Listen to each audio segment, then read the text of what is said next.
자, 제일 먼저 이 캔버스의 크기 확인해 보도록 하겠습니다. 화면 상단에 이미지 메뉴를 클릭하시면 풀다운 메뉴 두 번째 캔버스 사이즈 메뉴가 있습니다. 클릭해 주세요. 현재 제 캔버스는 1200픽셀에 800픽셀로 되어 있습니다. 좀 더 직관적인 센티미터 단위로 바꾸겠습니다. 그리고 나서 캔버스 사이즈를 가로 20, 세로 12cm의 크기로 교체하도록 하겠습니다. OK를 클릭하시면 캔버스 크기가 바뀐 게 보이시나요? 이제 브러쉬 팔레트를 좀 더 자세히 살펴보겠습니다. 화면 제일 윗줄 오른쪽 버튼을 클릭하시면 브러쉬 라이브러리가 뜹니다. 사용 가능한 모든 브러쉬 타입을 확인할 수 있습니다. 선호하는 브러쉬는 그냥 드래그하시면 브러쉬 팔레트 위에 아이콘을 생성하실 수도 있고요. 예를 들어 이 트래디셔널 세트를 주로 사용하신다고 하면 클릭하시면 오른쪽 상단에 원이 생성됐죠? 이 원을 클릭하시면 오른쪽 핀셋 투 팔레트 쪽으로 드래그 해주세요. 그러면 브러쉬 팔레트가 방금 선택한 트래디셔널 세트로 교체된 것을 확인할 수 있습니다. 저는 다시 베이직 세트로 돌려놓도록 하겠습니다. 이제 다양한 브러쉬들을 활용해서 간단한 네임 카드를 한번 만들어 보도록 하겠습니다. 라이브러리를 나와서 먼저 툴바에서 자를 선택하도록 하겠습니다. 자를 클릭하시면 가이드가 생겼습니다. 양쪽에 핸들이 있습니다. 이 핸들의 원을 클릭하고 드래그 하셔서 원하는 위치로 옮기시면 되는데요. 저는 캔버스 중간쯤에 수평하게 올려놓도록 하겠습니다. 그리고 다시 브러쉬 라이브러리로 들어가서 제일 붓 느낌이 날 것 같은 브러쉬를 선택해 보도록 하겠습니다. 이 붓을 선택하도록 하겠습니다. 그리기 전에 색상을 검정색으로 바꾸겠습니다. 크기도 좀 더 크게 바꿀게요. 그리고 이제 캔버스 왼쪽에서부터 오른쪽으로 좌위에 한 번에 긋도록 하겠습니다. 약간 흐린 것 같으니까 한 번 더 그어주도록 할게요. 이제 가운데 X를 클릭해서 자를 끄고요. 다시 브러쉬 라이브러리로 들어가서 이번에는 스플래터 세트 안에 있는 브러쉬를 선택해 보도록 하겠습니다. 나와서 사이즈가 조금 큰 것 같죠? 조금 줄일게요. 그리고서는 캔버스 윗부분에 약간 웨이브지게 긋도록 할게요. 하단부에도 한번 그어주도록 하겠습니다. 조금 밋밋한 것 같죠? 브러쉬 색깔을 흰색으로 바꿔서 사이즈도 조금 줄이고 이제 브러쉬를 다시 미디엄 브러쉬로 바꾸고 이 검정색 영역 안에 이름을 써주도록 할게요. 아주 간단하게 완성이 됐죠? 캔버스를 조정하는 메뉴는 스페이스바를 누르시면 나타납니다. 가운데 돋보기 모양이 활성화된 상태에서 드래그 하시면 캔버스를 축소, 확대할 수 있고요. 그 밑에 원형 화살표 모양이 활성화된 상태에서 드래그 하시면 캔버스를 회전할 수도 있습니다. 외곽에 링이 활성화된 상태에서는 캔버스를 원하는 위치로 이동시키실 수 있어요. 레이어 창은 잠시 꺼두도록 하겠습니다. 이제 브러쉬 라이브러리로 들어가서 펠트 펜을 선택하도록 하겠습니다. 브러쉬 팔레트에 아이콘도 만들어 놓도록 하겠습니다. 브러쉬 라이브러리를 나와서 브러쉬 색상을 검정색으로 바꿔주도록 하겠습니다. 그리고 자유선을 그어볼게요. 스케치북 프로에서는 두 종류의 지우개를 제공하고 있습니다. 이 중에서 소프트 이레이저를 선택해주세요. 그리고 브러쉬 사이즈를 조금 키워서 미리 그려둔 선의 윗부분을 살짝 지워서 하이라이트를 주도록 하겠습니다. 다시 펠트펜을 선택하고 자유선을 그은 다음 부드러운 지우개를 선택해서 윗부분을 살짝 지우도록 하겠습니다. 매우 반복적인 과정인 것처럼 들리시겠지만 이처럼 무언가를 먼저 그리고 나서 그것을 수정해서 그림을 완성해 나가는 것은 디지털 스케칭에서 매우 일반적인 과정입니다. 단축키 S를 누르시면 마우스 포인터가 다시 펠트펜으로 돌아간 것을 확인하실 수 있습니다. 단축키 S는 바로 이전에 사용했던 브러쉬 타입으로 돌아가는 단축키인데요. 다른 두 브러쉬 타입으로 확인해 보도록 하겠습니다. 먼저 페인트 브러쉬를 선택하시고 자유선을 그어주세요. 이제 마커를 선택하시고 브러쉬 색상을 전혀 다른 색으로 바꿔보도록 하겠습니다. 그리고 브러쉬 사이즈도 변경해주세요. 이제 단축키 S를 누르고 다시 선을 그어주세요. 이전의 상태로 되돌아간 것을 확인할 수 있습니다. 다시 S를 누르고 다른 선을 그어볼게요. 차이를 아시겠죠? 딜리트 키를 눌러서 전부 지우도록 하겠습니다. 이제 앞서 언급했던 브러쉬 속성에 대해서 자세히 알아볼 텐데요. 미리 만들어 두었던 펠트펜의 아이콘을 클릭해주세요. 이제 이 펠트펜의 아이콘을 더블 클릭하거나 브러쉬 팔레트 상단에 브러쉬 속성 버튼을 클릭해서 속성 창을 열어주세요. 여기 있는 고급 기능들을 이용해서 간편하게 나무를 그려볼 텐데요.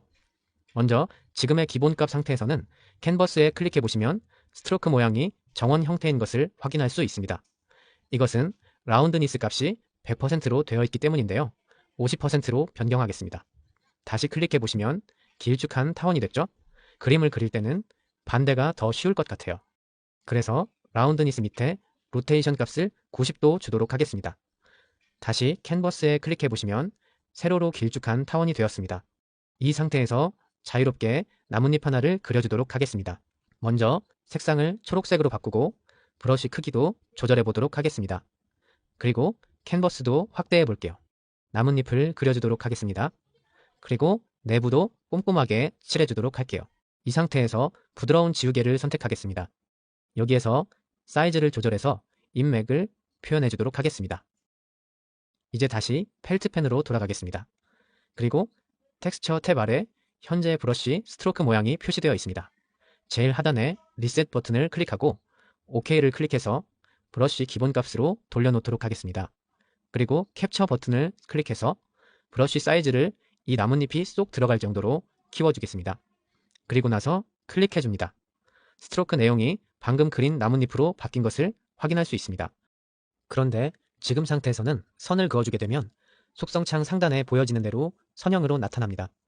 나뭇잎 모양의 스트로크가 뚜렷하게 보일 수 있도록 스페이싱의 간격값을 5로 바꿔주도록 하겠습니다. 캔버스로 돌아가서 줌 아웃하고 선을 그어보겠습니다. 선의 방향을 중간에 바꾸면 나뭇잎은 그대로 수직으로 위치하기 때문에 부자연스러운 것을 확인할 수 있습니다. 그래서 로테이션 다이나믹스 항목에 현재 5% 되어 있는 값을 로테이트 투 스트로크로 바꿔주도록 하겠습니다. 그렇게 되면 선을 그으셨을 때 선의 회선에 따라서 나뭇잎의 방향이 바뀌는 것을 확인할 수 있습니다. 우리는 나뭇잎이 나뭇가지에 수직으로 달려있도록 표현할 것이기 때문에 그 위에 로테이션 값도 90을 주도록 하겠습니다. 다시 한번 그어볼까요? 그런데 나뭇잎이 너무 등 간격으로 배치되다 보니까 이것도 조금 부자연스러워요. 이럴 때 사용하는 기능들이 랜더마이즈 탭 아래 기능들입니다. 먼저 사이즈 랜더마이즈의 값을 10을 주도록 하겠습니다. 그리고 캔버스로 돌아오시면 지우고 다시 선을 그어보겠습니다. 잎사귀의 크기가 랜덤하게 변화하는 것을 확인할 수 있습니다. 그리고 제일 아래 스페이싱 랜더마이즈 항목에 5를 주도록 하겠습니다. 그리고 선을 그어보시면 나뭇잎의 간격도 변하는 것을 확인할 수 있습니다. 나뭇가지가 필요한데요. 직접 그리실 수도 있지만 지금은 준비해놓은 파일을 불러오도록 하겠습니다. 스케치북 프로에 기존의 이미지를 가져올 때는 Add 이미지를 선택해주세요. 그리고 오픈을 클릭하시면 이미지와 함께 내비게이터가 같이 떴습니다. 제일 중앙에 박스 모양이 활성화된 상태에서 이미지의 크기를 조절하실 수 있습니다. 적당한 크기로 바꾸고 외곽에 링이 활성화된 상태에서 나무의 위치를 조절하겠습니다.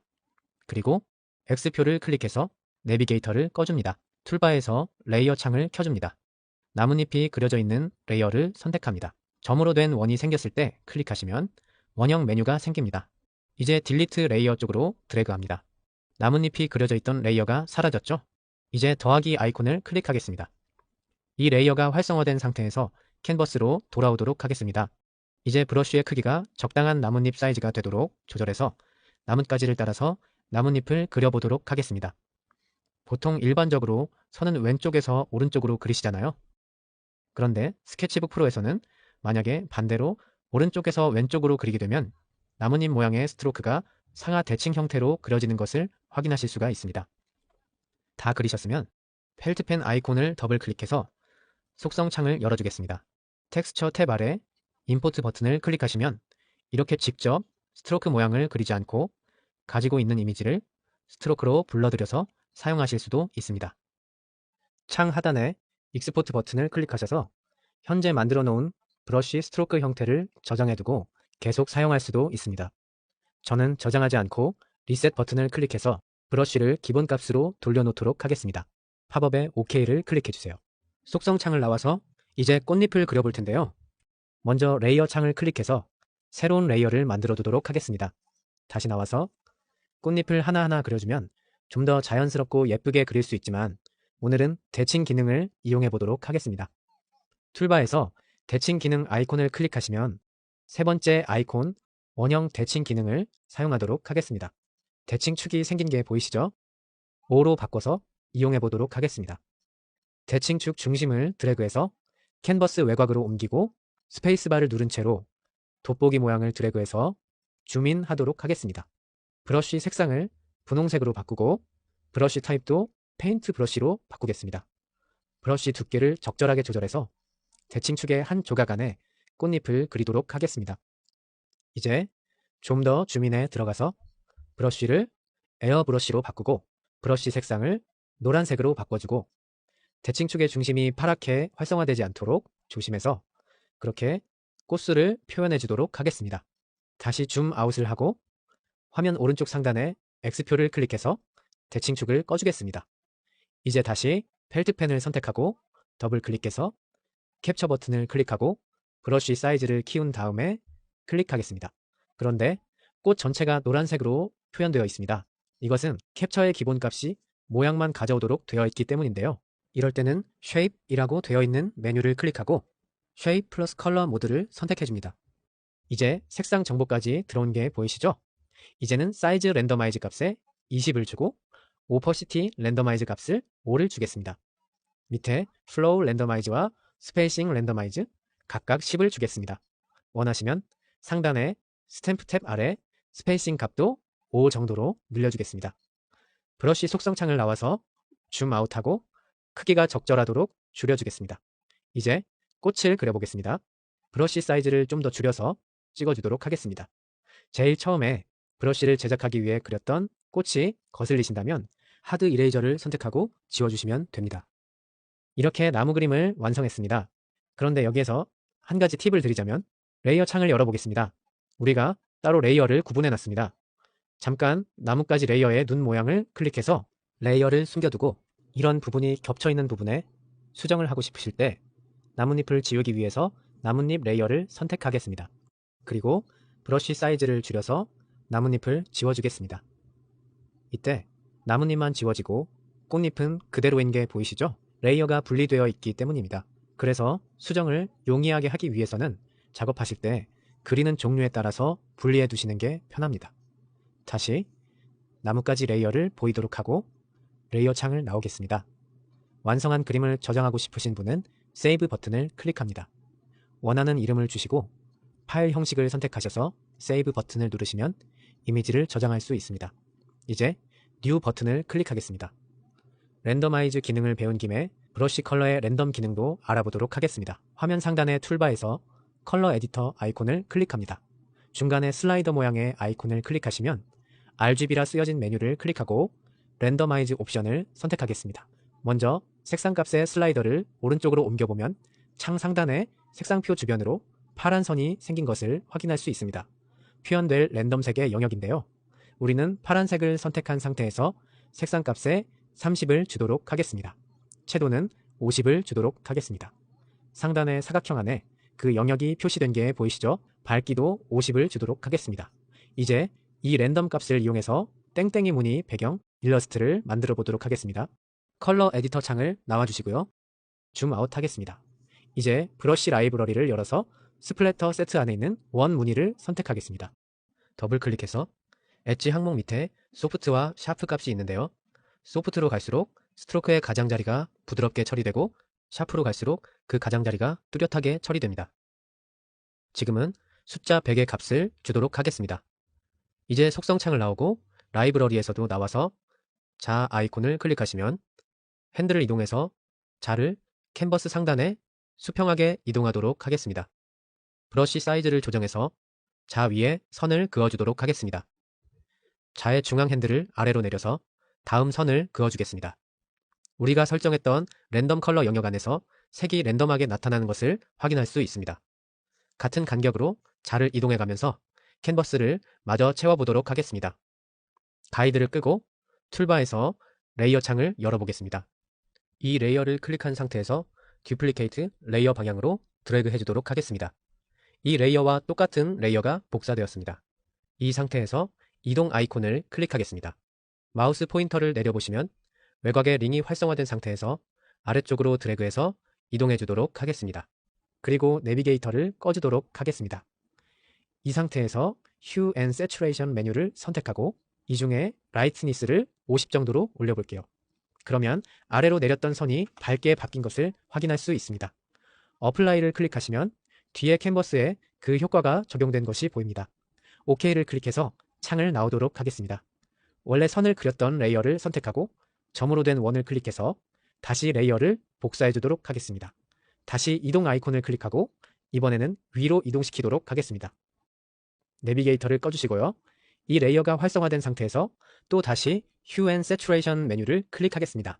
이 창에서 라이트니스를 적당한 정도로 줄여서 어플라이 해주고 OK를 클릭해서 창을 나오도록 하겠습니다. 레이어 창도 꺼주도록 할게요. 패턴은 생겼는데 주변 여백이 같지가 않아요. 이럴 때 크롭 아이콘을 클릭합니다. 그리고 나타내고 싶은 영역만을 드래그해서 설정해줍니다. 내부를 클릭한 상태에서 드래그하시면 이동할 수도 있습니다. 크롭 메뉴를 선택했을 때 활성화된 하이 메뉴에서 체크 아이콘을 클릭합니다. 방금 선택한 영역만이 남고 나머지가 잘려나갔죠? 이런 식으로 최종 결과물은 그림을 그렸던 캔버스와 달리 원하는 영역만을 남겨놓을 수 있습니다. 이렇게 패턴은 완성되었지만 여기에서 한 단계 더 심화하여 실습할 수 있는 기능으로는 트랜스폼 기능이 있습니다.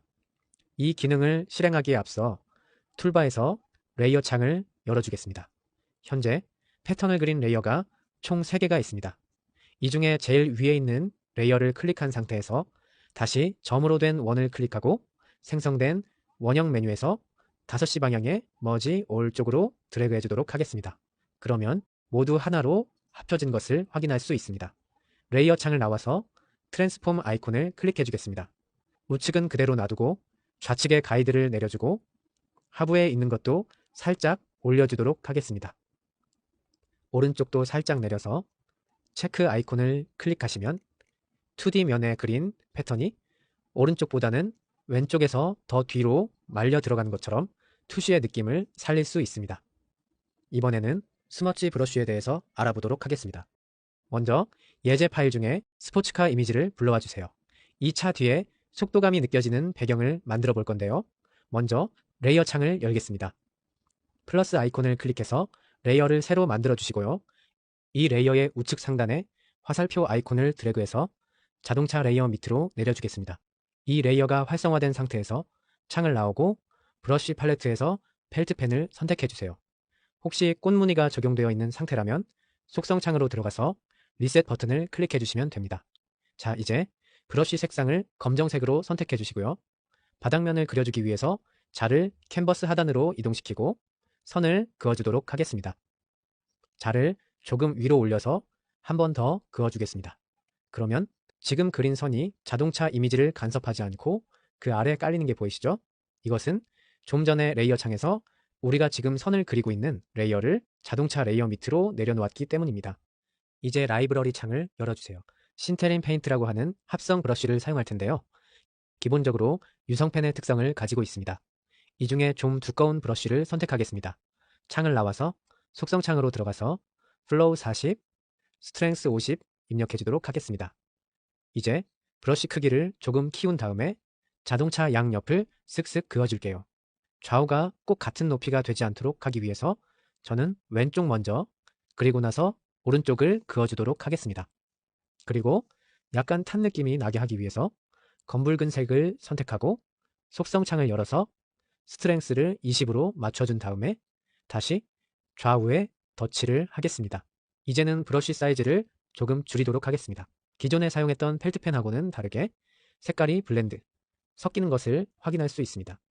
이제 자를 끄고 브러쉬 라이브러리에 들어가서 스머치 페인트를 선택해 보도록 하겠습니다. 선택한 브러쉬 위에 더블 클릭하시면 플로우 10, 스트렝스 20을 설정해 주도록 하겠습니다. 그리고 나서 창을 나오겠습니다. 이제 브러쉬 크기를 조금 키워서 왼쪽에서 오른쪽 중앙 정도로 사선으로 쓱 그어볼게요. 그려놓은 배경이 스머치 브러쉬의 스트로크를 따라서 번지는 게 보이시죠? 양쪽을 대칭으로 투시 느낌이 나게 그어주도록 하겠습니다. 만약에 너무 많이 번진다 싶으시면 언제든지 다시 덧칠해 주셔도 됩니다. 바닥에 펠트펜으로 그어놓은 선도 신테린 페인트와 마찬가지로 번지는 걸 확인하실 수 있습니다.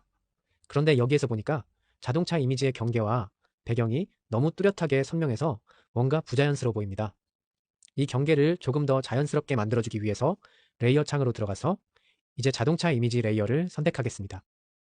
그리고 브러쉬 속성 창으로 들어가서 플로우 5, 스트렝스 1을 선택해 줄게요. 나와서 자동차 이미지의 경계 부분을 바깥쪽으로 살짝씩 스머치 해주도록 하겠습니다. 이제 이 스머치 브러쉬를 이용해서 열대 기후의 노을을 표현해 보도록 하겠습니다. 먼저 브러쉬 팔레트에서 에어 브러쉬를 선택해 주세요. 노을이 노란색, 붉은색, 하늘색, 짙은 남색 순으로 변화하는 하늘을 표현해 볼 텐데요. 순서는 상관없습니다. 저는 먼저 하늘색 배경을 칠해 놓고 나서 짙은 남색으로 어두운 부분을 칠해주고 붉은색 노을을 하단부에 칠해주고 나서 노란색으로 그 밑을 칠해줄게요. 약간 더 어두운 색으로 위에 하이라이트를 좀 더 주고요. 조금 더 밝은 색으로 중간 부분을 덧칠해주도록 하겠습니다. 그리고 나서 좀 전에 사용했던 스머치 브러쉬를 선택하도록 하겠습니다. 더블 클릭해서 속성창을 열고요. 플로우 10, 스트렝스 1을 주도록 하겠습니다. 두 창을 모두 나와서 이제 하늘이 좀 흘러가고 있는 느낌이 들도록 배경 전체를 우측 상단에서 좌측 하단으로 쓸어주겠습니다. 캔버스 전체가 작업이 되셨으면 이제 땅을 그릴 건데요. 먼저 레이어 창을 켜시고 새로운 레이어를 만들어주세요. 이제 펠트펜으로 브러쉬 색상을 검정색으로 바꾸겠습니다. 브러쉬 사이즈를 적당히 얇게 해서 능선을 그려주세요. 이 능선 밑을 검정색으로 칠해줄 텐데요. 예전에 나뭇잎을 그릴 때는 직접 페인트 브러쉬로 칠했었지만 이번에는 색칠 기능을 이용해 보겠습니다. 먼저 툴바에서 선택 툴을 선택해 주시면 이 중에 매직 완드 요술봉을 선택하시고 그려놓은 능선 아랫부분을 클릭해 주세요. 이 요술봉은 능선을 경계로 아래 영역이 선택되는 것입니다. 이 상태에서 툴바에서 플러드 필 옵션을 선택해 줍니다. 그리고 다시 선택된 영역 안을 클릭해 줍니다. 여기에서 단축키 컨트롤 D를 누르면 선택 영역이 사라집니다. 그런데 자세히 보니까 선택 영역 경계가 좀 흐릿하게 칠해졌습니다. 이럴 때는 한 번 더 클릭하셔서 좀 꼼꼼하게 색칠해 주시고요. 이제 이 땅이 녹지라는 표현을 하기 위해서 브러쉬 라이브러리로 들어가겠습니다. 그리고 앱스트랙트 1번을 선택하겠습니다. 그리고 나와서 브러쉬 사이즈를 적당히 작게 고치고 그려놓은 능선을 따라서 덧 그려주도록 하겠습니다. 이렇게 그리고 나서 이번에는 화면 가까이는 야자수 기둥을 그려줄 텐데요. 다시 펠트펜을 선택하시고 검정색인 상태에서 브러쉬 크기를 좀 크게 키우겠습니다. 그리고 줄기를 그려줍니다. 그리고 나서 야자수 나무의 마디 부분을 브러쉬를 조금 작게 줄인 상태에서 살짝 튀어나오도록 그려주도록 하겠습니다. 옆에 줄기를 좀 더 가늘게, 그리고 이 나무도 마찬가지로 마디를 살짝 표현해 주겠습니다. 그리고 나서 이번에는 해를 그려줄 건데요. 먼저 레이어 창을 열고 하늘 배경과 땅 레이어 사이에 새로운 레이어를 만들어줍니다. 그리고 나서 툴바에서 모형자를 선택해 주세요. 이 가이드 상단에 삼각형 버튼을 클릭한 상태에서 드래그해서 가이드를 정원으로 바꿔주겠습니다. 그리고 좌측에 스케일 버튼을 클릭한 상태에서 적당한 사이즈의 해 모양으로 바꿔줍니다. 가운데 버튼을 드래그해서 옮겨주세요. 현재 펠트펜이 선택되어 있는 상태에서 색상을 연노란색으로 바꿔줍니다. 그리고 나서 활성화된 가이드를 따라서 원을 그려주세요. 가이드를 잠시 꺼두고 다시 플러드 필 선택해서 원 안을 색칠해줍니다. 이제 다시 가이드를 켜고 에어 스프레이를 선택한 다음에 한 번 더 원을 따라 그려줍니다. 이제 브러쉬 팔레트에서 블러 버튼을 선택하고 가이드를 따라서 다시 한번 원을 그어줍니다. 경계가 흐릿하게 뭉개진 게 보이시죠? 이제 모형자의 스케일 버튼을 누른 상태에서 살짝 드래그해서 원을 조금 작게 만들어주세요. 그리고 다시 펠트펜을 선택해서 가이드를 따라 원을 그려줍니다.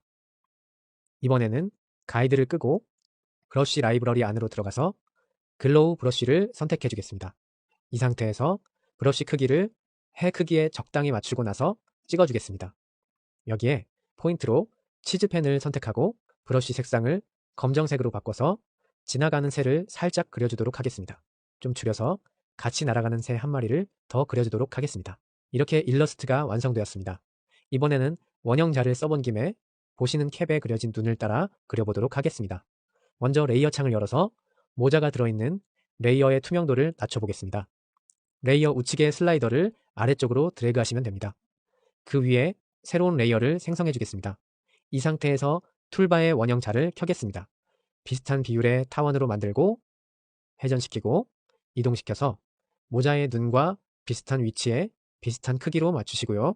정확히 똑같지 않아도 상관없습니다.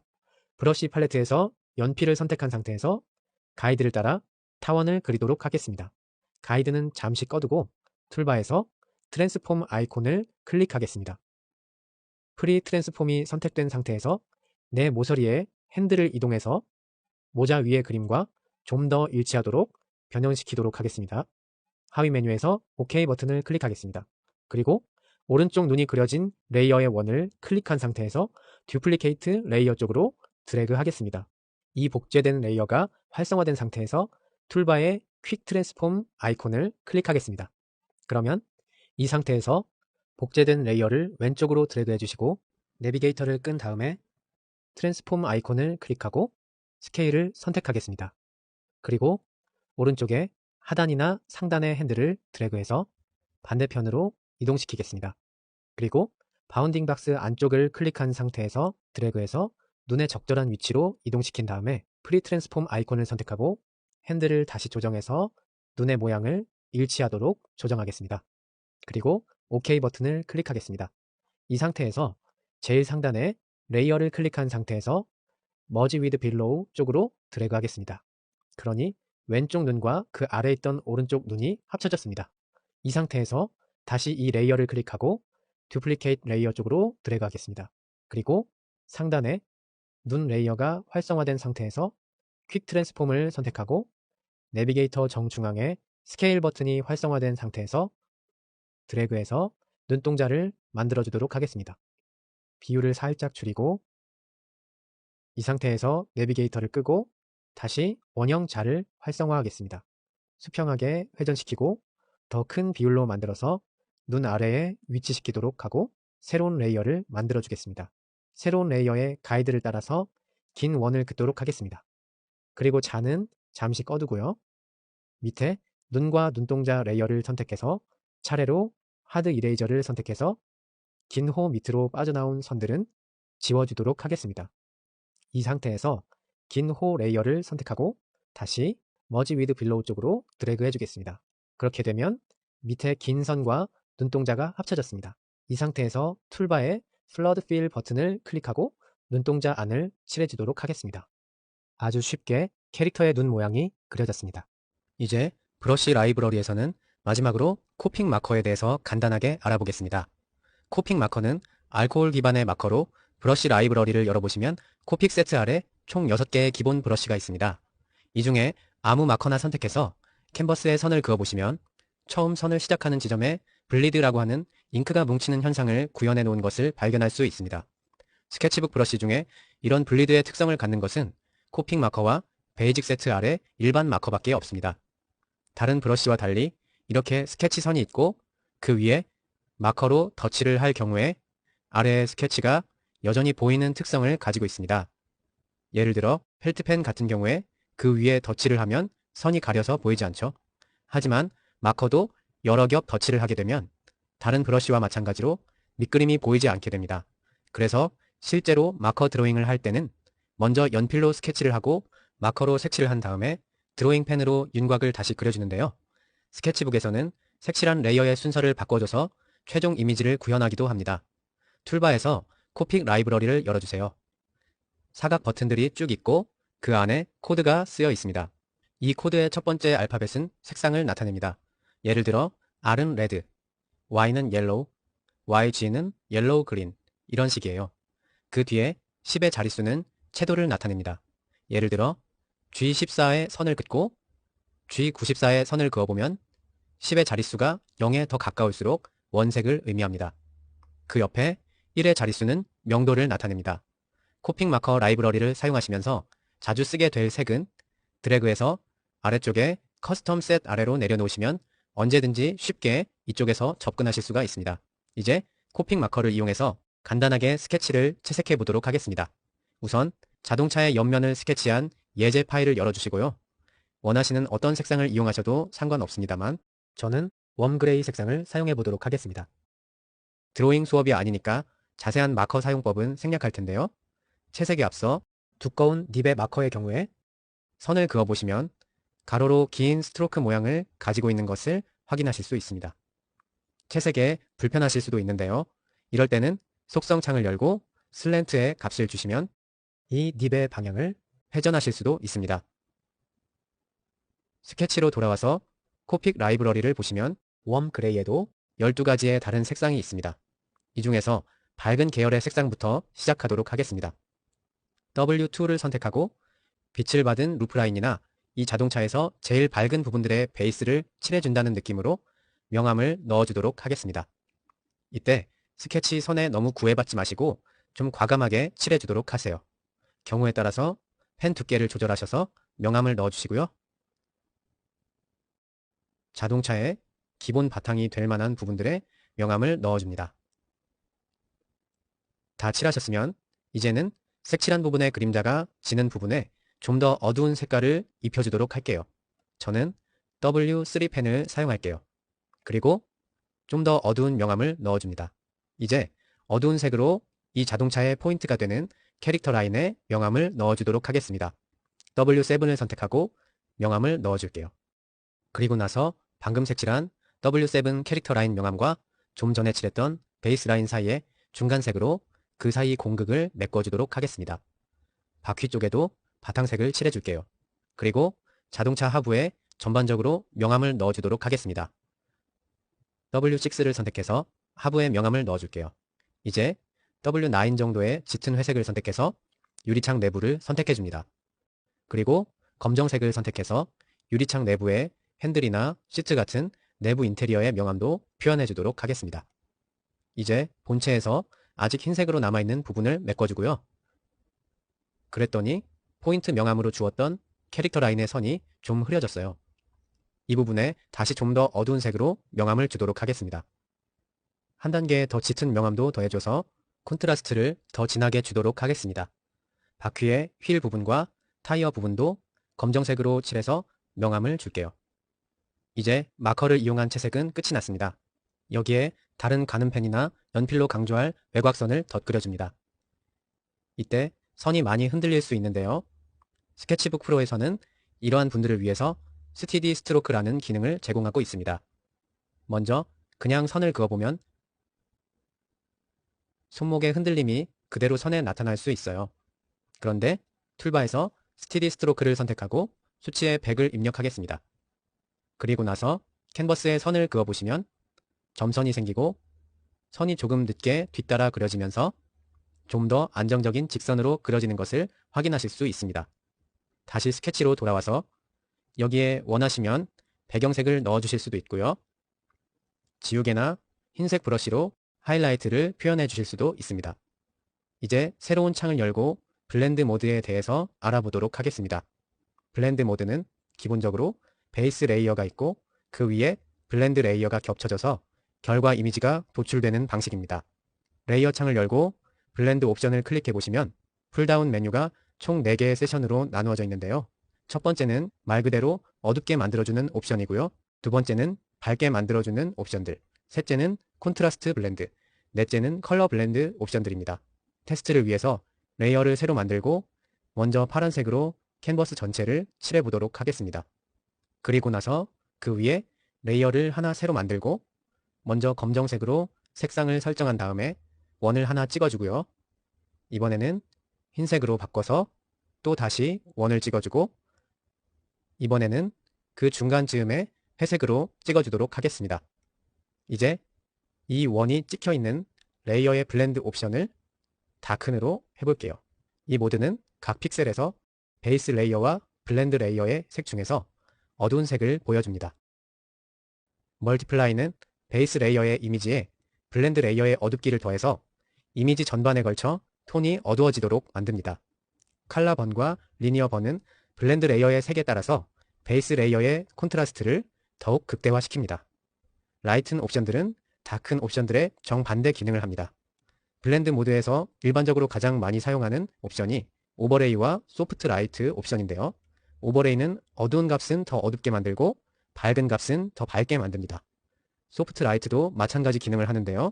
그 효과가 오버레이에 비해서 좀 더 부드럽고 은은한 편입니다. 실습을 위해서 캐릭터 이미지를 불러오도록 하겠습니다. 이 이미지 위에 레이어를 새로 만들어 주시고 이 레이어의 옵션을 오버레이로 선택해 줄게요. 이 위에 파란색으로 덧칠해 주시면 파란색 버니가 되는 것을 확인하실 수 있습니다.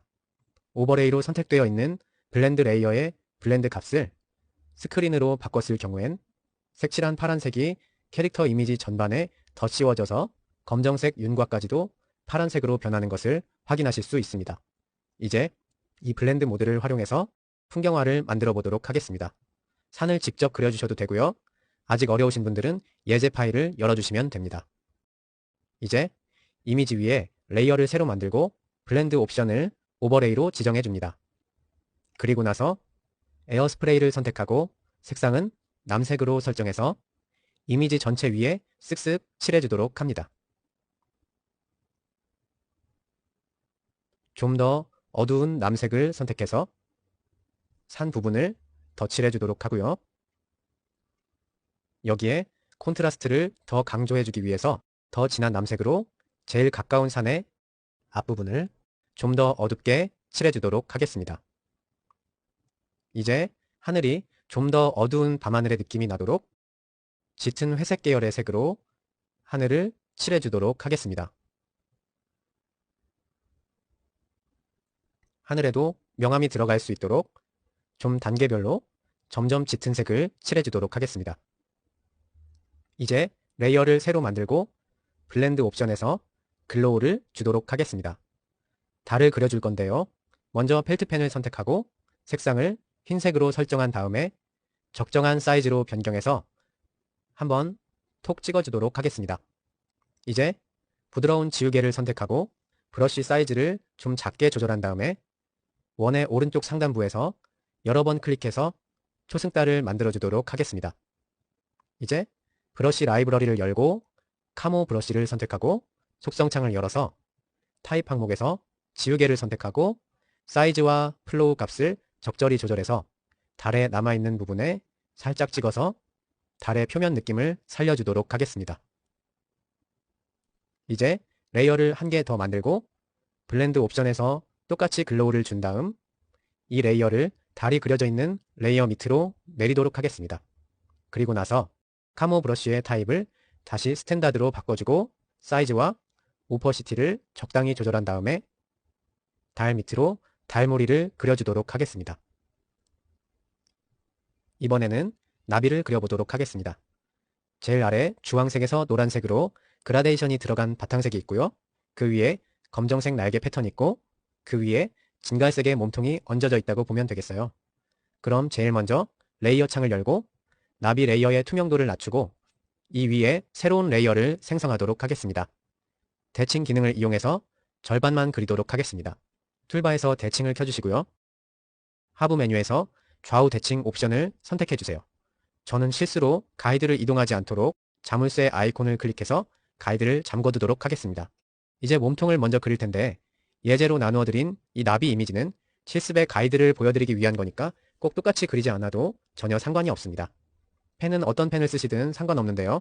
어떤 펜이든 선택하셨으면 나중에 영역 선택이 용이하도록 하기 위해서 속성창을 열고 엣지 항목에 최대한 샤프하도록 설정해주세요. 이제 원형 자를 켜고 머리를 그려보도록 하겠습니다. 가이드를 정중앙으로 이동하고 스케일을 조절해서 가이드를 따라서 그리도록 하겠습니다. 이제 원형 자를 꺼주시고요. 이제 몸통은 스티디 스트로크를 켜고 프리핸드로 그려보도록 하겠습니다. 커브를 따라오긴 해야 되니까 수치 값을 20에서 25 정도로 주도록 하겠습니다. 그리고 나서 몸통 외곽선을 따라서 그려주세요. 이제 더듬이 부분은 프렌치 커브를 써볼 텐데요. 활성화해 보시면 기이한 형태의 가이드가 생깁니다. 이 툴이면 웬만한 곡선은 스케치가 가능하다고 보시면 됩니다. 매칭이 될 만한 부분으로 회전시키고 얼핏 봐서는 이 부분이 매칭이 될 것 같네요. 회전시키고 이동하고 크기를 맞춰서 선을 그어보도록 하겠습니다.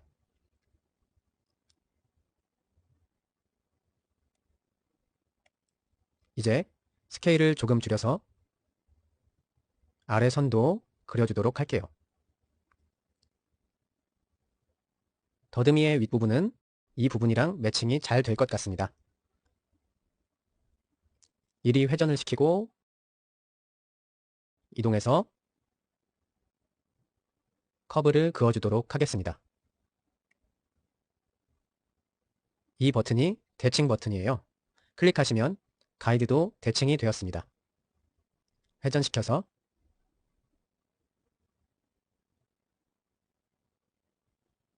그림을 좀 내려야겠네요.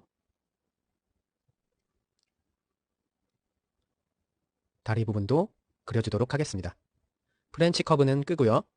확대해서 이 끝에 살짝 삐져나온 부분은 지우개로 지워주도록 하겠습니다.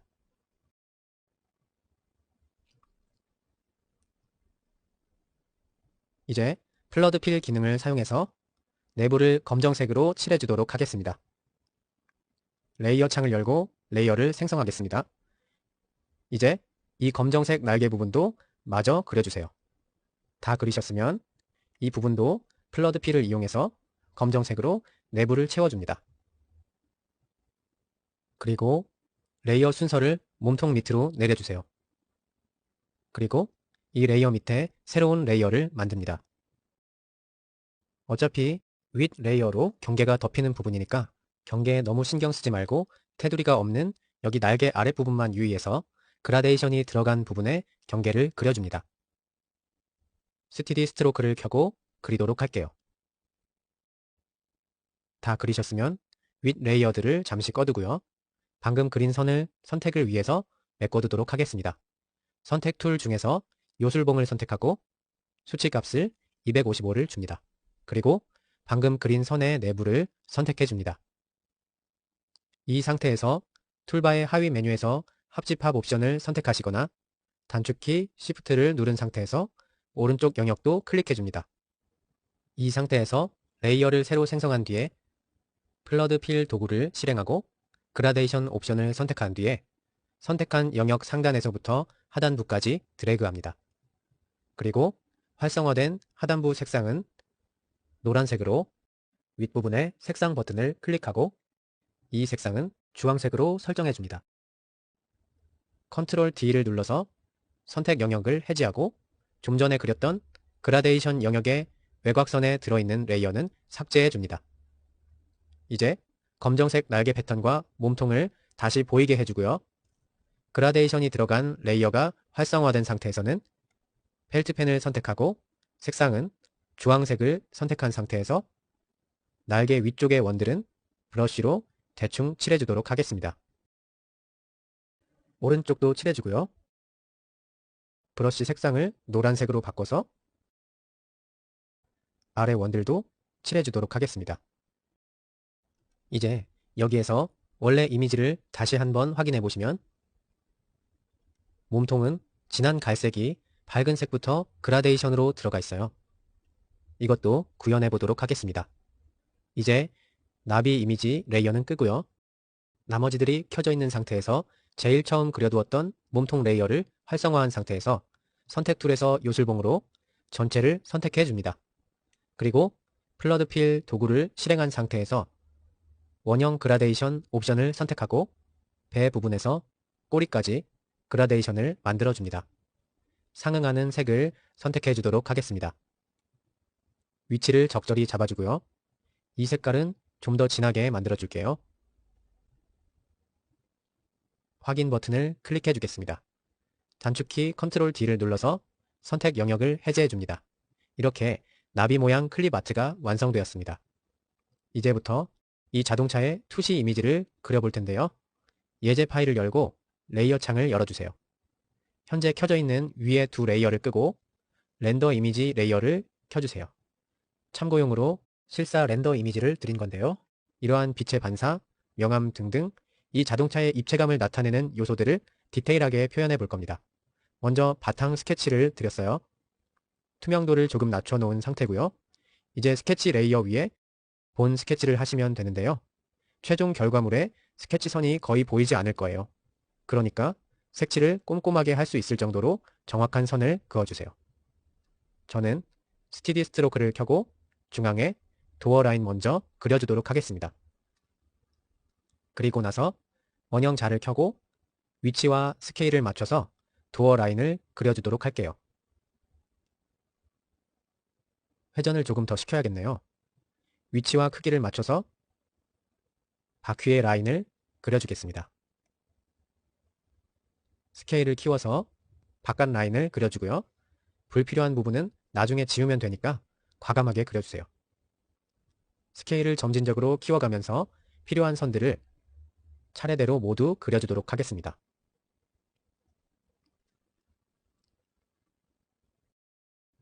이제 원형자를 끄고 저는 루프 라인은 캔버스를 돌려서 그려주도록 할게요.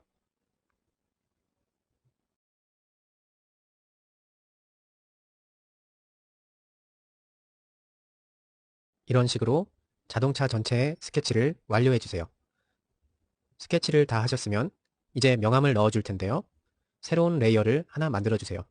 단축키는 컨트롤 L입니다. 그리고 에어스프레이를 선택해 주세요. 색상이 검정색인 상태에서 잠시 렌더 이미지를 확인해 볼까요? 이 렌더 이미지를 제일 상단에 올려두고 계속 참고하면서 작업하도록 하겠습니다. 지금 이 이미지에서 제일 어두운 부분을 찾는 거예요. 바퀴와 휠 사이 공간들, 그리고 옆 바닥선, 뒤쪽, 그리고 창문 끝, 이 정도가 되겠네요. 이제 스케치로 돌아와서 그 부분에 에어스프레이를 대충 뿌려줍니다. 방금 찾았던 어두운 부분이 모두 덮일 정도로 에어스프레이를 뿌려줍니다. 그리고 이 레이어의 투명도를 낮춰줄게요. 이제 지우개를 선택하고 칠해야 했던 부분에서 빠져나간 부분을 모두 지워줍니다. 다 지우셨으면 다시 투명도를 살짝 올려주고 부드러운 지우개를 선택해서 아래 부분을 살짝 날려줍니다.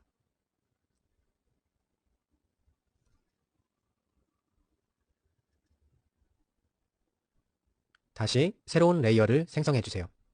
저는 작업의 편의를 위해서 화면 상단의 윈도우 메뉴에서 라군을 끄고 레이어 창을 그쪽으로 이동하도록 하겠습니다. 그리고 다시 윈도우에서 컬러 에디터를 켜서 오른쪽 상단에 두도록 할게요. 저는 RGB 컬러를 쓸 거고요. 다시 에어스프레이를 선택하고 색상을 회색조로 바꿔서 자동차 본체 전체에 칠해줍니다.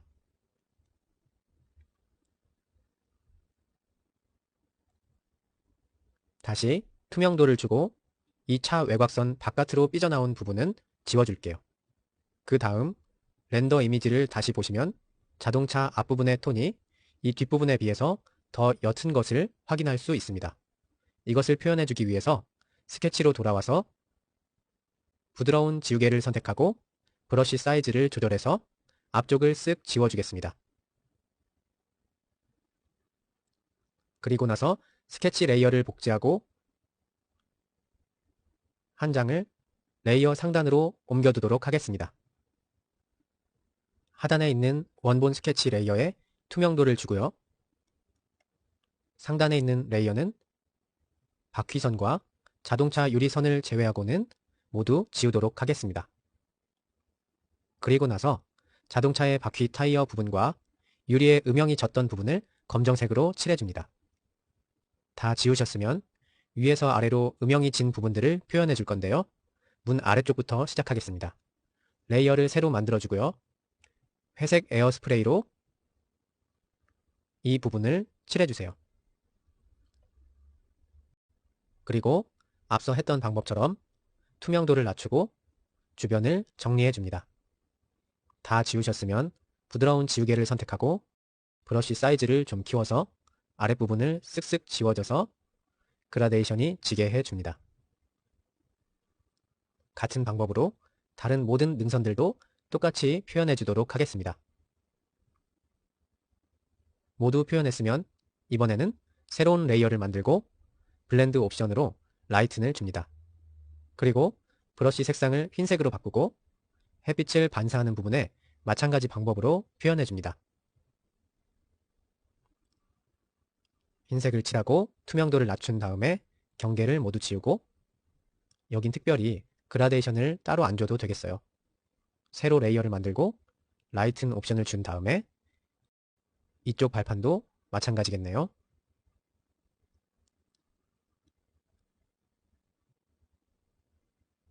그리고 나서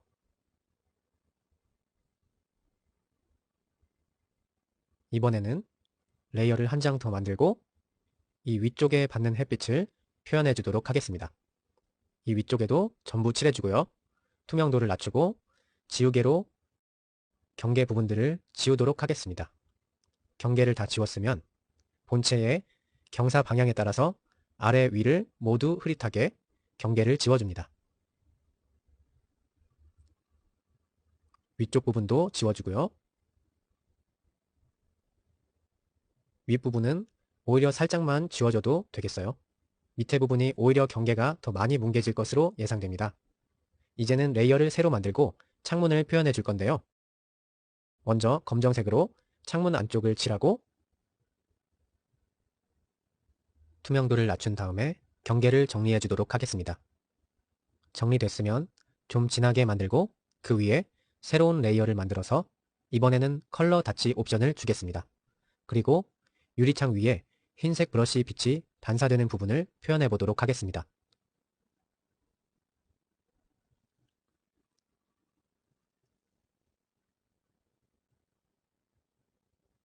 명확하게 유리창의 표현이 끝났으면 레이어를 한 개 더 생성하고 이 레이어 역시 컬러 다치 옵션을 준 뒤에 이 유리창에 반사된 빛이 연결되어 있는 부분도 표현을 해줍니다. 먼저 흰색 브러쉬로 그리고 투명도를 낮춰서 선을 정리해 주도록 하겠습니다. 다 되었으면 이제 라이트를 표현해 줄 텐데요. 레이어를 생성하고 빨간색으로 등 부분을 색칠합니다. 똑같은 방법으로 먼저 칠해 준 다음에 투명도를 낮추고 경계의 바깥 부분은 지우도록 하겠습니다. 그리고 나서 레이어를 하나 더 만들고 다큰 옵션을 준 상태에서 짙은 회색 계열로 윗부분을 칠한 다음에 다시 위의 경계 부분은 하드 이레이저로 지워주고 아래 경계 부분은 소프트 이레이저로 살짝 지워서 깊이감을 주도록 하겠습니다.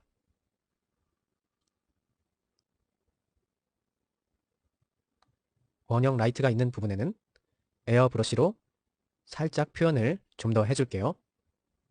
그리고 그 위에 레이어를 하나 더 만들고 이번에는 글로우 옵션을 준 상태에서 노란색으로 바꾸고 스티디 스트로크를 켜고 가늘게 만들어서 아래의 라이트 부분을 따라 그려주도록 하겠습니다. 지우개로 마무리를 하고요. 얘는 투명도를 살짝 주도록 하겠습니다. 이와 마찬가지로 앞쪽의 라이트에도 깊이감을 표현해주세요. 차의 아랫부분에 한 번 더 회색조로 에어브러쉬 칠을 주고 휠도 같이 칠해줄게요.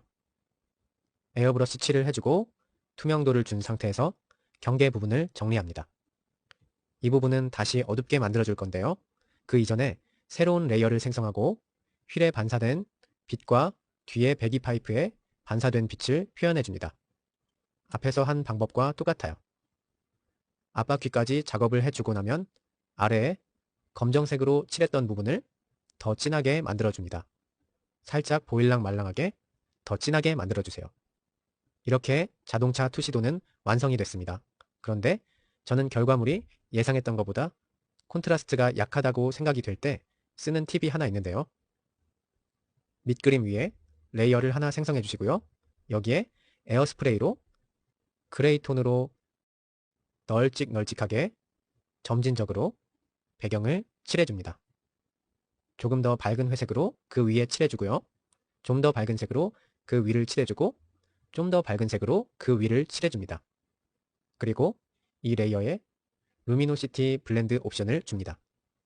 투명도를 조절해서 원하는 정도의 차이를 만드시고요. 좀 전보다 좀 더 콘트라스트가 세진 것 같죠? 이번에는 보시는 그림과 같은 건축물을 그려보도록 하겠습니다. 저는 여러분들께 상황을 보여드리느라고 이 사진 레이어를 보이도록 내놓고 그릴 텐데요. 여러분들은 이미지는 한 옆에 띄워두시고 보고 그리는 연습을 하시면 좋겠습니다. 가이드를 써서 그리도록 할게요.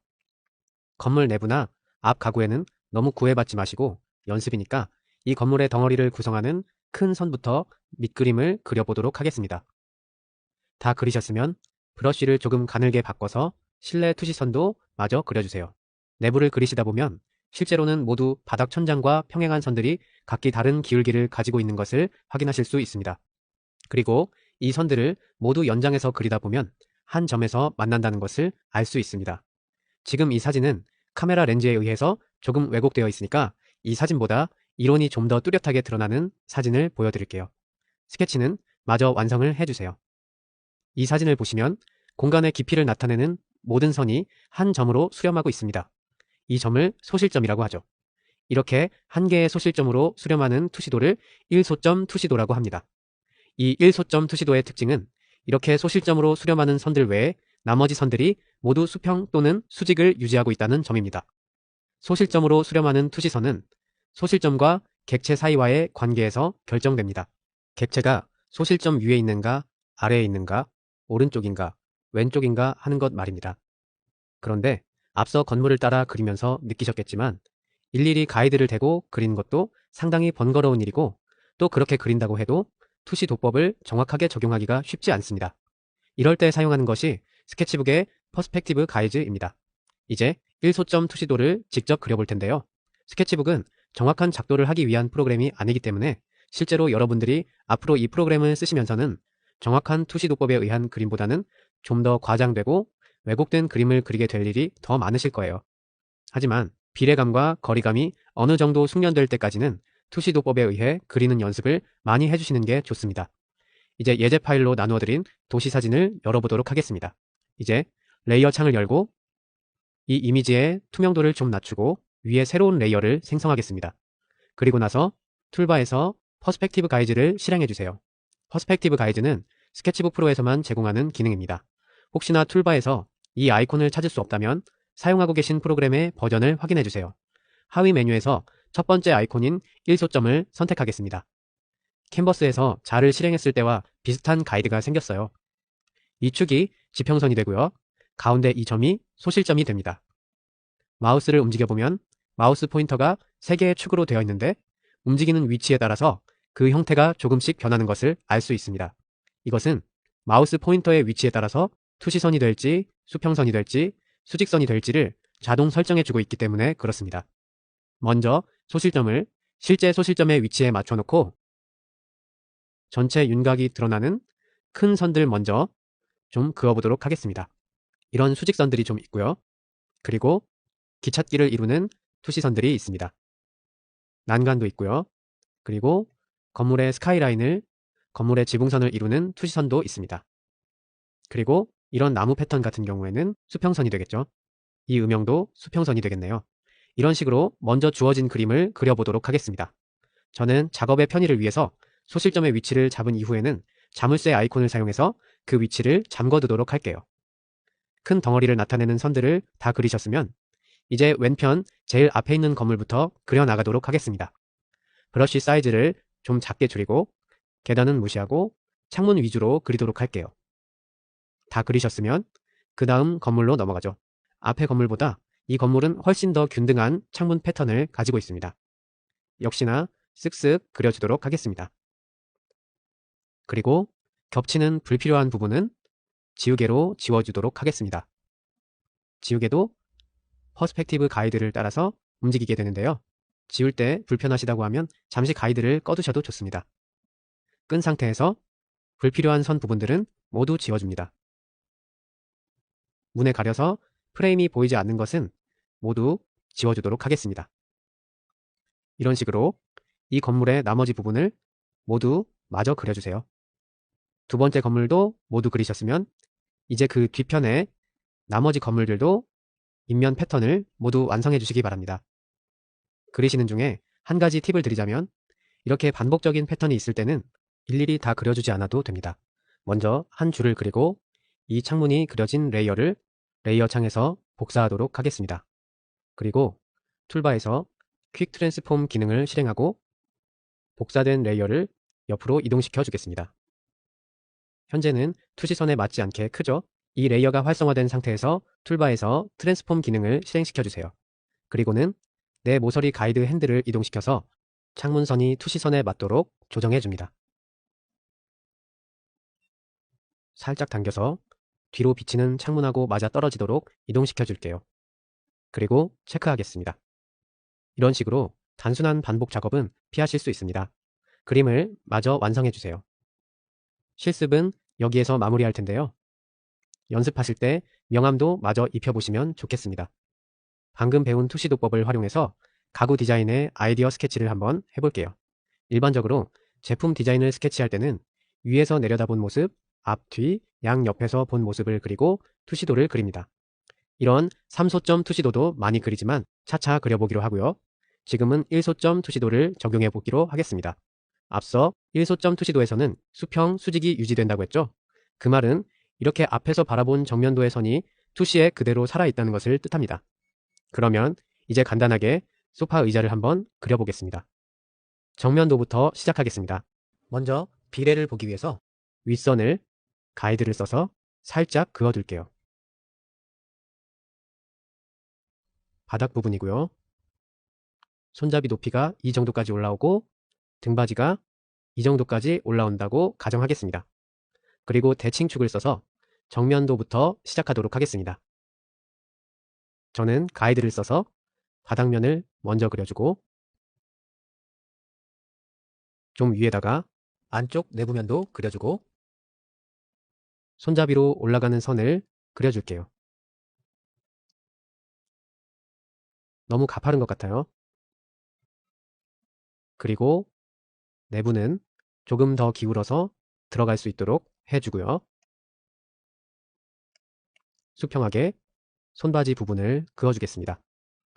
가이드를 끄고 와서 모서리를 살짝 둥글게 굴려볼게요.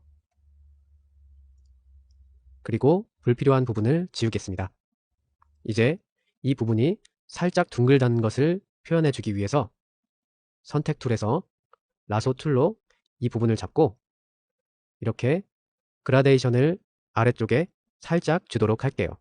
그래서 흰색하고 회색을 바꾸고 가운데는 없애고 끝에를 좀 더 흐린 회색으로 바꿔주겠습니다. 확인하시면 어때요? 이쪽 부분이 살짝 둥글다는 느낌이 나나요? 그리고 역으로 또 다시 선택해서 손잡이 부분을 선택하고 Get Flood Fill을 이번에는 반대 방향을 주겠습니다. 확인하시면 이쪽 부분도 살짝 둥글다는 의미예요. 이제 옆면을 그려보도록 하겠습니다. 옆면은 먼저 이렇게 의자가 있을 때 이쪽에서 보고 있다고 생각하시면 되는데요. 먼저 등받이 부분이 있고요. 살짝 뒤로 기울어 있고 바닥 부분이 있겠죠. 그 다음에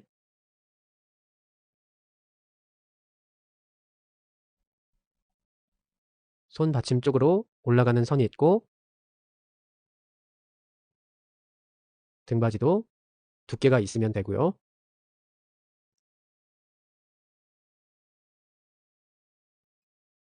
등받이 두께를 표현해 주고 나면 등받이에 선이 되겠고요. 여기에는 아주 가는 접힌 선이 있을 거예요. 이쪽으로 올라오다가 반대 방향으로 꺾여 들어가기 시작하는 접힌 선이 살짝 있을 테고요. 끄고 이쪽 부분 위로 올라가면서 그라데이션을 넣던 게 안쪽으로 말리기 때문이었죠. 그 부분에 공률을 모서리만 굴리지 않고 자를 이용해서 아예 뒤쪽으로 푹 들어간 의자를 그려볼게요.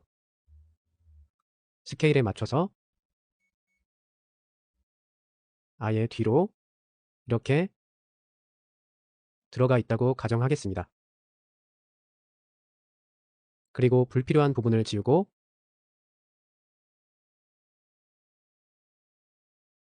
이 앞쪽도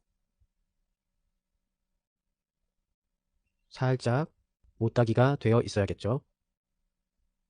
이쪽 부분이랑 뭔가 비슷하게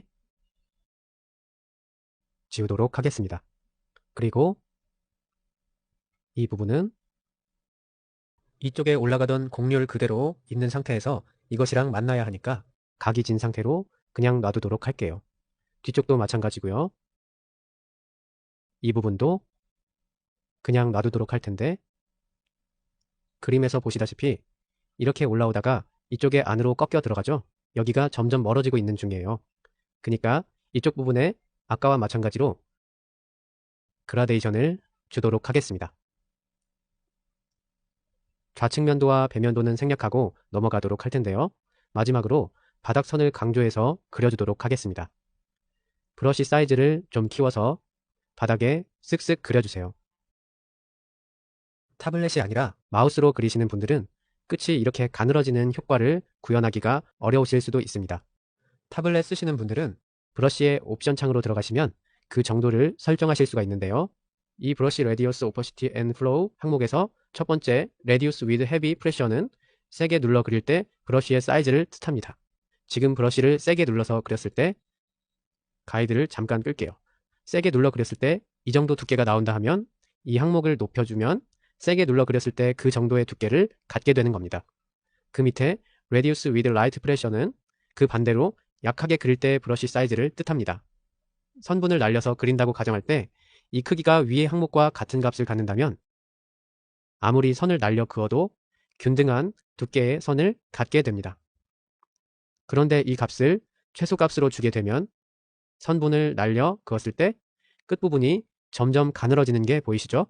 이렇게 압력에 의해서 선 두께뿐만이 아니라 투명도나 플로우의 값도 설정할 수 있습니다. 그렇다면 이제 나와서 투시도를 그려보도록 하겠습니다. 이 정면도의 앞부분은 그대로 선을 살릴 수가 있겠죠?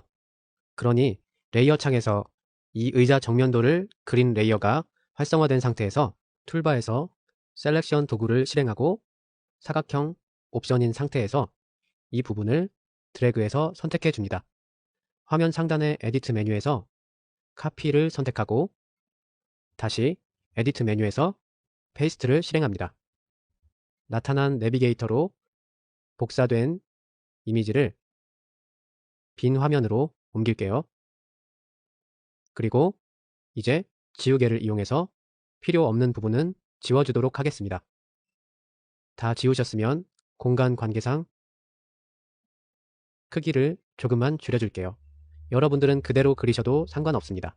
그리고 이제 퍼스펙티브 가이즈를 실행하고 적당한 위치로 소실점을 옮겨서 잠궈두도록 하겠습니다.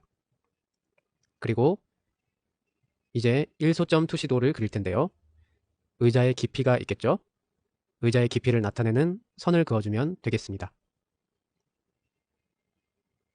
이 부분은 윗면이기는 하겠지만 일단 선으로 표시를 해볼게요. 그리고 적당한 지점에서 의자가 끝날 텐데 이 정도의 지점으로 정할게요. 그러면 사실 이 뒷부분은 필요 없는 선이죠. 여기에서 등받이가 약간 기울어져서 뒤로 올라가는 형상을 하고 있어요. 그래서 잠시 가이드를 끄고 자를 이용해서 살짝 대각선을 그어주도록 하겠습니다. 대각선을 그으면 잠깐 이 앞부분은 지우도록 할게요. 그리고 나서 이 소파 등받이의 두께만큼 앞으로 나와서 선을 하나 더 그어줄게요. 이 부분은 손받침까지만 연장되겠죠? 그리고 나서 이 끝에 부분을 먼저 정리해 볼까요? 줌인해서 이렇게 둥글게 모를 굴린 곡면이 연장되다 보면 여기도 이렇게 딱딱하게 각이 만나지는 않을 테고요. 여기도 약간 모가 따져 있겠죠? 그 부분을 표현하고 필요 없는 부분은 지우도록 하겠습니다. 그리고 이 부분도 소파의 두께만큼 있는 상태고 이 부분도 앞서 측면도를 그릴 때 이 부분도 살짝 이 부분도 뭐를 굴렸죠? 그 표현을 해주도록 하겠습니다. 앞서와 마찬가지로 또 가이드를 쓰셔도 좋고요. 그냥 그리셔도 상관없습니다. 편하신 대로 작업하도록 하겠습니다. 그리고 나면 이 부분이 사라지고 이 팔걸이의 두께만큼 수평선이 있을 테고요. 이 선과 만나야겠죠? 그어주고 그냥 그리셔도 되고 측면도를 그렸을 때처럼 원형 자를 이용해서 이 곡선 부분을 그려주겠습니다.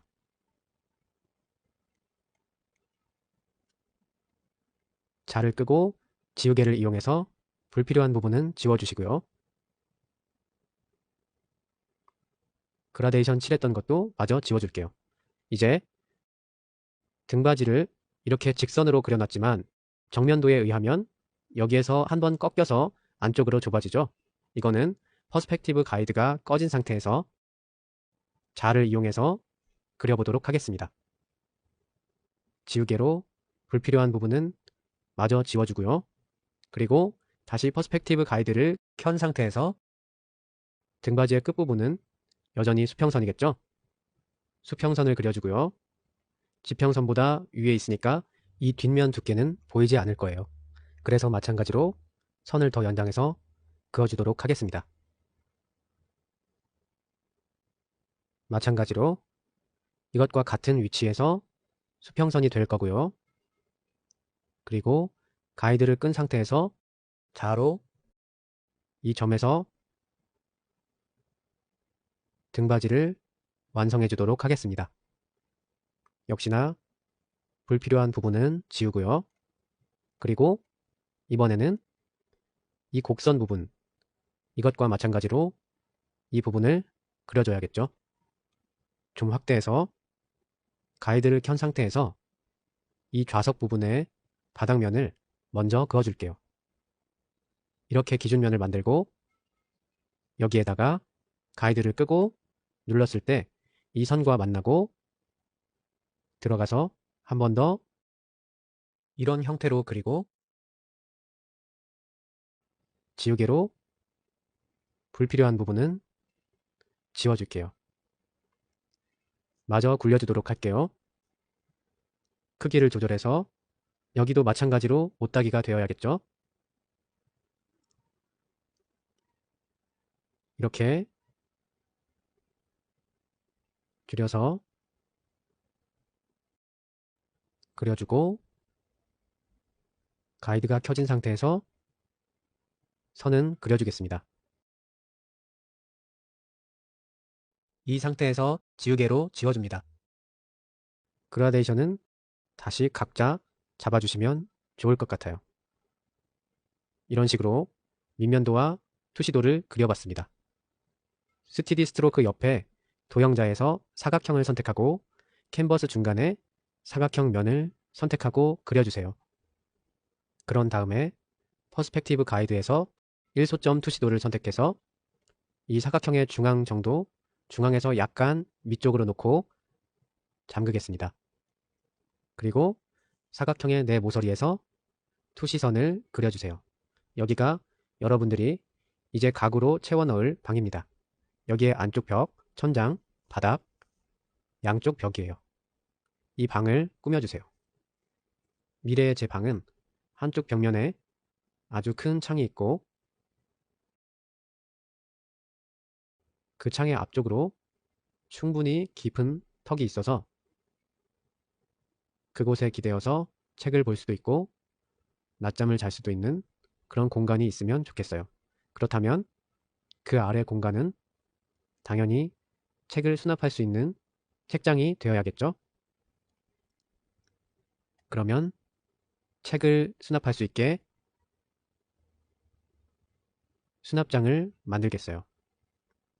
그리고 줌인해서 불필요한 부분은 지워주도록 하겠습니다.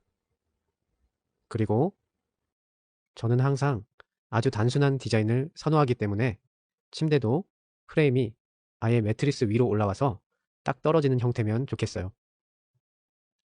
이 안에 매트리스가 들어있고 침대 수납장이 그 밑으로 빼곡하게 들어가 있는 침대. 수납장을 그려주기 전에 뒤에 벽선을 먼저 지우도록 할게요. 매트리스 밑으로 수납장을 만들겠습니다. 여기도 본체 자체는 여기가 뚫려 있겠죠? 그리고 이 위에 수납장을 그려주도록 하겠습니다. 그냥 원래 좀 떠 있기는 할 텐데 같이 맞춰서 그릴게요. 이렇게 하고 그 앞에 벽엔 벽걸이용 TV가 있으면 좋겠죠? 그리고 저는 일반적인 벽 보고 앉는 책상보다 가족용 식탁이나 회의 테이블 같은 넓은 가구를 공간 중앙에 놓고 싶어요. 이 정도쯤에 지금 대략적으로 보여드리기 위한 거니까 대충 그릴게요. 여러분들은 좀 더 디테일하게 꼼꼼하게 그려주세요. 이제 테이블 다리를 그려주도록 할게요. 그냥 심플하게 사각형 다리로 그릴게요. 안쪽 다리의 위치를 잡기 위해서 선을 살짝만 그릴게요.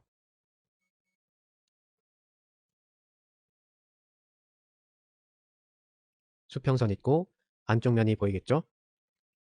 그러면 그 외에 나머지 필요 없는 선들은 지우도록 하겠습니다.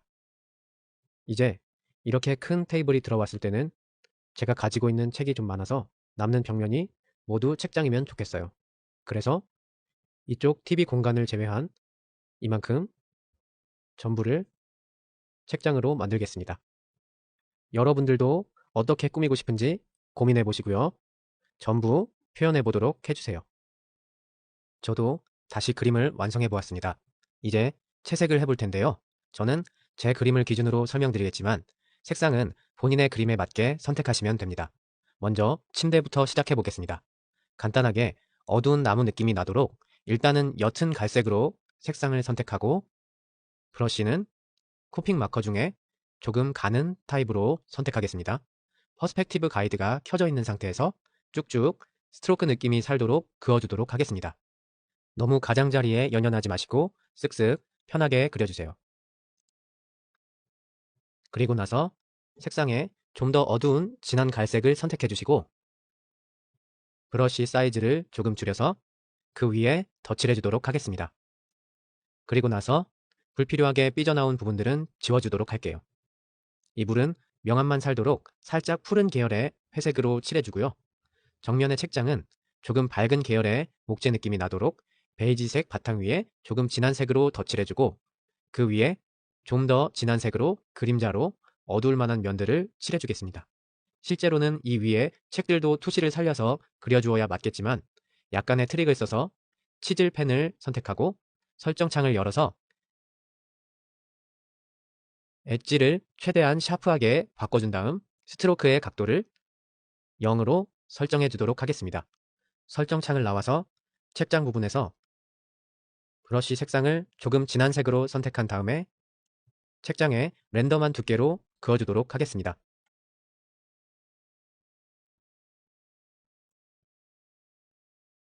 쓱쓱 랜덤하게 그어주고요. 지우개로 불필요한 부분은 책장선에 맞춰서 지워주도록 하겠습니다. 이렇게 나머지 부분도 채워주시면 직접 하나하나 그려준 것 같지는 않지만 얼추 책 느낌이 나죠? 색깔도 좀 여러가지 변형해서 사용하면 더 느낌을 살릴 수 있을 것 같아요. 이제 왼쪽 벽면으로 넘어와서 유리창은 먼저 하늘색으로 유리면을 모두 채워준 다음에 쓱쓱 채워준 다음에 불필요한 부분은 다시 지워주도록 하겠습니다. 그리고 나서 지우개를 선택하고 지우개의 설정창을 열어서 어마운트 이레이즈드를 10%로 바꿔주도록 하겠습니다. 그리고 퍼스펙티브 가이드는 잠시 끄고 자를 켜서 창 위에 대각선으로 대고 브러쉬 사이즈를 조금 키워서 대각선으로 창의 하늘색 부분을 살짝 지워주도록 하겠습니다. 내려서 브러쉬 사이즈를 줄이고 랜덤하게 마저 한 두 줄 정도 더 지워주도록 하겠습니다. 그리고 일반적으로 유리와 창문 프레임 사이에 어두운 색의 실리콘 코킹이 들어가죠. 조금 어두운 회색을 선택하고 브러쉬는 아주 가는 아이로 선택해서 퍼스펙티브 가이드를 다시 켜서 창문 틀을 살짝 칠해주도록 하겠습니다.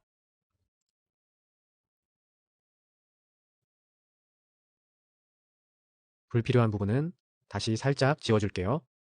선반 역시 정면의 책장과 마찬가지로 목재 느낌이 나도록 칠해주고요. 안쪽 면과 옆면에 좀 더 진한 느낌이 나도록 어두운 색으로 칠해주도록 하겠습니다. 벽면은 밝은 회색으로 전체를 칠해주도록 하고요.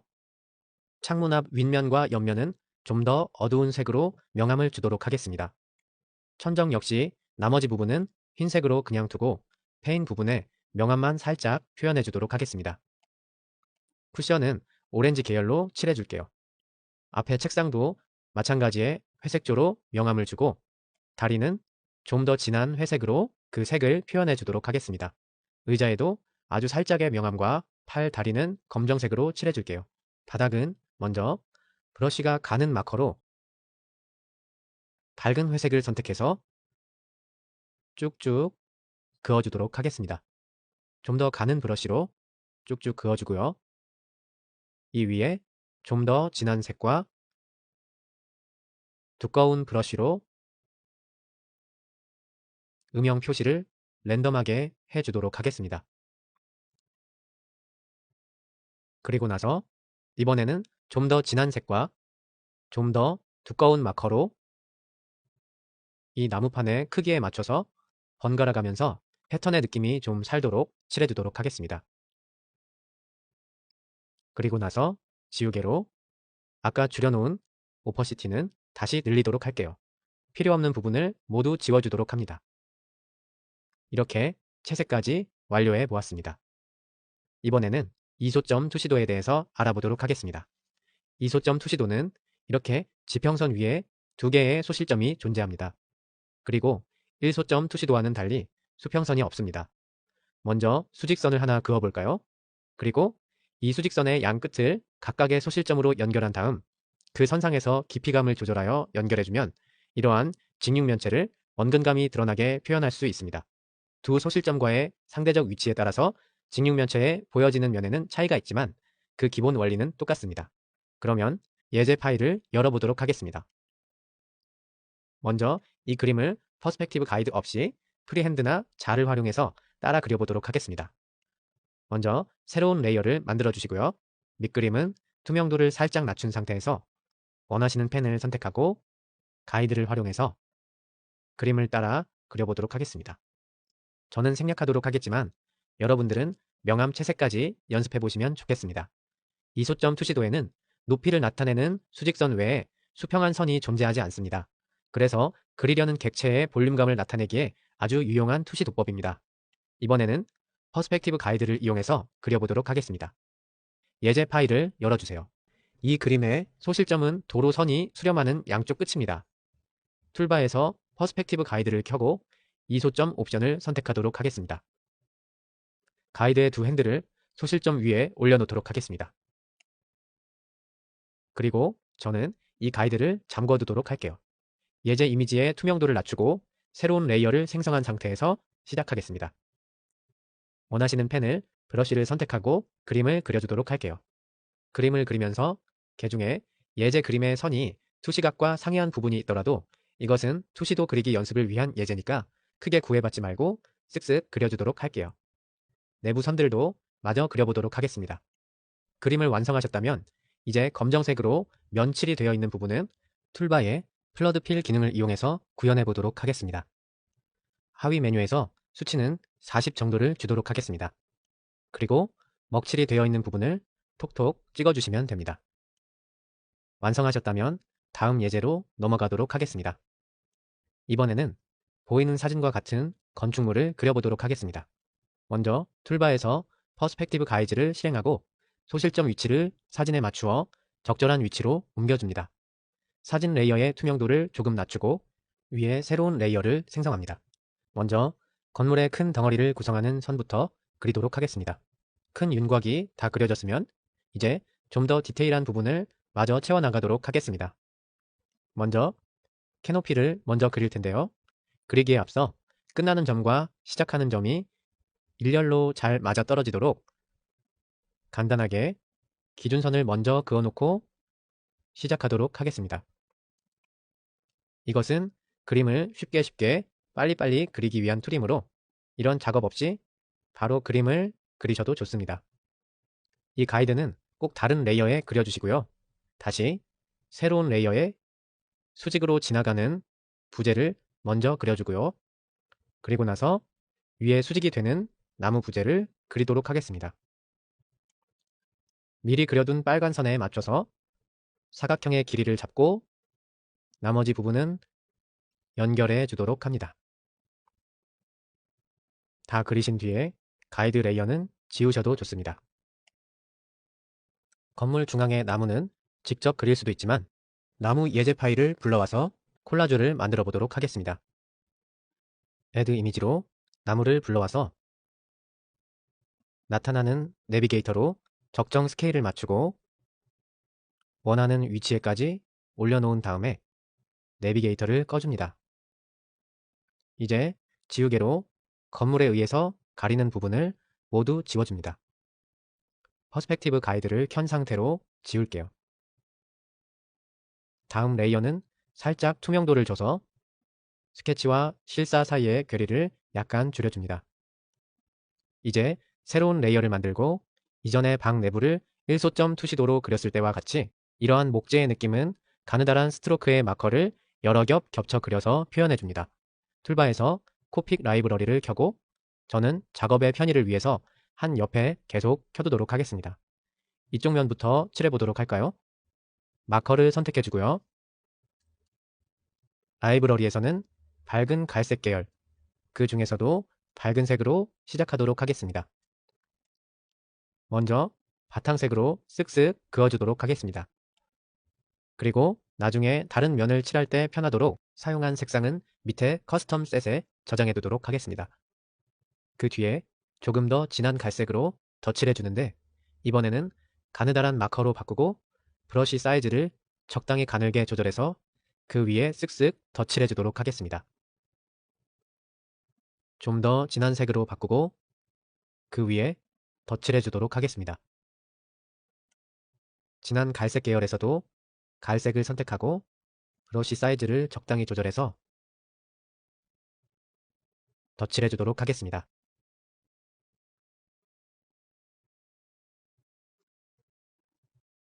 그리고 나서 지우개로 정리할 부분은 지워주고요. 이것과 마찬가지로 다른 나무가 나타난 면에도 같은 방법으로 이제 패턴 느낌이 살도록 칠해주도록 하겠습니다. 다 그렸으면 창문은 블루 그레이 계열의 색상으로 칠해주도록 하겠습니다.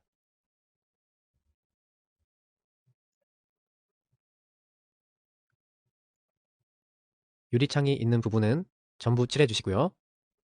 삐져나온 부분은 지우개로 말끔히 지워줍니다. 흰 벽 부분은 아주 살짝 명암만 넣어주도록 할게요. 그린 그레이 계열을 밝은 회색을 선택하고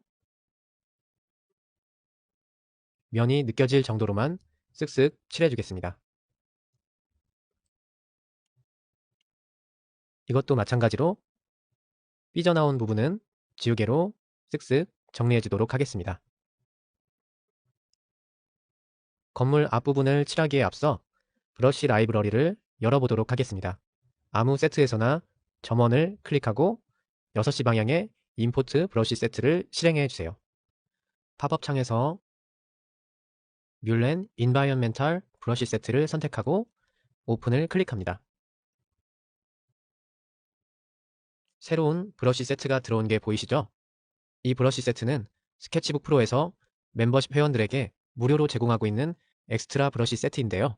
여러분들도 프로 멤버십 회원이시라면 스케치북닷컴에서 개인이나 오토데스크가 제공하는 브러쉬 세트를 무료로 다운받을 수 있습니다. 종종 업데이트되니까 한 번씩 확인해 보시면 좋을 것 같습니다. 새로 들어온 브러쉬 세트에서 먼저 뮤스 러프 브러쉬, 페인트 브러쉬를 선택하도록 하겠습니다. 속성 창을 열어서 스페이싱 값을 스트로크가 살아서 구분이 될 정도로 설정해 주고요. 색상은 밝은 회색으로 하겠습니다. 그리고 나서 자갈바 쪽에 칠해줍니다.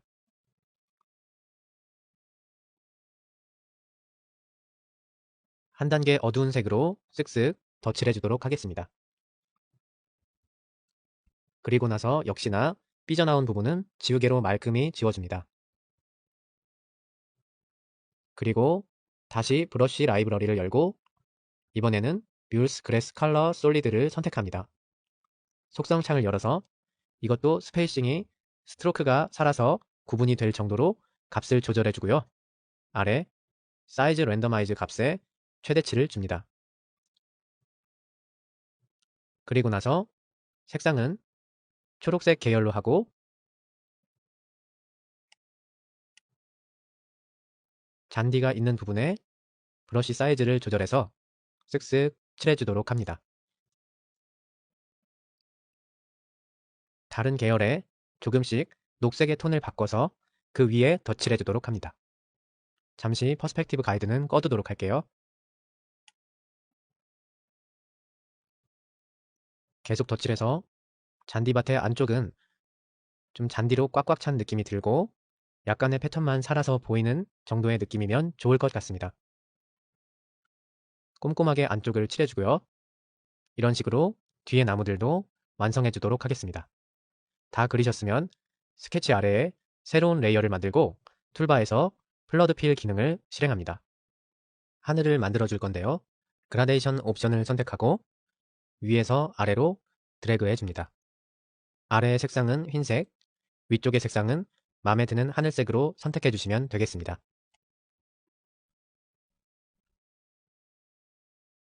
그리고 나서 하위 메뉴에서 OK를 눌러주시고요. 이번에는 브러쉬 라이브러리를 열어서 새로 불러온 세트 중에 뮬스 클라우드 매스 스메어 브러쉬를 선택하겠습니다. 색상은 흰색으로 바꾸고 크기를 적당히 조절해서 하늘 부분에 클릭해 주도록 하겠습니다. 조금 줄여서 왼편에도 한 번 더 클릭해 주도록 할게요.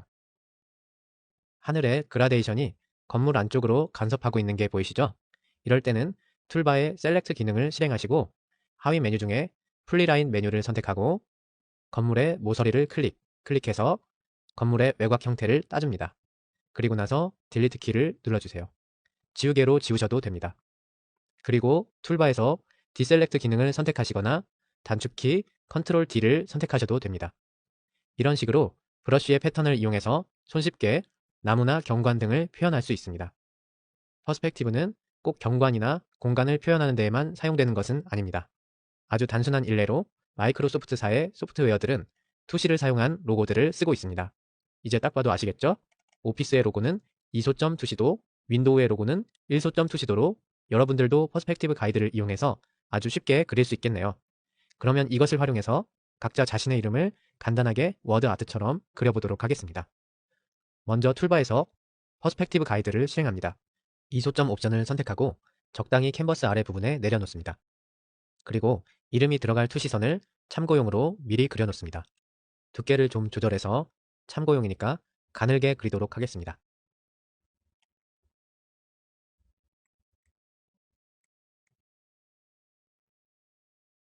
참고용이니까 적당히 그려놓고요. 이제 텍스트 기능을 실행합니다. 자신의 이름을 타이핑해 주시고 검정색 외에 원하는 색상이나 폰트가 있다면 바꿔주세요. 저는 기본 설정으로 진행하겠습니다. 내비게이터는 꺼주시고요.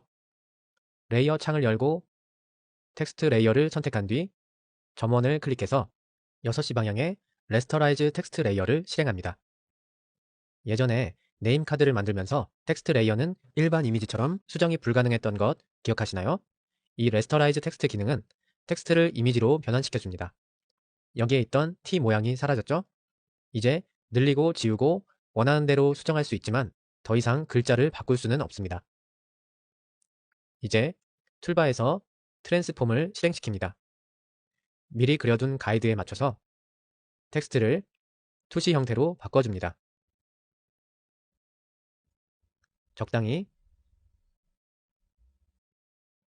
이름의 길이에 따라서 투시되는 정도는 알아서 결정해 주세요. OK 버튼을 클릭하고 이제 이 글씨에 두께선을 그려주도록 하겠습니다. 중간중간 투시선에 어긋나는 선이 필요할 때는 퍼스펙티브 가이드를 잠시 꺼두셔도 되고요. 퍼스펙티브 가이드의 하위 메뉴에서 이 자석처럼 생긴 스냅 모드를 꺼두셔도 퍼스펙티브 가이드가 비활성화됩니다. 글씨 전체를 따라서 투시를 두께값을 만들어주세요.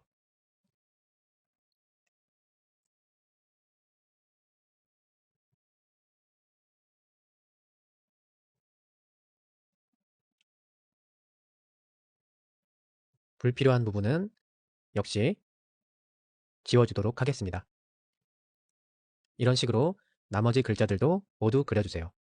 이제 이 글자의 그림자를 만들어 줄 텐데요. 레이어 창에서 앞에 글씨 레이어를 복제합니다.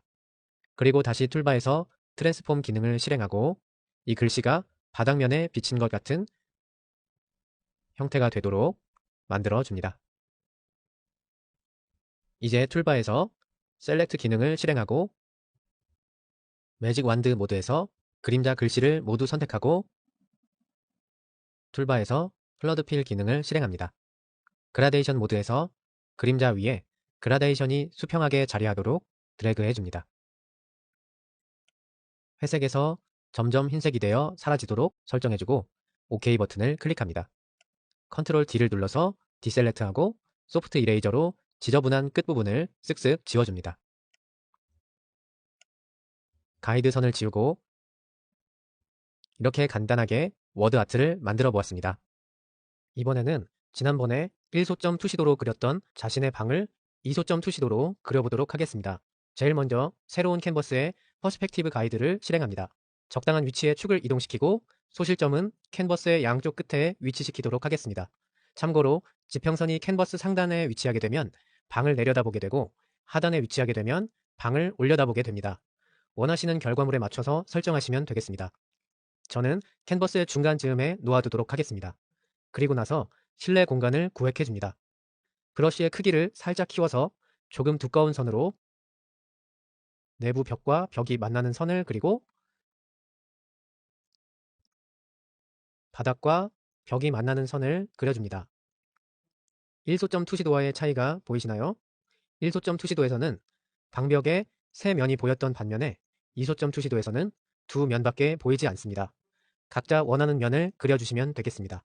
저는 제 그림에서 창이 나 있던 면과 붙박이장이 들어있던 면을 그려보도록 하겠습니다. 제일 먼저 적절한 높이 비례를 위해서 새로운 레이어에 살짝 눈금 표시를 해두도록 할게요. 바닥에서 천장까지가 대략 2400 정도 된다고 하고 4등분으로 나누면 한 단의 높이가 600 정도 될 것 같습니다. 이 상태에서 다시 새로운 레이어에 창문을 그려주도록 하겠습니다. 색상을 검정색으로 바꾸고 브러쉬 사이즈를 조금 줄여서 창문 프레임을 먼저 그려줄 텐데요.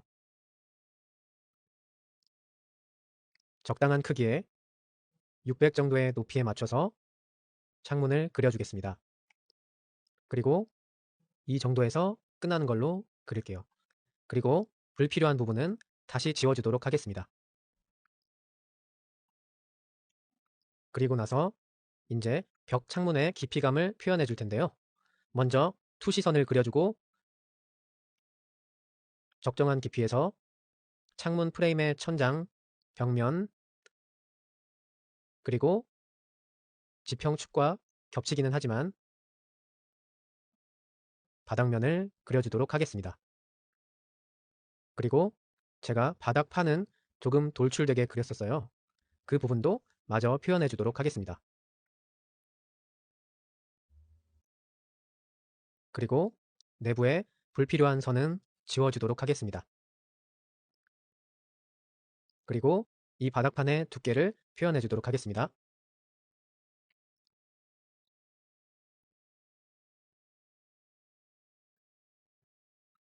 여전히 튀어나온 부분은 지우개로 정리해 주도록 하겠습니다. 그리고 그 밑에 책장도 마저 그려주도록 하겠습니다. 창문 프레임도 마저 그려주도록 하겠습니다.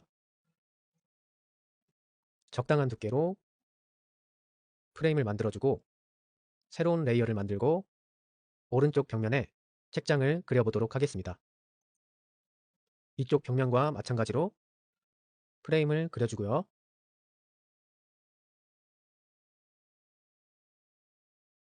칸도 나눠주도록 하겠습니다. 책장을 다 그렸으면 바닥 패턴과 천장 패턴도 마저 그려주도록 하겠습니다.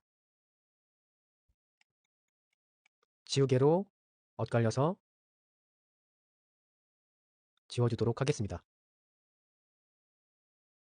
천장도 격자무늬 그리듯 그대로 살려서 그려주도록 하겠습니다. 얼추 이 공간 안에서 그릴 수 있는 면은 모두 그린 것 같습니다. 낮은 쿠션까지 마저 그려주면 그림은 완성된 것 같네요. 채색은 다시 설명하지 않겠습니다. 지난번 일소점 투시도 그렸을 때와 마찬가지로 그려보도록 해주세요. 이 사진은 베를린에 있는 한 대학 도서관의 모습입니다. 따라 그려볼 텐데요. 우리가 새로운 창작 그림을 그리고 있는 게 아니라 사진을 따라서 그리고 있다 보니 이 사진의 소실점을 먼저 찾아야겠죠? 그동안 연습했던 예제에 비해서 그렇게 뚜렷하게 눈에 들어오고 있지는 않습니다. 이럴 때에는 단순하게 사진 안에 투시선들을 연장해서 그려보면 되는데요. 얼핏 봐도 이 투시선들은 여기 어디쯤에서 만날 것 같은데 이 선들은 캔버스 밖으로 연장돼야겠네요. 일단 화면 상단의 메뉴에서 이미지를 클릭하고 캔버스 사이즈를 클릭합니다. 그 위에 이미지 사이즈 메뉴는 이 사진이나 그 위에 그린 그림 전체의 크기를 변경해주지만 이 캔버스 사이즈는 이미지들을 그대로 놔두고 이 작업 영역의 크기만 변경해줍니다. 팝업 메뉴에서 가로 사이즈를 4000 정도로 늘려주고 이 아래 표는 현재 캔버스가 중앙에 기준하고 상하 좌우 등 간격으로 확장된다는 뜻입니다. 우리는 지금 이미지의 왼쪽 영역이 필요한 거기 때문에 현재 캔버스를 우측 기준으로 했을 때 좌측으로 확장되도록 설정해주고 OK를 클릭합니다. 캔버스 영역이 늘어난 게 보이시죠? 이제 새로운 레이어를 켜고 가이드를 이용해서 사진 안의 선을 아무 선이나 연장해서 소실점을 찾아주도록 하겠습니다. 먼저 이쪽을 좀 더 확대해서 다시 잡아볼게요. 우선 이렇게 해서 잘 보이도록 선 색상을 빨간색으로 선택할게요. 그리고 소실점을 찾아서 선을 그어주고 이 선과 만날 또 다른 선을 그어보도록 하겠습니다. 이렇게 그어주면 이 교차하는 점이 소실점이 되는 거죠. 제 왼쪽도 조금 벗어나서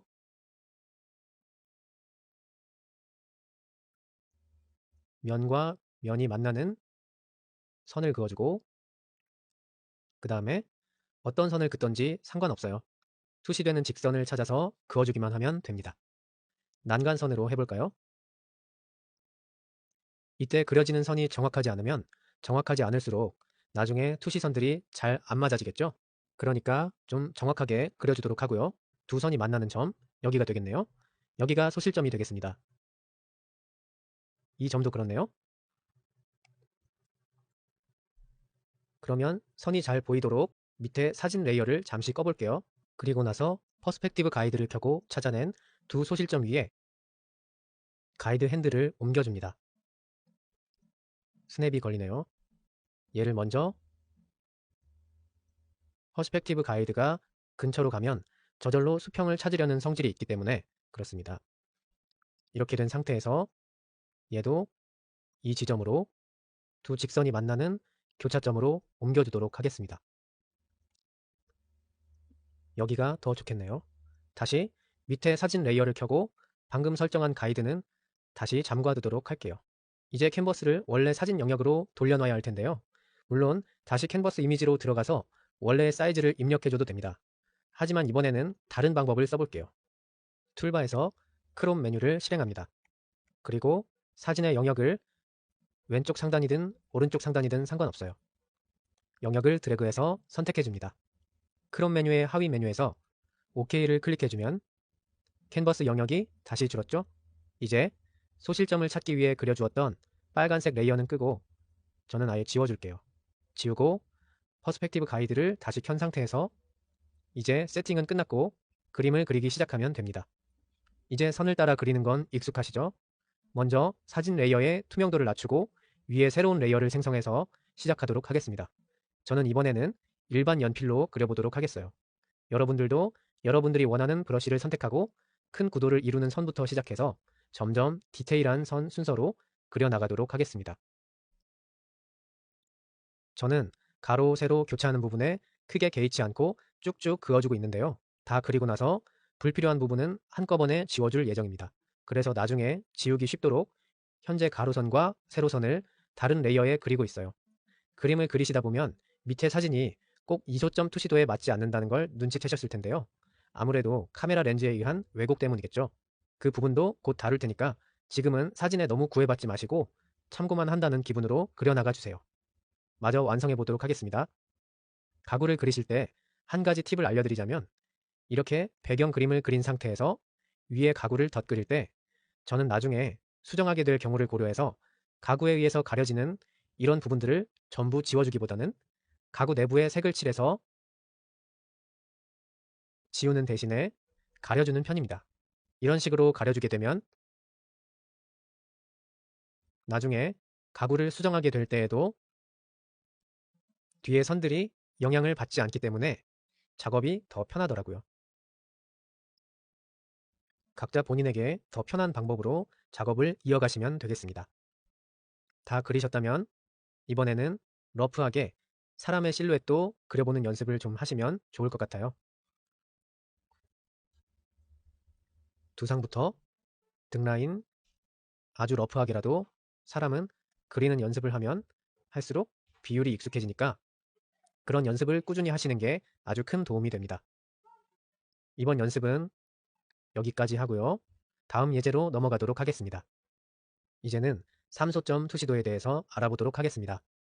삼소점 투시도는 우리가 주변에서 제일 자주 만나게 되는 투시도입니다. 보시는 바와 같이 지평선에 있을 때 두 소실점은 지평선상에 위치하게 되고요. 세 번째 소실점이 지평선 위에 있나 아래에 있나에 따라 높이감을 강조한 올려다보는 그림이 될 수도 있고 깊이감을 강조한 내려다보는 그림이 될 수도 있습니다. 세 번째 소실점이 지평선 위에 있는 경우에 사람의 눈높이에서 보다 더 아래에서 올려다본 느낌이라 해서 일각에선 땅바닥에 붙어있는 벌레에 빗대어 웜스 아이뷰라고 하기도 하고 개구리 와자를 써서 와감도라고 하기도 합니다. 바로 이 사진과 같은 뷰를 말합니다. 세 번째 소실점이 지평선 아래에 있는 경우에는 사람의 눈높이에서 보다 훨씬 위에서 내려다본 느낌이라 해서 세 조자를 써서 조감도라고 합니다. 극단적인 예로 이와 같은 뷰를 말합니다. 삼소점 투시도는 이미 영화나 게임 등 무수한 곳에 빈번하게 쓰이고 있으니 여러분들께서 활용도가 아주 높은 작도법이 될 것이므로 열심히 연습해 두시면 좋겠습니다. 먼저 보여드린 이 사진을 퍼스펙티브 가이드 없이 한번 그려보도록 하겠습니다. 소실점으로 수렴하는 투시 선에 대한 감각을 익히려고 하는 연습이니까 대범하게 선을 쓱쓱 그어주시면 됩니다. 각기 다른 부분부터 구름에 가려 사라지는 것을 표현하기 위해서 각 건물은 다른 레이어에 그려주세요.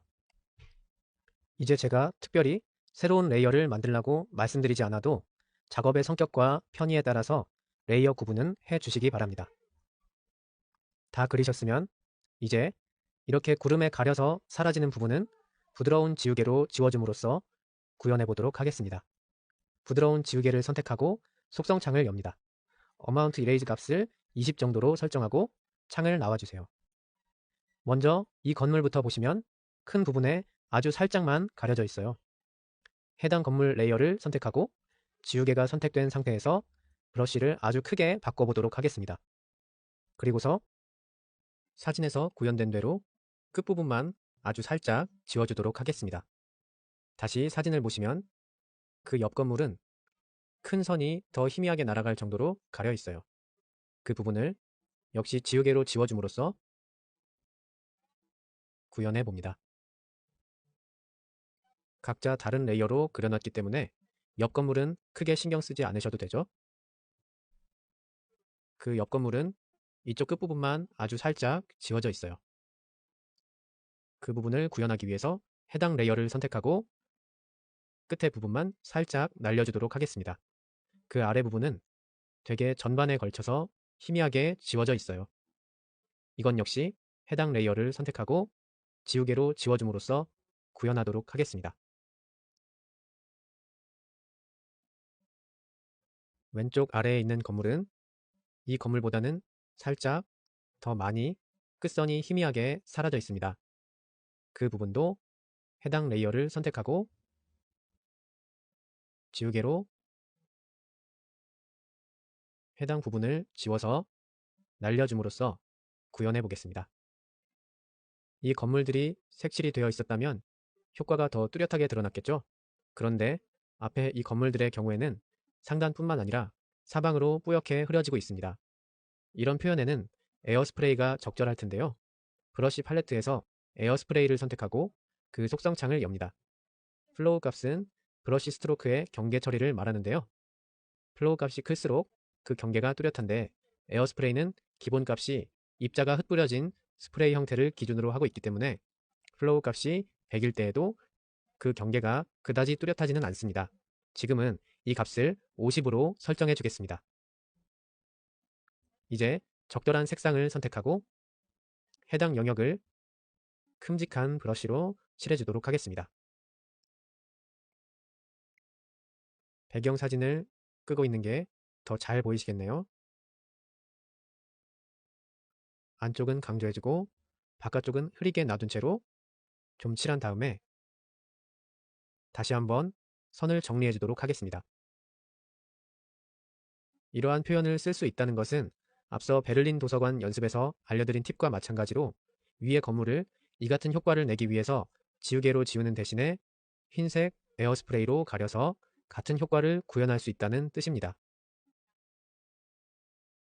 흰색을 선택해서 부분을 칠해보면 지우개로 지운 것이나 에어스프레이로 가린 것이나 얼추 비슷한 효과가 나죠. 이것으로 이 예제를 마무리하고 다음 예제로 넘어가 보도록 하겠습니다. 이번에 연습해 볼 예제는 도시를 위에서 아래로 내려다본 그림입니다. 스케치북 프로의 공식 홈페이지에는 각자의 스케치를 업로드하여 공유하는 갤러리도 있고 각자 주어진 주제에 따라 서로의 스케치를 업로드하고 잘된 작품을 추천하는 데비앙 아트라는 사이트도 있습니다. 현재 보고 계시는 이 스케치는 데비앙 아트에서 퍼온 것입니다. 스케치를 해주신 작가분이 친절하게 각각의 소실점을 이미지에 표시해 주셨어요. 그런데 제가 제공해드리는 이 예제 파일에는 이 소실점이 지워져 있을 겁니다. 베를린 라이브러리 예제에서 연습했던 것처럼 역으로 소실점을 찾아보시기 바랍니다. 이 스케치는 상대적으로 매우 쉽게 소실점을 찾을 수 있어요. 그렇다면 이 그림을 따라 그리기 위해서 퍼스펙티브 가이드를 실행하고 하위 메뉴에서 3소점 모드를 선택합니다. 가이드 핸들을 각각 소실점의 위치로 이동시키고 가이드는 잠구어 두겠습니다. 저는 이번에도 마찬가지로 윤곽을 나타내는 선을 먼저 그린 후에 디테일 선을 그려나가도록 하겠습니다. 다 그리셨나요? 별다른 어려움 없이 그리실 수 있으시죠? 그렇다면 바로 다음 예제로 넘어가겠습니다. 이러한 3소점 투시도를 또 흔하게 발견할 수 있는 데가 아파트 광고입니다. 물론 보시는 것처럼 시대에 따라 업체에 따라 정도의 차이는 있지만 평면을 보여줄 때 3소점 투시도를 이용함으로써 공간이 더 넓어 보이고 깊어 보이는 효과를 얻는 것입니다. 단위 세대의 평면뿐만 아니라 아파트 단지 전체의 조감도에도 같은 효과를 통해서 단지가 더 커 보이는 효과를 줍니다. 이번에는 이런 아파트 유닛 평면을 그려보도록 하겠습니다. 보시는 그림을 그려볼 텐데요. 소실점을 찾는 과정은 생략하도록 하겠습니다. 연장선을 그어보시면 이렇게 소실점을 찾으실 수 있고요. 퍼스펙티브 가이드를 켜고 소실점 위치를 일치시킨 다음 캔버스를 크롭해서 작업 영역을 다시 원상복구시킨 다음에 작업을 시작해 보도록 하겠습니다. 이 스케치는 다 그린 후 잘린 벽면을 검정색으로 칠해줍니다. 저는 일단 플러드 필 기능을 이용해서 큰 덩어리들을 칠해준 다음에 안 되는 부분을 브러쉬로 메꿔주도록 하겠습니다.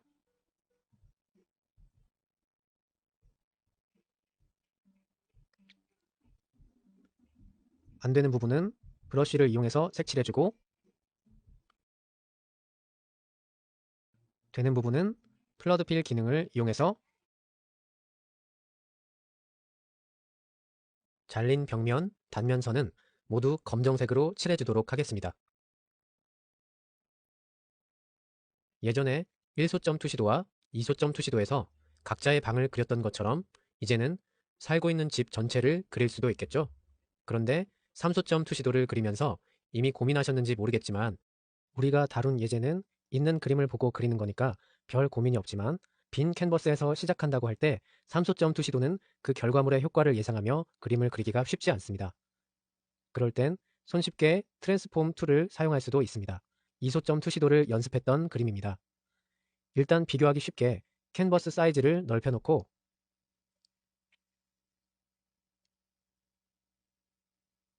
이미지를 복사해서 원본을 왼편에 두도록 하겠습니다.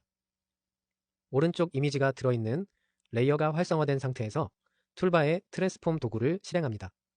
하위 메뉴에서 디스토트 모드를 선택하고 이미지의 상단의 좌우 핸들을 안쪽으로 이동시킵니다.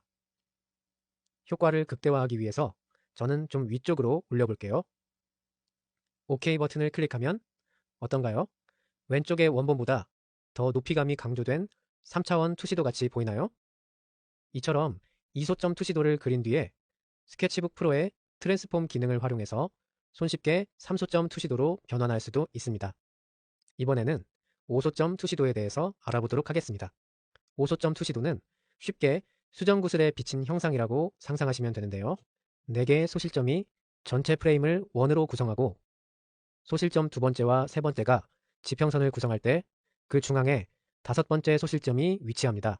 때문에 수직 수평선은 곡선으로 왜곡됩니다.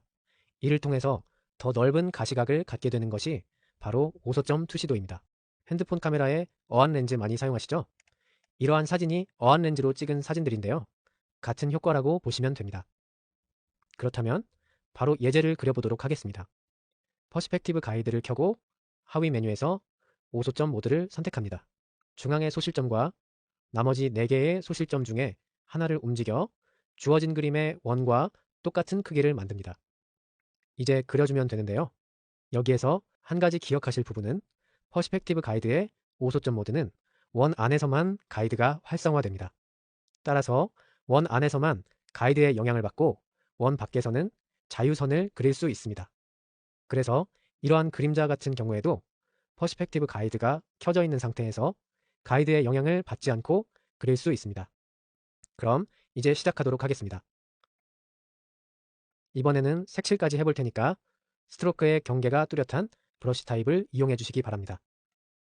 다 그리셨으면 독립된 레이어에 여기 구슬의 빛이 반사된 듯한 얼룩 부분도 흰색 선으로 그려주시기 바랍니다.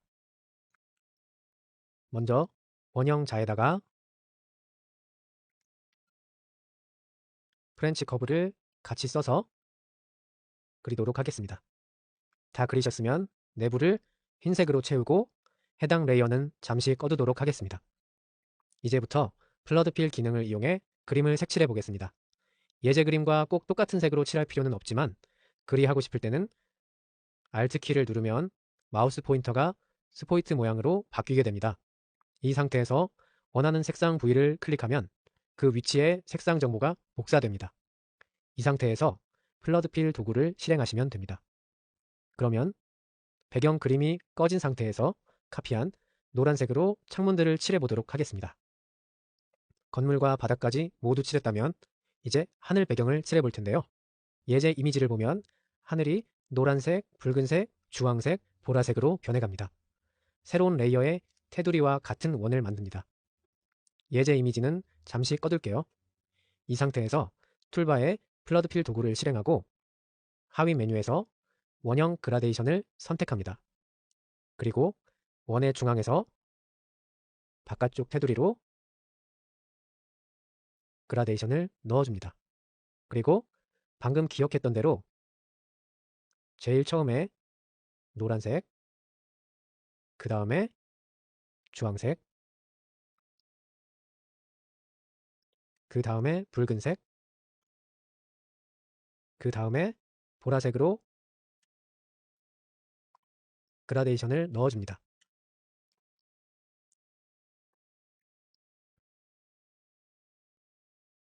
그리고 OK 버튼을 클릭하고 나머지 이미지들을 켜보면 예제 이미지와 얼추 비슷한가요? 이 그라데이션 레이어를 최하단에 두고 바로 그 앞에 미리 만들어둔 구름 레이어를 놓고 투명도를 적당히 줍니다.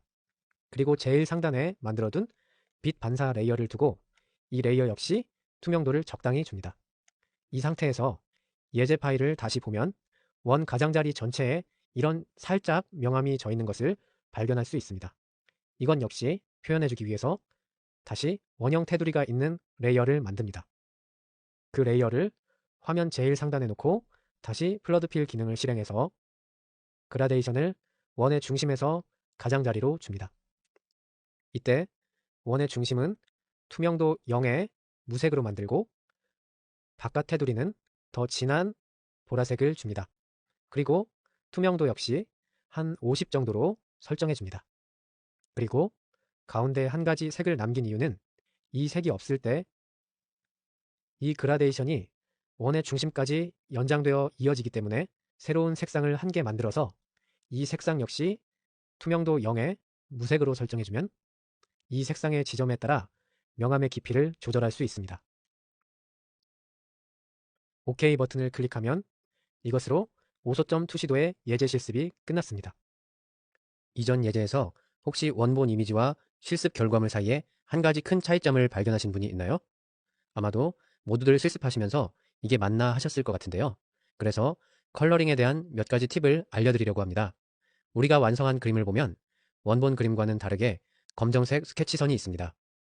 일반적인 스케치를 떠올려 보면 밑그림은 채색하면서 그 위에 덧그려지고 덧칠해져서 결과물에서는 잘 안 보이게 되죠. 지난 예제에서는 우리가 스케치북 프로의 플러드 필 기능을 이용하다 보니 스케치 안쪽 면만을 칠하게 되고 그러다 보니 결과물에서 스케치선이 더 뚜렷하게 보이는 것 같습니다. 물론 이러한 그림을 완성할 수 있는 방법은 무수히 많습니다. 이 중에 제일 쉬운 방법 또는 제일 좋은 방법이라는 것은 따로 없는 것 같은데요.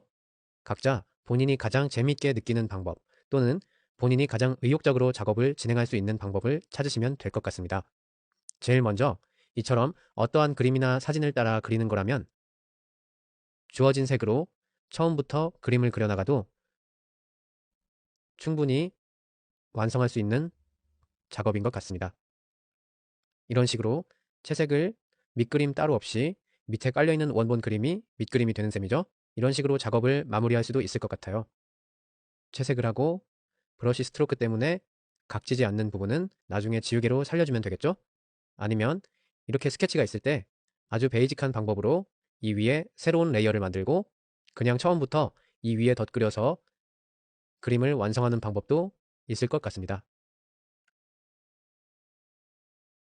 방금 보여드린 방법과 밑그림이 내가 그린 스케치선이냐 아니면 오리지널 원본 이미지냐의 차이만 있겠지만 이게 처음 창작물이라고 가정하면 아무래도 스케치선이 있는 상태에서 그 위에 색칠한 경우가 훨씬 많을 것 같아요.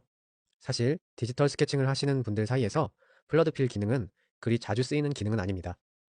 전통적인 채색 방법이 더 익숙해서이기도 할 것 같고 그게 스케치 전체의 핵심이기 때문일 겁니다. 그래서 많은 분들이 그냥 채색을 하시곤 해요. 이런 식으로 스케치 위에 마저 색칠을 해줄 수도 있을 것 같습니다. 이번에는 이 스케치 레이어 위에 예전에 했던 방법처럼 바로 플러드 필 기능을 이용해서 이 레이어에 바로 채색을 하는 게 아니라 플러드 필 기능을 쓰되 스케치와 레이어를 분리해서 작업할 건데요. 그러기 위해서는 플러드 필을 바로 쓸 수가 없고 먼저 스케치가 그려진 레이어가 활성화된 상태에서 툴바의 셀렉트 도구를 선택하고 하위 메뉴에서 매직 완드를 선택합니다. 색칠할 영역을 선택하고 레이어를 새로 만들어서 이 새로 만든 레이어가 활성화된 상태에서 플러드 필 도구를 이용해서 채색합니다. 물론 플러드 필 대신에 직접 브러쉬로 채색하셔도 상관없습니다.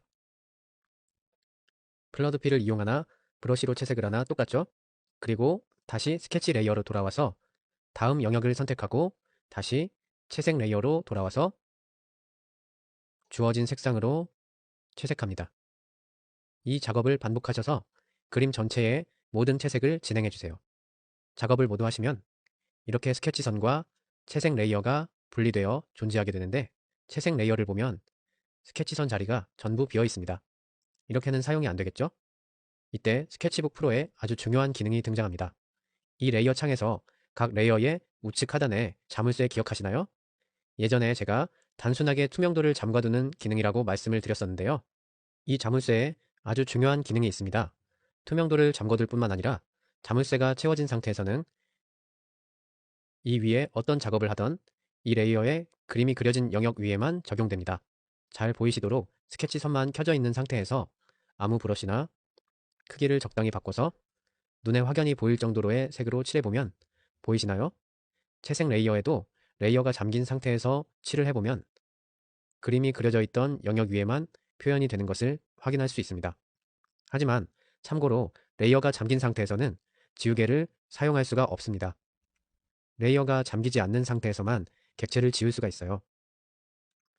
잠금을 해제하면 바로 지워지죠? 다시 스케치로 돌아와서 이제부터는 레이어가 잠긴 상태에서 각 스케치 선들이 알맞은 색들로 바뀌도록 조절을 해줄 텐데요. 이때 실습 레이어를, 채색 레이어를 켜두고 이쪽 부분 먼저 시작해 볼게요. 아웃라인 레이어가 잠긴 상태에서 아무 브러쉬나 선택하고 이 테두리는 이 색으로 칠해 주도록 하겠습니다. 스케치선이 면과 한 덩어리가 되면서 스케치선이 없는 것과 같은 효과를 낼 수 있습니다. 이 부분도 당연히 같은 색으로 칠할 수 있겠네요. 나중에 디테일한 부분은 정리하기로 하고 먼저 대충 칠해 보도록 할게요. 그리고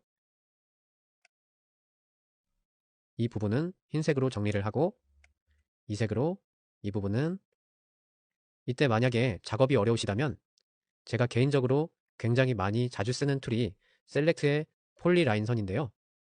이렇게 두 경계가 만나는 부분을 색칠해야 될 때 저는 이런 식으로 경계를 미리 정해놓고 나서 브러쉬로 칠하는 편입니다. 그러면 이 경계 밖으로는 칠해지지 않기 때문에 작업이 더 용이할 수 있어요. 이 부분을 마저 칠하고 이 창문의 테두리는 창문 안쪽 선으로 맞춰주도록 하겠습니다. 이런 식으로 스케치 전체를 차례대로 수정해 주시면 되겠습니다. 작업을 다 하셨나요? 나머지 배경색, 구름, 반사빛 같은 부분들은 이전 예제에서 다뤘던 것과 마찬가지로 진행하시면 됩니다. 마무리하셨나요? 그런데 지난 예제 실습에서는 제일 마지막에 구 형태의 입체감을 표현하기 위해서 짙은 보라색으로 외곽 테두리에 그라데이션을 줬는데요. 이번에는 좀 다른 방법으로 효과를 내보겠습니다. 우리는 블렌드 모드를 모두 배웠기 때문에 레이어 창에서 제일 상단에 새로운 레이어를 만들고 블렌드 모드에서 오버레이를 선택하도록 하겠습니다. 브러쉬는 에어스프레이로 바꾸고 툴바에서 원형 자를 실행해서 구슬의 테두리에 맞춰줍니다. 최대한 정확하게 맞춰줘야 어긋나지 않고 명암이 들어갈 것 같아요. 이 상태에서 색상은 검정색과 짙은 보라색 사이 명암 표현이 될 정도로 어두운 색으로 선택하고 가이드를 따라서 쭉 그어줍니다. 저는 위의 부분뿐만 아니라 밑에 부분에 좀 더 명암을 강조하고 싶어요. 그러면 밑에 부분을 더 진하게 그어주면 되겠죠? 이전 예제에서 만들어낸 결과물보다 더 원본 이미지에 가까운 것 같나요? 이전 실습을 통해서 디지털 스케칭에서 디지털 페인팅으로 자연스럽게 넘어가 보도록 하겠습니다.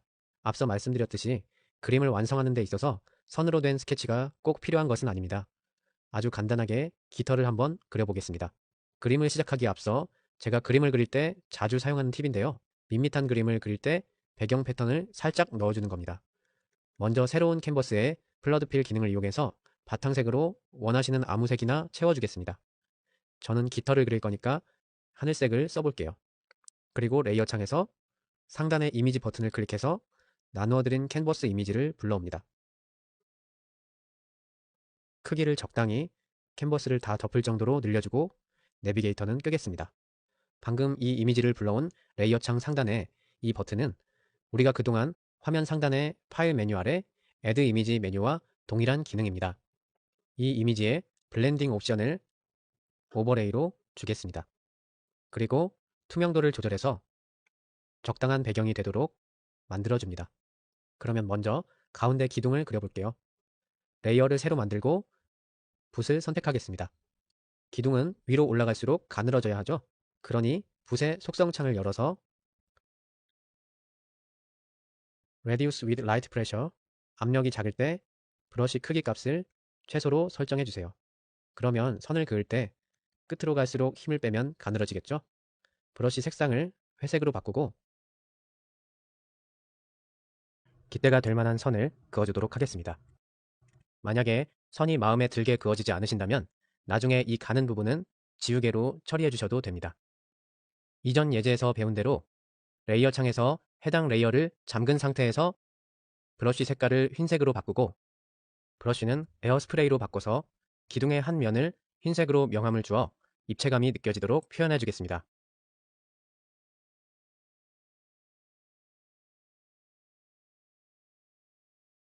둥근 원기둥 형태의 깃대처럼 보이도록 명암을 주도록 합니다. 여기에서 새로 레이어를 만들고 이제 깃털의 아랫부분에 있는 이 솜털 같은 깃털을 표현해주기 위해서 브러쉬 라이브러리에서 신테릭 페인트 중에 알갱이 입자가 가장 살아있는 브러쉬를 선택하도록 하겠습니다. 아랫부분에 그 솜털을 표현하기 위해서 속성창을 열고 랜더마이즈 항목 내에 사이즈와 플로우 값을 적당히 주도록 합니다. 이 상태에서 아랫부분의 솜털을 난 방향으로 그려주도록 합니다.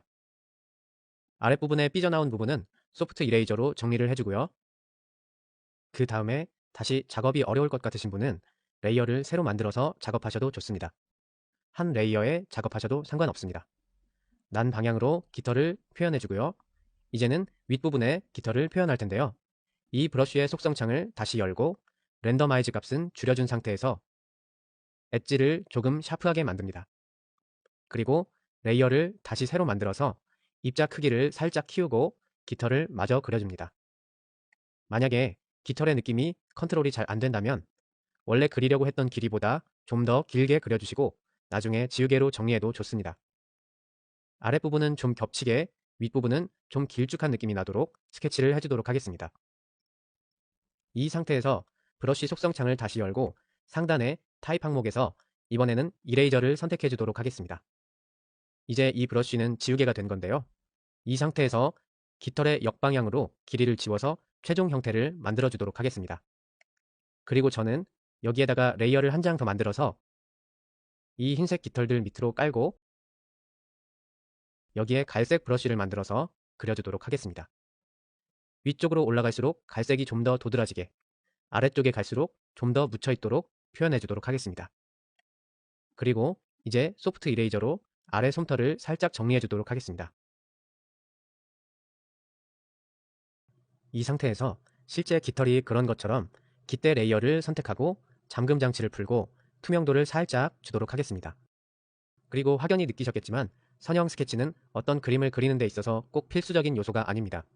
이런 식으로 스케치 없이 페인팅만으로 그림을 완성해 나갈 수 있다는 것을 좀 더 연습해 보도록 하겠습니다. 앞서 깃털의 줄기를 그리면서 흰색과 회색의 조화로 입체감을 표현했던 거 기억하시나요? 이번에는 굴을 그려서 빛의 효과에 대해서 아주 간단히 알아보겠습니다. 툴바에 셀렉트를 실행하고 이 하위 메뉴에서 원을 선택합니다.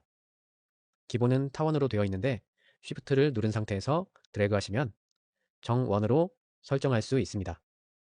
적당한 크기를 설정해 준 뒤에 페인트 브러쉬를 선택하고 설정창에서 엣지 항목은 최소값, 오퍼시티 헤비 프레셔는 3 정도, 라이트 프레셔는 최소값, 플로우는 50, 라이트 프레셔는 최소값을 줍니다.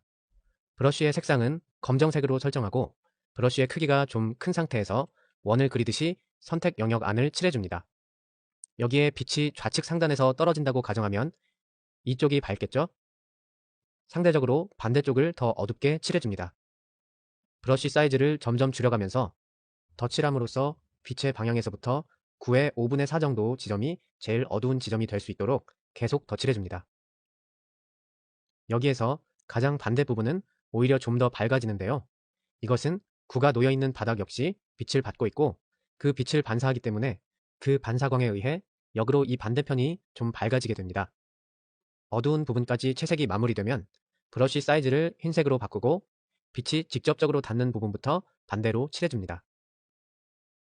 밝은 부분의 명암이 살도록 하고 역광도 표현해주도록 하겠습니다. 다시 검정색으로 어두운 부분의 명암을 덧칠해줄게요. 다시 흰색으로 밝은 부분을 강조해주고 브러쉬 팔레트에서 블러를 선택해서 스트로크가 살아있는 부분을 살짝 뭉개줍니다. 이제 셀렉트의 하위 메뉴에서 인버트를 선택합니다. 그러면 선택 영역이 캔버스의 반대 영역으로 반전됩니다. 이 구가 공중에 떠 있지 않는 이상 바닥에 그림자가 생기겠죠? 레이어를 새로 만들어서 밑으로 깔고 같은 브러쉬의 설정창을 열어서 플로우 값을 30까지 맞추고 그림자를 그려줍니다. 대충 영역을 잡아서 그려주고 지우개로 형태를 잡아주도록 할 겁니다. 그림자가 살짝 앞에서 시작해서 둥글게 뒤로 구의 모양을 반영할 수 있도록 덧칠해 주시고요. 부드러운 지우개로 외곽 영역을 지워서 그림자의 형태를 다듬도록 하겠습니다. 컨트롤 D를 눌러 선택 영역을 해제하면 구의 형태가 입체적으로 느껴지시나요? 사람마다 표현은 얼마든지 다를 수 있습니다. 입체감이 잘 전달되는가를 기준으로 연습해 보시기 바랍니다. 이번에는 구를 그린 김에 이 위에 색을 입혀서 초록색 사과를 한번 만들어 보도록 하겠습니다. 새로운 레이어를 만들고 블렌드 모드로 컬러를 주도록 하겠습니다. 이 위에 초록색을 한번 입혀볼게요. 사이즈를 키워서 초록색을 입히고 혹시 여러분들은 나중에 재연습을 하고 싶으실 경우를 대비해서 미리 그려놓은 구를 한 장 복사해서 저장해두고 작업하시는 게 좋겠고요. 구와 컬러 블렌드 레이어를 합쳐주도록 하겠습니다. 사과는 어느 각에서 보던 이렇게 정원은 아니죠.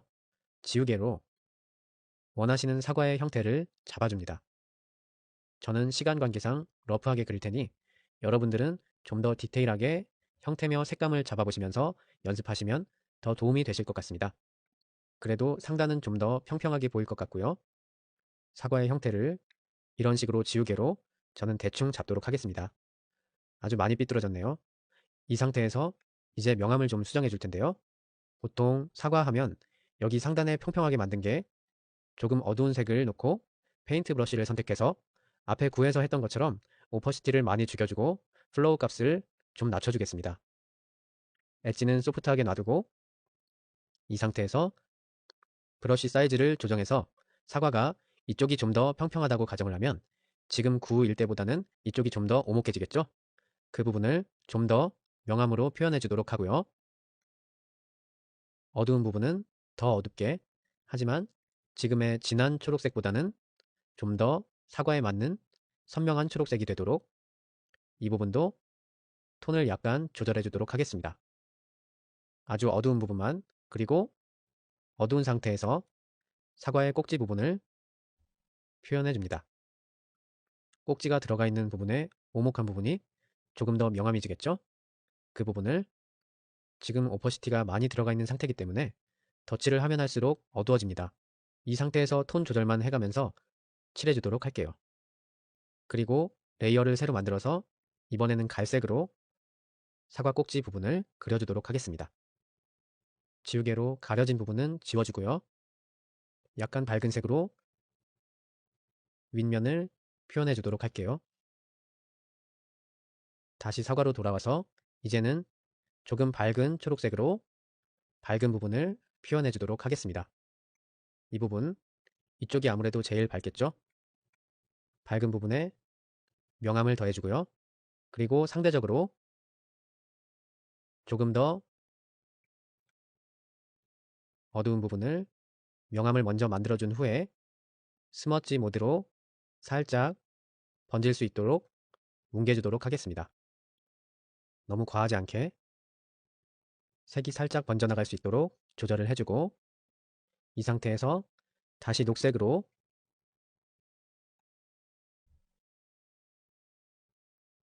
어두운 그 주변을 약간 명암을 더해주도록 하겠습니다. 경계가 좀 뭉개지는 것은 다시 한번 지워줄 테니까 너무 구애받지 마시고요. 사과의 톤을 적당히 잡아주는 것으로 하겠습니다. 이 상태에서 레이어를 한 장 새로 만들고 소프트 글로우를 주도록 하겠습니다. 그리고 밝은 연두색으로 빛을 정통으로 받는 부분에 약간 글로우를 주고요. 투명도는 어차피 조절할 겁니다. 그리고 이쪽에도 살짝, 여기도 빛을 받는 부분은 빛이 정통으로 받아지는 부분을 표현하고 나서 투명도를 설정해서 명암을 좀 더 극적으로 표현해주면 되겠습니다. 이 부분을 특히 밝게 표현해 주도록 할게요. 그리고 레이어 한 장을 또 새로 만들어서 이번에는 스크린 모드를 주고요. 경계가 명확한 펠트펜의 사이즈를 많이 줄여서 랜덤한 점을 찍어줍니다. 사과 표면에 텍스처를 표현해주기 위해서 그런 건데요. 약간 크기를 살짝씩 변화시켜가면서 어두운 부분에 좀 더 많이 드러나고 밝은 부분에서는 잘 안 보이겠죠? 어두운 부분 위주로 점을 찍어서 이것도 역시 투명도로 살짝 텍스처 느낌이 날 정도로만 표현해줍니다. 그리고 이제 다시 지우개로 경계를 명확하게 지워주도록 할게요. 이 사과 역시 그림자가 있어야겠죠? 사과 밑으로 레이어를 한 장 만들고 우리 구 그릴 때 했었던 것처럼 저는 브러쉬로 그림자를 그려줍니다. 적절하게 톤은 낮춰주도록 하세요. 그리고 나서 저는 부드러운 지우개로 경계를 한 번 더 정리해주도록 하겠습니다. 볼록한 형태감을 가진 사과처럼 보이시나요? 앞서 예제에서 잠깐 사용했던 스머지 블러 툴에 대해서 잠깐 설명을 드리려고 하는데요. 이런 식으로 채색을 하는 데 있어서 색이 자연스럽게 넘어가는 부분을 표현해줄 때 아주 많이 사용해주는 툴입니다. 기본적으로 색깔의 변화를 표현할 때는 제가 많이 사용하는 방법은 여기에 이런 색과 이런 색이 만나서 그 사이에 블렌딩을 해야 할 경우에 저는 이 사이에 픽셀들을 찍어서 섞고 해주는 편입니다. 점점 이 경계의 색들을 찍어서 연결해 나가는 식으로 블렌딩을 해주는 편인데요. 제일 먼저 블러 툴은 스스로 그 경계를 모호하게 흐려줄 수 있습니다. 속성창을 열어보시면 사이즈와 함께 그 정도를 조절할 수 있는데요. 위에 예시로 보이시죠? 적당한 강도로 섞어주시면 경계 픽셀을 섞음으로 인해서 자연스럽게 색이 연결될 수 있도록 하는 기능을 해줍니다. 그 아래 샤픈 툴은 이와 반대되는 역할을 해주는데요. 그 경계의 픽셀들을 좀 더 명확하게 해주는 기능을 가지고 있습니다. 이건 역시 속성창을 열어보면 크기와 함께 그 정도를 선택할 수도 있고 어느 정도로 세게 픽셀을 강화시켜 줄지를 결정할 수 있습니다. 같은 색깔인데 더 극명하게 상반되는 색깔로 만들어주죠. 샤프니스를 흐리면 좀 더 약한 경계가 생기고요. 스머지는 블러와는 조금 다르게 처음 선택된 색상에서 진행되는 스트로크의 방향으로 픽셀을 밀어주는 역할을 합니다. 그래서 모션을 나타내거나 아까 사과 같은 경우에 우리가 기본적으로 사과의 패턴 자체가 이런 원형의 결을 가지고 있잖아요. 그럴 때 색깔을 밀어주는 역할로 쓰이기도 합니다. 이렇게 밀어줌으로 인해서 사과의 형태 같은 경우에 이쪽 면의 곡률이 좀 더 강조되는 효과를 나타낼 수 있겠죠? 이번에는 립스틱 병을 한번 채색해 보도록 하겠습니다. 예제 파일을 열어보시면 이미 스케치가 되어 있는 립스틱이 있습니다. 물론 여러분이 직접 스케치부터 해보셔도 좋습니다. 채색은 새로운 레이어를 만드는 것으로부터 시작하겠습니다. 스케치 선이 보일 수 있도록 만든 레이어는 투명도를 조금 낮춰놓은 상태에서 검정색 브러쉬로 전체를 칠하도록 하겠습니다. 지우개로 넘치는 부분들은 지워주고요. 이제 레이어의 투명도를 올려주고 이 위에 새로운 레이어를 한 장 만든 상태에서 이 광택 부분을 표현해 주도록 하겠습니다. 에어브러쉬를 쓸 거고요. 색상은 흰색으로 하겠습니다. 저는 가이드를 써서 광택을 표현해 보도록 할게요. 브러쉬 사이즈를 적당히 조절해서 표현해 주도록 하겠습니다. 저는 경계 부분을 나중에 따로 조절할 거기 때문에 좀 더 실제보다 두껍게 칠해주도록 하겠습니다. 보시면 면이 바뀔 때마다 조금씩 광택이 꺾이죠? 그 부분도 나중에 더 자세히 디테일하게 잡아주겠지만 지금부터 살짝 차이를 둬서 그리도록 하겠습니다. 이 상태에서 지우개로 경계 부분을 지워서 광택을 살려주도록 할게요.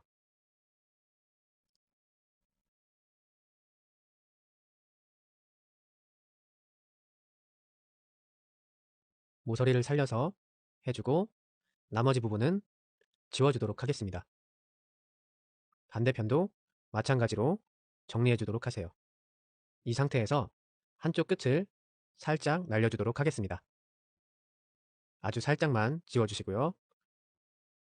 전체 레이어의 투명도를 조절해서 밑에 검정색 배경이 살짝 비치게끔 컨트롤 해주세요. 그리고 나서 사진을 자세히 보시면 면이 꺾일 때마다 검정색 배경이 살짝살짝 드러나는 것을 보실 수 있습니다. 그 부분은 하드 이레이저를 속성창을 열어 지워지는 정도를 살짝 줄이고 칠해진 광택 부분을 살짝 지워내는 것으로 표현할 수 있습니다. 이 윗부분도 마찬가지겠죠?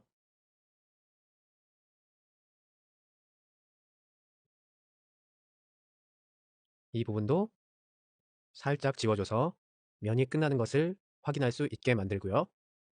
반대편도 마찬가지로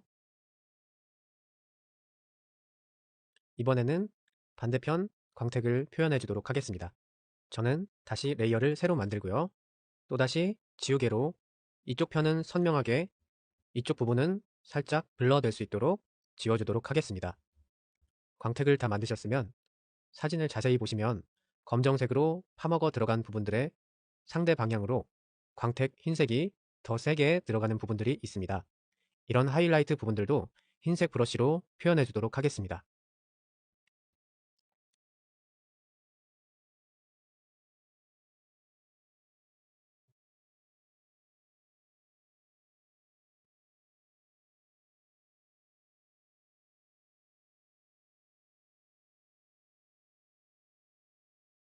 가이드를 이용해서 쭉 했죠. 한 번 더 강조해 주도록 하겠습니다.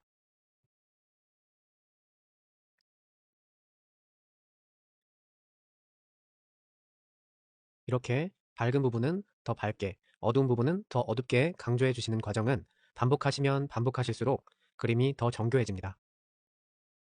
그러니 계속 수정 보완해 주시면 좋겠습니다. 이제 이 상태에서 립스틱 부분을 그릴 텐데요. 이 부분은 꼭 사진에 있는 색이 아니더라도 원하는 어느 색이든 상관없습니다. 원하시는 립스틱 색깔로 새로운 레이어를 만들어서 칠해주시면 됩니다.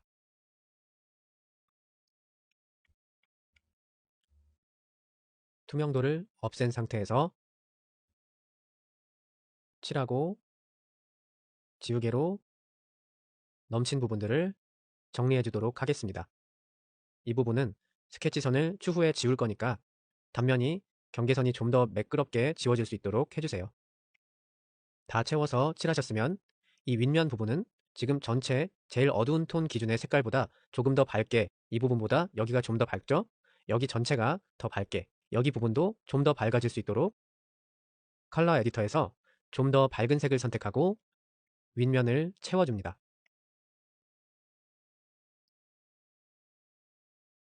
경계는 다시 한번 정리해 주도록 하겠습니다. 그리고 아랫부분은 두께를, 이 하이라이트를 한 번 더 준다는 것을 감안해서 칠해 주도록 합니다. 이쪽 끝에도 한 겹 더 살짝 칠해 줄게요. 그리고 나서 제가 아웃라인이라고 이름해둔 레이어를 선택하고 지우개로 이 스케치 선을 지우도록 합니다. 그리고 나서 방금 위에 덧칠해준 부분도 선을 한번 정리해 주도록 하겠습니다. 이제 사진에서 보이시는 이런 하이라이트 부분을 표현해 줄 텐데요. 에어브러쉬든 페인트 브러쉬든 상관없을 것 같습니다. 이렇게 단면 경계를 따라서 지는 하이라이트와 함께 이 부분들도 표현해 주도록 하겠습니다.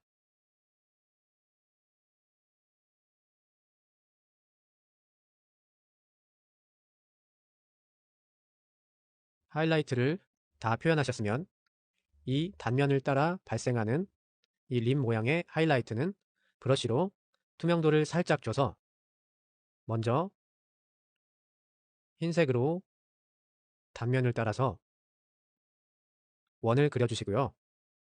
여기에 지우개로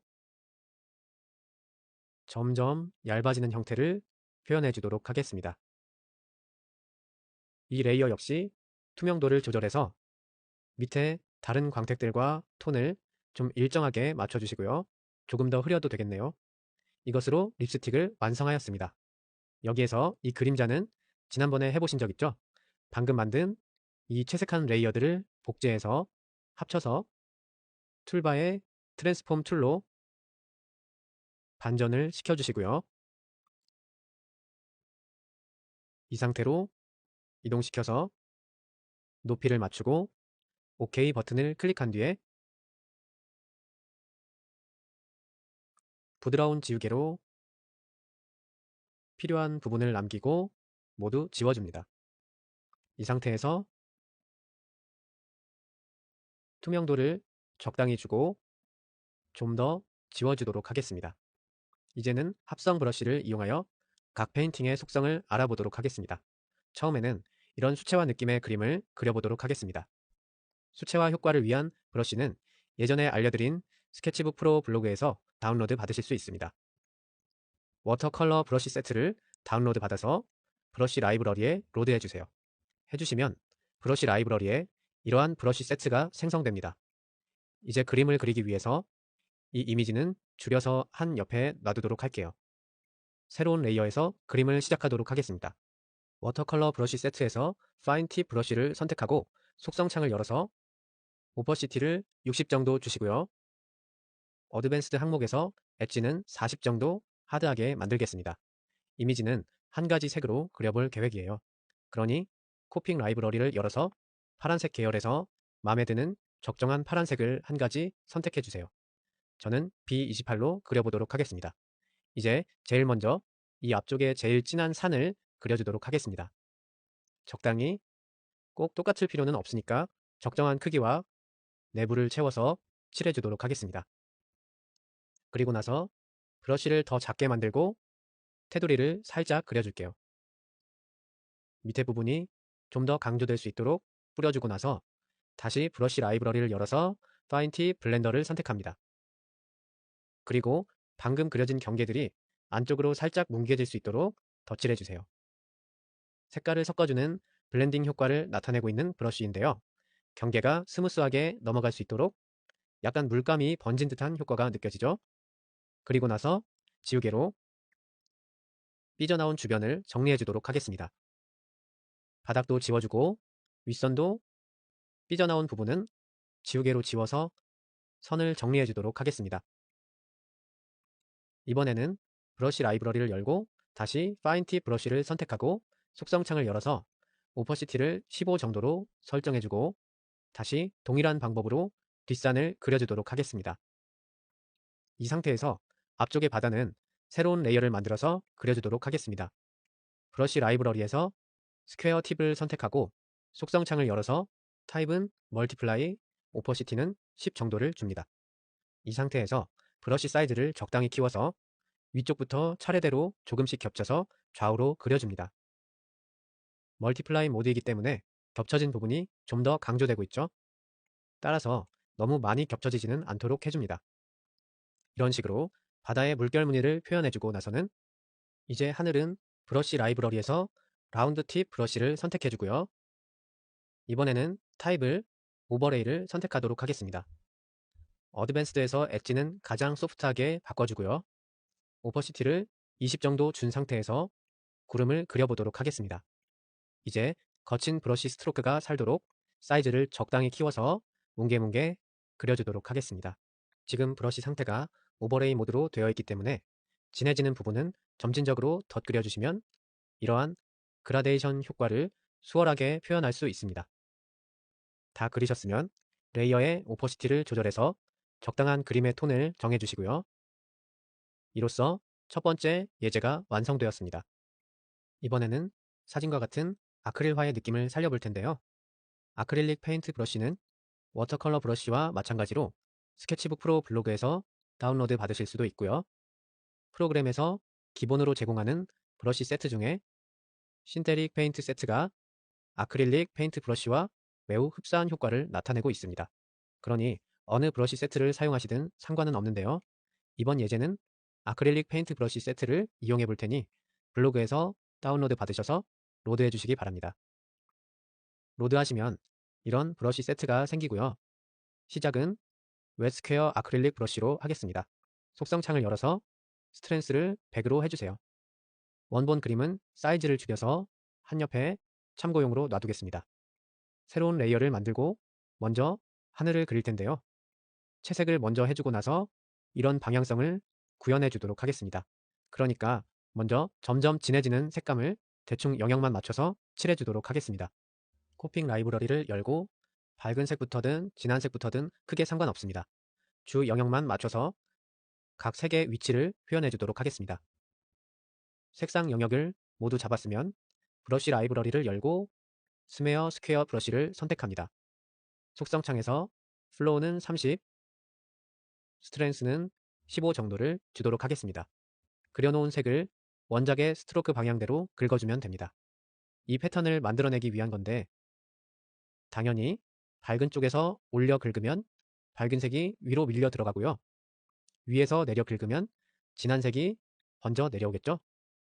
이와 같은 효과를 이용해서 원작 이미지에 나타나 있는 이런 바람이 많이 부는 것 같은 스트로크의 방향성을 구현해 주도록 합니다. 다 되었으면 새로운 레이어를 만들고 이번에는 땅을 그려주겠습니다. 브러쉬 라이브러리에서 베이직 라운드 아크릴릭 브러쉬를 선택한 다음에 아주 기본 바탕색으로 영역을 잡아주고 바탕색을 모두 칠해준 위에 점점 더 진한 색으로 명암을 더 칠해줍니다.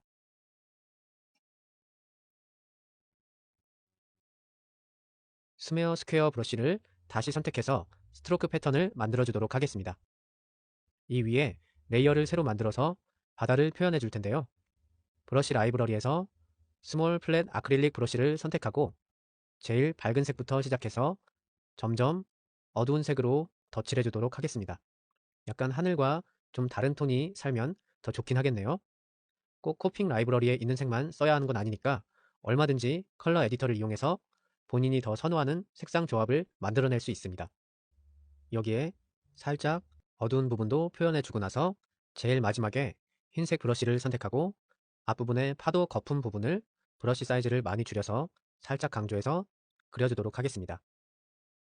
그리고 지우개로 파도 경계 라인을 살짝 정리해 준 다음에 부드러운 지우개로 지워주는 게 물이 살짝 양이 줄어들면서 바닥이 비치는 것도 나쁘지 않겠죠? 약간은 거칠게 지워주도록 하겠습니다. 이렇게 지운 상태에서 또다시 스메어 스퀘어 브러쉬를 선택해서 이번에는 살짝 각 색 사이에 경계를 뭉개주도록 하겠습니다. 작업하시면서 한 가지 유의하실 부분은 이러한 블렌드 도구들은 꼭 한 레이어에 있지 않더라도 얼마든지 그 자리에 있는 다른 레이어의 색깔까지 반영합니다. 때문에 이를테면 이런 식으로 긁으면 땅의 색이 이쪽으로 넘어오게 됩니다. 만약에 땅에 영향을 받지 않는 상태로 물결 무늬를 작업하고 싶으시다면 땅 레이어를 끈 채로 작업하시는 게 더 유리할 수 있습니다. 이번에는 아크릴릭 브러쉬로 이런 꽃송이를 한번 그려보도록 하겠습니다. 꼭 사진하고는 같을 필요는 없고요. 좀 더 풍성하게 그려주셔도 좋습니다. 이 사진과는 다르게 나뭇가지가 하나 지나가고 있는 구도라고 가정해 보겠습니다. 제일 먼저 브러쉬 라이브러리에서 스몰 플랫 아크릴릭 브러쉬를 선택하고 속성창을 열어서 타입은 스탠다드, 오퍼시티는 100을 주도록 하겠습니다. 그런 다음 진한 갈색을 선택해서 나뭇가지를 그려주도록 하겠습니다. 그런 다음 브러쉬 라이브러리를 열어서 레이크 아크릴릭 브러쉬를 선택하고 속성창을 열어서 플로우와 스트렝스 모두 100을 준 상태에서 밝은 갈색을 선택하고 브러쉬 사이즈를 적당히 조절해서 나뭇가지의 오른쪽에 나뭇가지를 따라 그려주도록 하겠습니다. 그리고 나서 라이브러리에서 소프트 스메어 브러쉬를 선택하고 두 색의 경계를 뭉개줍니다. 끝나셨으면 다시 스몰 플랫 아크릴릭 브러쉬를 선택하고 속성창을 열어서 타입을 신테릭 페인트로 바꿔줍니다. 플로우 값을 80 정도 주고요. 현재 브러쉬의 속성을 이용해서 곁가지를 그려줄 건데요. 제일 먼저 칠했던 진한 갈색을 선택하고 지금 이 브러쉬가 가진 플로우와 합성 브러쉬의 느낌을 살려서 나뭇가지가 나올 때는 좀 더 두껍고 나아갈수록 가늘어지는 느낌을 표현해 주도록 하겠습니다. 이쪽에 봉오리를 연습해 보도록 하겠습니다. 먼저 브러쉬 라이브러리에서 현재의 스몰 플랫 아크릴릭 브러쉬의 속성창을 불러서 타입을 스탠다드로 바꿔주고 붉은색 계열에서 가장 하얀색을 선택합니다. 납작한 브러쉬 형태를 이용해서 한쪽 면 끝부터 라운드진 봉오리 형태부터 모서리까지 한 스트로크로 그려주고 나머지를 채워줍니다. 이제 브러쉬 라이브러리에서 레이크 아크릴릭을 선택하고 속성창을 열어서 플로우 50, 스트렝스 50을 설정해줍니다.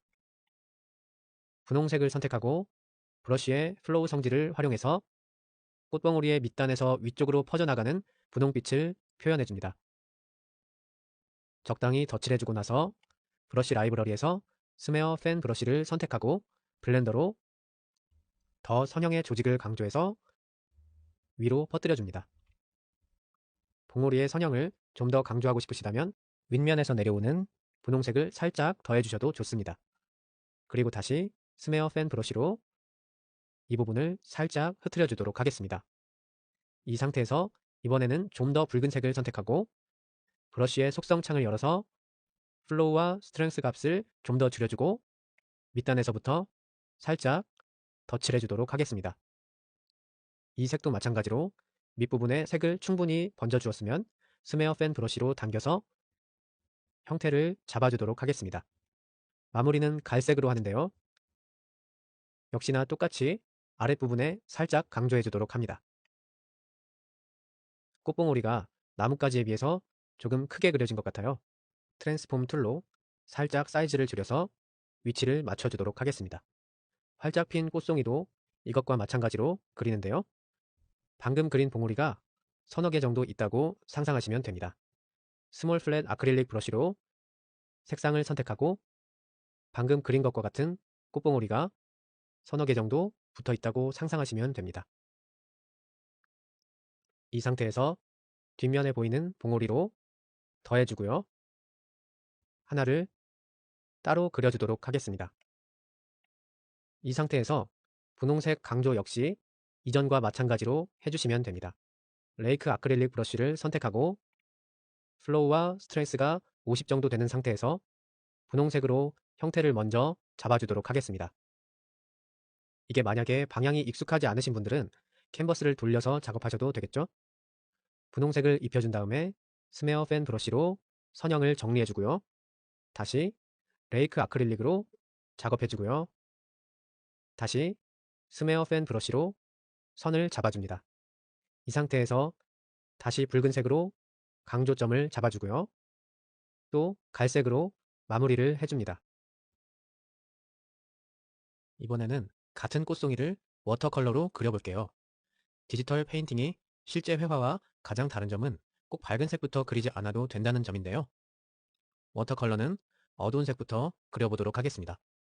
브러쉬 라이브러리에서 브로드 스트로크를 선택하고 붉은색을 선택해서 꽃잎의 형태 전체를 그려주도록 하겠습니다. 활짝 핀 꽃을 그리고 있는 중입니다. 그리고 나서 브러쉬 라이브러리에서 팬티 브로드를 선택하고 제일 밝은 색을 선택해서 꽃잎의 안쪽을 아래에서 위로 끌듯이 덧칠해줍니다. 이런 식으로 꽃잎의 형태를 대충 진한 색이 꽃잎의 가장자리에 머물도록 꽃잎 위에 덧칠해줍니다. 그리고 이 상태에서 분홍색을 선택하고 안쪽에 다시 강조하는 색을 칠해줍니다. 갈색을 선택해서 꽃의 밑동을 표현해 주도록 하고요. 이 꽃 밑으로 레이어를 한 장 새로 만들어서 다시 브로드 스트로크를 선택하고 밝은 색으로 뒷배경으로 보이는 꽃잎을 그려줍니다. 분홍색을 선택하고 브로드 스트로크를 아주 작게 해서 테두리를 살짝 그려주고요. 브러쉬 라이브러리에서 브로드 스트로크 블렌더를 선택하고 이 경계를 뭉개줍니다. 이쪽 부분은 지우개로 다듬어 주도록 할게요. 이 부분 역시 브로드 스트로크 블렌더로 경계를 뭉개서 은은하게 분홍색을 살짝 끝에 감도는 꽃잎이 되도록 표현해주고요. 앞꽃잎도 다시 강조하는 진한 색을 살짝 덧칠하고 다시 브로드 스트로크 블렌더로 그 경계를 살짝 뭉개서 꽃잎 색깔이 은은하게 변할 수 있도록 해주겠습니다. 원하시는 부분은 어디든지 잡아주시면 되고요. 나뭇가지 역시 선을 정리한 이후에 브로드 스트로크로 살짝 테두리를 만들고 또다시 블렌더로 경계를 살짝 뭉개주도록 하겠습니다. 이런 식으로 전통 회화와 그 구현하는 방법은 차이가 있을지 모르지만 그 결과적인 효과는 얼마든지 구현해낼 수 있습니다. 이번에는 다시 아크릴릭 페인트로 돌아와서 이러한 아크릴릭 페인트 브러쉬의 특징을 살려서 그림을 그려보도록 하겠습니다. 이런 스트로크는 브러쉬 라이브러리에서 로디드 스퀘어 아크릴릭 브러쉬로 나타낼 수 있습니다. 로디드 스퀘어 아크릴릭 브러쉬를 선택하고 속성 창을 열어서 플로우 50, 스트렝스 80을 줍니다. 어드밴스드 항목에서 Reduce with Light Pressure 항목을 최소값으로 줘서 스트로크 끝이 가늘어질 수 있도록 해줍니다. 이제 이미지는 한 옆으로 몰아넣고요. 새로운 레이어에 초록색을 선택하고 풀들을 그려줍니다. 색깔을 조금씩 바꿔가며 전부 칠해주도록 하겠습니다. 풀을 다 그렸으면 꽃은 레이크 아크릴릭으로 그려줍니다. 이 꽃을 먼저 시도해 볼게요. 파란색 계열에서 밝은 파란색 먼저 시작합니다. 이렇게 꽃이 밑에서부터 위로 퍼진 형상을 그려주고 여기에 조금 더 진한 파란색으로 그려줍니다. 한 번 더 진한 파란색으로 밑에서부터 위로 펼쳐진 형태로 스트로크의 형태를 이용해서 그려주고요. 스메어 팬 브러쉬를 선택하고 속성에서 플로우와 스트렝스를 최소값으로 정해준 후에 꽃잎의 역으로 길을 만들어줍니다. 그리고 스몰 플랫 아크릴릭 브러쉬를 선택하고 흰색을 선택해서 중간중간에 강조하는 흰색 잉크를 덧칠해줍니다. 이 상태에서 초록색 브러쉬로 꽃대도 그려줍니다.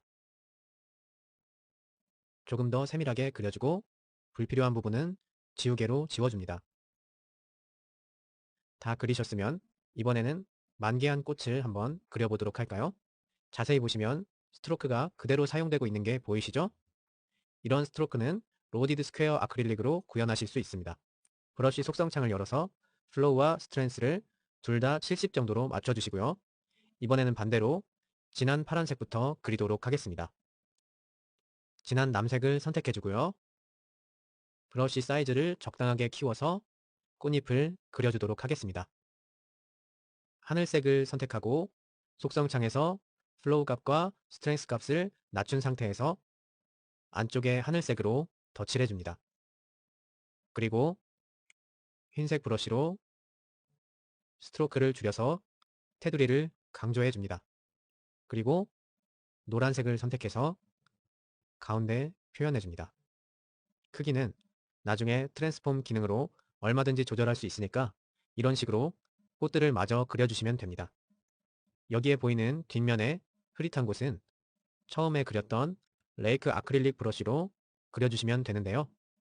먼저 진한 색으로 형태를 잡아서 꽃봉오리를 다 그려주시고 조금 밝은 색으로 아랫부분을 살짝 강조해 주시면 됩니다. 그런 다음 스메어 팬 브러쉬로 역으로 일률적으로 그려진 부분을 살짝 밀어서 지워주시면 쉽게 그리실 수 있습니다. 이런 식으로 세 종류의 각기 다른 형태를 꽃들을 그려서 그림을 완성해 주시기 바랍니다. 파란색 꽃을 수채화 느낌으로도 그려보도록 하겠습니다. 디지털 페인팅의 기능을 활용해서 간단한 트릭으로 그려보도록 하겠습니다. 이번에는 활짝 핀 꽃을 먼저 그려볼 텐데 브로드 스트로크를 선택하고 속성창을 열어서 타입은 멀티플라이, 오퍼시티는 20 정도, 어드밴스드 항목에서 엣지는 35 정도 샤프하게, 중간에 스트로크의 라운드니스는 40 정도, 하단에 랜더마이즈 항목에서 오퍼시티는 3, 로테이션은 90 정도 줍니다. 창을 나와서 마음에 드는 파란색을 선택하고 한 점을 4, 5번 정도 톡톡 찍어줍니다. 좀 확대해서 보여드릴게요. 둘, 넷, 다섯, 좀 더 찍어줄까요? 지금 랜더마이즈에서 로테이션 값이 걸려있기 때문에 동일하게 반복적으로 같은 점을 찍어도 스트로크가 랜덤하게 회전하면서 자국을 남겨주는 거예요. 이 상태에서 수술 부분은 라운드 팁 브러쉬를 선택하고 브러쉬 색상은 흰색으로 설정해서 꽃 중간에 적정한 크기로 살짝 찍어줍니다. 노란색을 선택하고 브러쉬 크기를 조금 줄여서 5분의 4원 정도 살짝 덧칠해줍니다. 줄기는 이 꽃 레이어 아래 새로운 레이어를 한 장 깔고 파인 팁 브러쉬를 선택해서 속성 창을 열고 오퍼시티는 30 정도를 줍니다. 적당한 초록색을 선택하고 두 줄 정도를 나란히 그어서 자연스러운 두께 값을 주고 한 단계 더 어두운 색으로 브러쉬 사이즈를 줄이고 한쪽 옆으로 강조선을 그어준 상태에서 브로드 스트로크 블렌더를 선택하고 줄기의 두께 정도로 브러쉬 사이즈를 설정한 뒤에 한 스트로크로 쭉 내려 그어서 물 번짐 효과 같은 효과를 만들어줍니다. 좀 삐뚤빼뚤해도 상관없습니다. 이렇게 활짝 핀 꽃송이는 완성되었고요.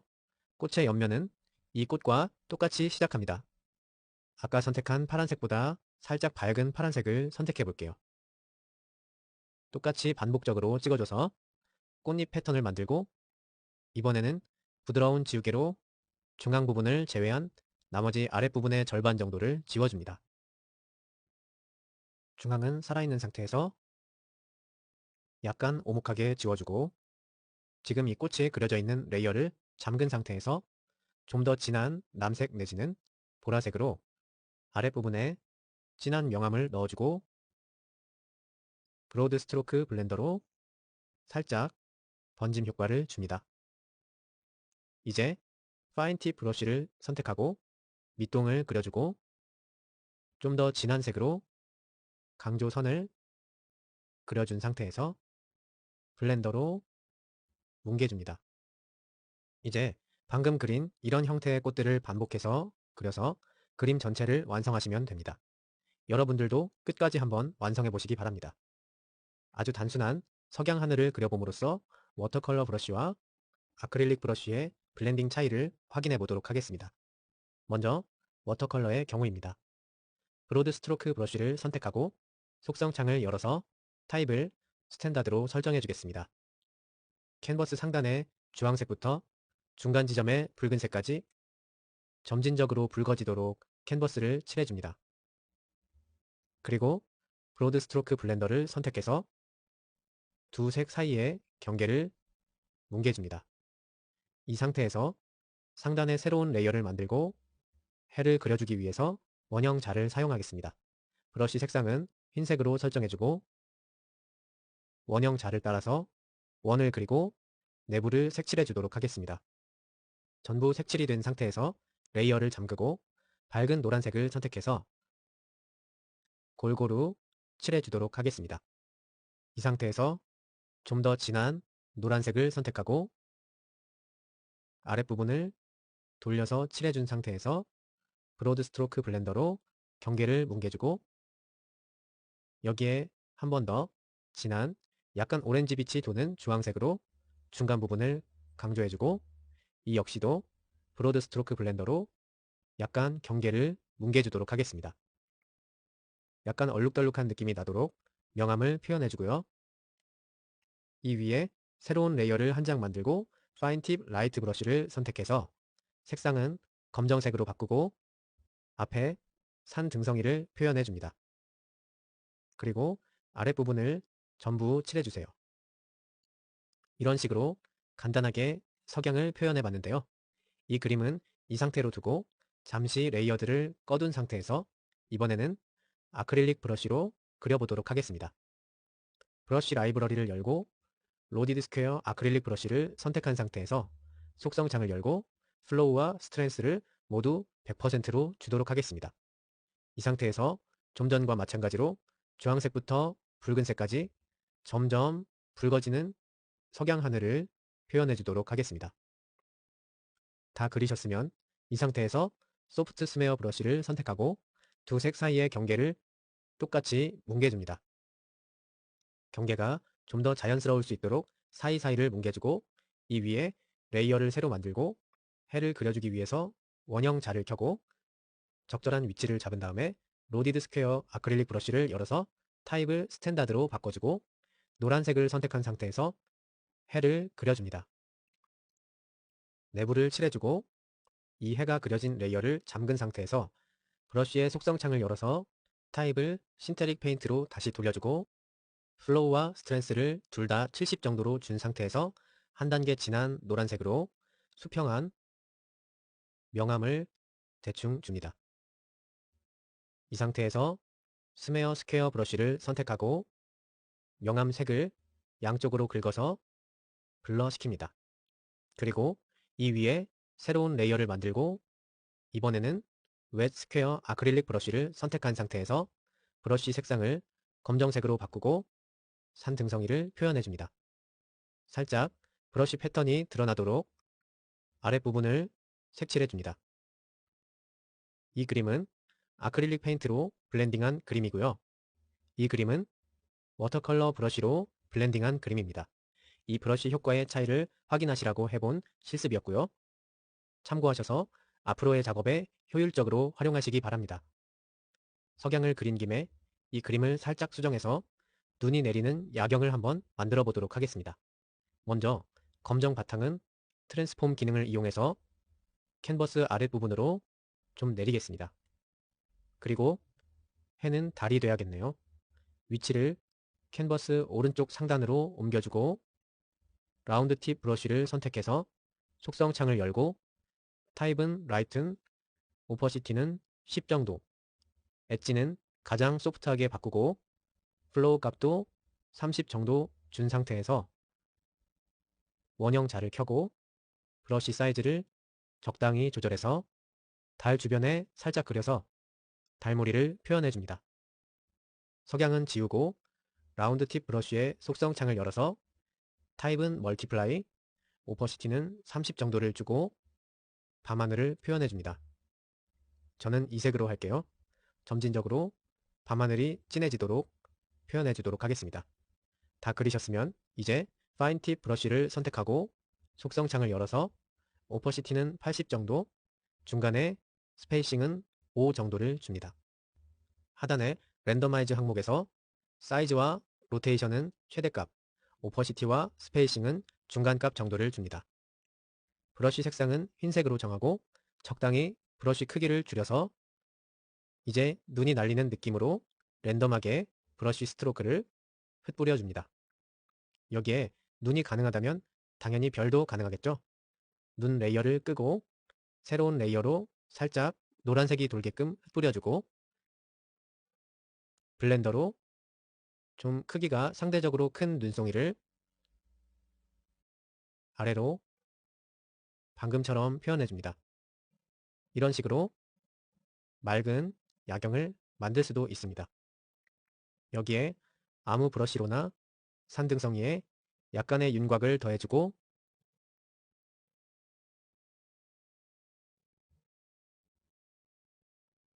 이쪽 산등성이에도 블렌더로 살짝 긁어서 변화를 주면 좀 더 재미있는 그림이 되겠네요. 이번에는 오일 페인트 브러쉬 세트를 활용해서 그림을 그려보도록 하겠습니다. 스케치북 프로 블로그에서 오일 페인트 브러쉬 세트를 다운로드 받아서 브러쉬 라이브러리에 설치해 주시기 바랍니다. 제일 먼저 간단하게 덤불을 그려볼게요. 먼저 퍼펙트 라운드 브러쉬를 선택하고 속성 창을 열어서 플로우와 스트렝스 모두 100을 주도록 하겠습니다. 그리고 덤불의 바탕색을 선택해서 저는 약간 노란빛이 도는 녹색을 선택할게요. 색깔은 여러분이 원하시는 색으로 작업하시면 됩니다. 저는 브러쉬 사이즈를 조금 키워서 전체 덤불의 형태를 대충 잡아주도록 하겠습니다. 이제 브러쉬 라이브러리에서 스폰지를 선택할게요. 조금 더 진한 색을 선택하고 브러쉬 사이즈를 적당히 조절해서 덤불의 잎사귀가 뭉쳐있는 느낌이 나도록 스폰지 스트로크를 톡톡톡 찍어주도록 하겠습니다. 브러쉬 사이즈를 바꿔가면서 찍어주시면 좀 더 랜덤한 형태를 구현할 수 있겠죠? 이 위에 좀 전에 색깔을 다시 찍어서 두 가지 색이 자연스럽게 랜덤하게 섞일 수 있도록 해주세요. 이제 명암을 넣어줄 텐데요. 점점 진한 색으로 3단계 정도로 표현하도록 하겠습니다. 일단 조금 더 어두운 색으로 해가 오른쪽 상단에서 비추고 있다고 가정해볼까요? 저는 브러쉬 사이즈를 아주 살짝 줄여주도록 하겠습니다. 먼저 이렇게 큰 덩어리가 하나 있고 이 뒤편으로 작은 덩어리가 하나 더 있고 이쪽에도 한 덩어리가 있다고 가정해 보도록 하겠습니다. 전체 3단계 중에 처음 단계니까요. 조금 넓은 면적을 칠해 주도록 하겠습니다. 그리고 두 번째, 조금 더 어두운 색으로 명암을 강조해 주도록 하겠습니다. 덤불의 형태, 명암의 방향, 이런 것은 꼭 저와 똑같이 하실 필요는 없습니다. 여러분이 원하시는 대로 해주시면 돼요. 이 스폰지 브러쉬의 스트로크를 활용해서 풀의 느낌을 최대한 살려보도록 하겠습니다. 마지막 제일 어두운 색으로 덤불의 가장 어두운 부분들을 표현해 주도록 하겠습니다. 이 뒤 덤불은 전반적으로 어두운 곳으로 표현을 하고요. 이제 역으로 하이라이트를 주도록 하겠습니다. 하이라이트는 밝은 부분을 강조해 주는 겁니다. 제일 처음에 썼던 바탕색보다 좀 더 밝은 색으로 해를 직접적으로 받는 부분을 강조해서 찍어주고 하이라이트는 총 2단계로 나누어서 표현하도록 하겠습니다. 한 단계 더 밝은 색으로 제일 밝은 부분을 표현해 주도록 하겠습니다. 자, 완성이 됐습니다. 방금 사용한 같은 방법으로 풀도 그려줄 수 있습니다. 레이어를 새로 만들고 퍼펙트 라운드 펜을 선택하고 속성창을 열어서 스트로크 끝이 가늘어질 수 있도록 Reduce with Light Pressure 값을 최소값을 주겠습니다. 다시 바탕색을 선택하고 스트로크 크기를 적당히 조절해서 란을 치듯이 쓱쓱 그려주도록 할게요. 잔디를 그리고 있는 중입니다. 랜덤하게, 풍성하게 그려주도록 하세요. 왼쪽의 덤불처럼 명암색이나 하이라이트 색의 종류가 많아질수록 더 풍성한 그림이 되기는 하지만 이번에는 명암을 2단계만 넣어주도록 하겠습니다. 조금 더 진한 색으로 여러분은 더 여러 단계의 명암을 넣어주셔도 좋습니다. 그리고 한 번 더 진한 색으로 명암을 넣어주고요. 마지막으로 하이라이트도 넣어주도록 하겠습니다. 좀 더 밝은 색으로 하이라이트를 주도록 하겠습니다. 트랜스폼 툴을 이용해서 방금 그린 잔디를 덤불 근처로 이동하고 레이어는 덤불 뒤로 놔두었습니다. 그리고 스케일도 적당히 조절하고 살짝만 회전시킬게요. 방향을 덤불하고 어울리도록 살짝 회전시켜서 놔두고 이 부분을 지워주도록 하겠습니다. 바닥 역시 마찬가지 방법으로 그릴 텐데요. 레이어를 새로 만들고 브러쉬 사이즈를 조금 키우고 적당한 갈색으로 땅 부분의 바닥을 그려주도록 하겠습니다. 지금 보이시는 것처럼 원래는 덤불과 잔디 뒤로 레이어를 보낼 텐데요. 지금 여러분들이 보시기 편하도록 위로 올려보도록 하겠습니다. 나중에는 다시 내리도록 할게요. 전체 땅을 그릴 면적에 바탕색을 칠해주고요. 이번에는 브러쉬 라이브러리에서 스몰 리거 브러쉬를 선택하도록 하겠습니다. 속성창을 열어서 스트로크는 최대한 소프트하게 만들어주시고요. 플로우 값을 조금 내려주고 블렌딩 값은 올려주도록 하겠습니다. 퍼시스턴스와 딜루션은 처음 보셨을 텐데요. 이 브러쉬가 블렌드에서 효과를 가지고 있기 때문에 그렇습니다. 본연의 색을 유지하려는 움직임과 주변의 색과 희석되려는 정도를 나타내는 값입니다. 퍼시스턴스는 좀 줄여주고 딜루션은 좀 올려주도록 할게요. 이제 땅도 명암을 넣어줄 텐데요. 2단계 정도로 넣어주도록 하겠습니다. 땅의 명암은 명암이라기보다는 거친 표면을 표현한다는 느낌으로 랜덤하게 쓱쓱 그어주시면 됩니다. 한 단계 더 어두운 색으로 마저 표현해주도록 하겠습니다. 땅도 하이라이트 역시 주도록 하겠습니다. 하이라이트는 제일 처음 칠했던 바탕색보다 조금 밝은 색으로 얼룩덜룩 느낌이 나도록 거친 낙서처럼 보일 수 있도록 칠해주시면 될 것 같아요. 유화의 거친 느낌이 좀 살아날 수 있도록 칠해주시면 됩니다. 레이어는 다시 뒤로 옮기도록 하겠습니다. 이제 하늘은 이 땅 레이어보다도 더 아래 새로운 레이어를 생성해 주시고요. 브러쉬 라이브러리에서 팬 브러쉬를 선택해 주고요. 속성창을 열어서 플로우 값을 70 정도 줍니다. 하늘이 표현될 만한 적당한 하늘색을 선택하시고요. 브러쉬 사이즈를 적당히 조절해서 위에서 아래로 쓱쓱 그어주시면 됩니다. 브러쉬 사이즈를 변경해 가면서 그어주시면 좀 더 랜덤한 스트로크 패턴의 하늘을 칠하실 수 있습니다. 굵은 브러쉬 크기로 쓱쓱 그어주도록 할게요. 다 그리셨으면 툴바에서 크롭 툴을 이용해서 적정한 그림의 영역을 선택하고 잘라주시면 그림이 완성됩니다. 이제 같은 방법을 활용해서 나무를 그려보도록 하겠습니다. 브러쉬 라이브러리에서 올드 필버트 브러쉬를 선택해 주시고요. 나무 숲을 표현해 볼 건데요. 제일 뒤에 있는 흐린색의 나무, 중간에 있는 기준이 되는 진한 갈색의 나무, 그리고 맨 앞에 있는 검정색에 가까운 나무, 이렇게 구분할 건데요. 한 레이어 안에 있다고 꼭 같은 색으로 표현하실 필요는 없습니다. 다양하게 그려주실수록 좋은데 제가 설명을 용이하게 하기 위해서 이렇게 크게 세 가지 군으로 나누겠다는 것입니다. 몇 가지로 나누시든 그것은 전혀 상관없습니다. 적당한 색상을 선택해서 쓱쓱 기둥을 그려주세요. 스트로크의 성질을 활용해서 그리시면 훨씬 용이하게 그리실 수 있습니다. 중간중간 브러쉬 사이즈를 달리해서 나뭇가지도 그려주시고요. 너무 디테일하게 그리지는 않도록 하겠습니다. 이런 식으로 기둥을 그려서 나뭇대를 그려나가도록 하겠습니다.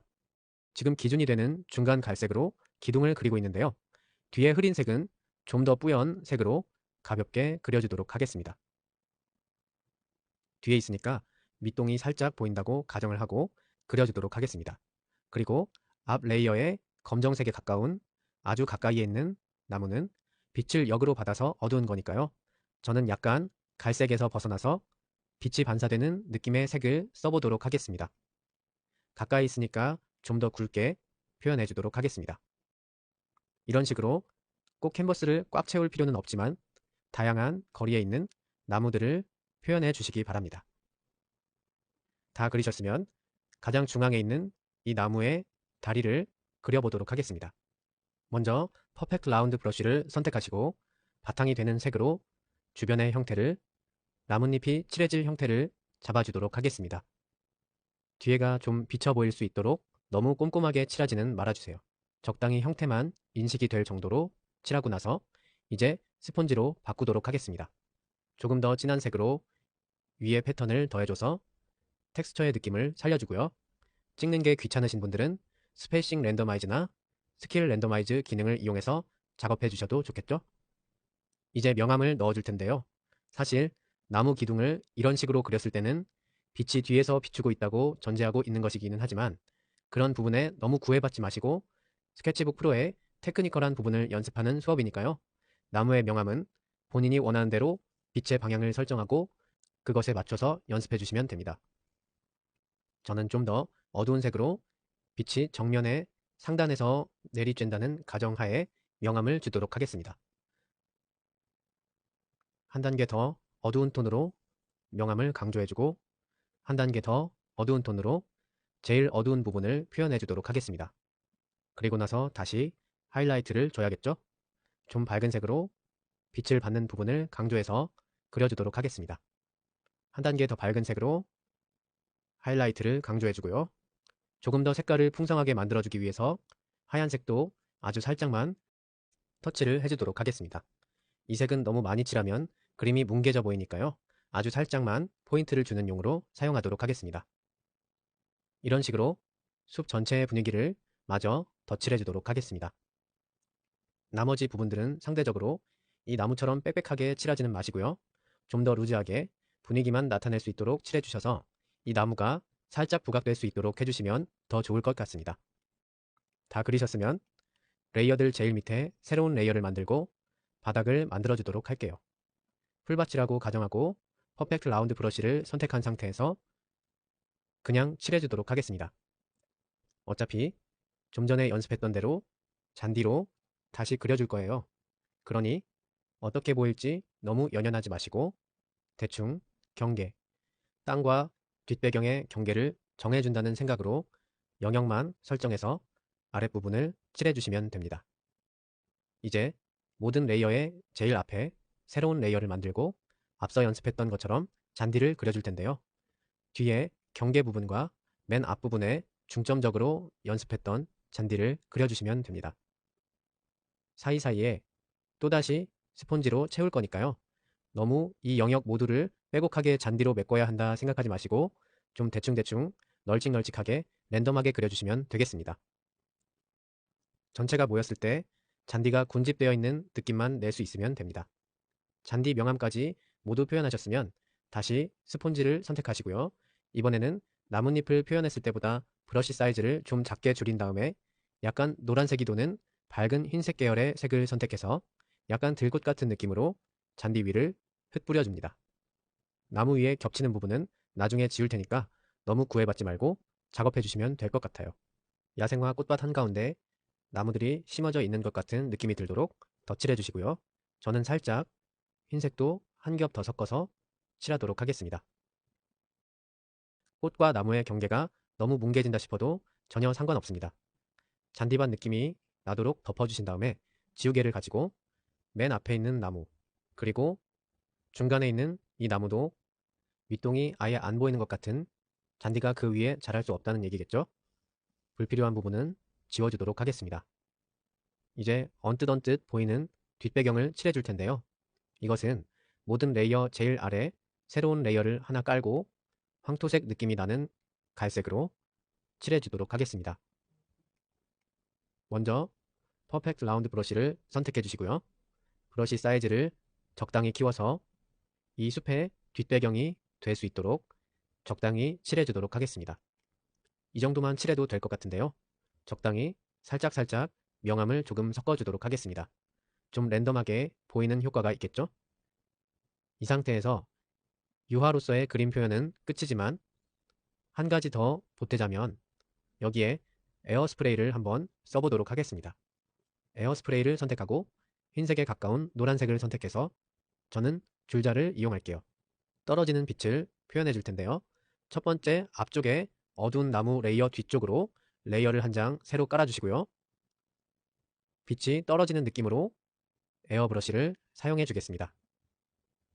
약간 강도를 달리해서 떨어지는 빛을 표현하고 이 부분은 지워주도록 하겠습니다. 나무 뒤쪽으로 떨어진 느낌이 날 수 있도록 이 부분은 사이사이 지워주도록 하겠습니다.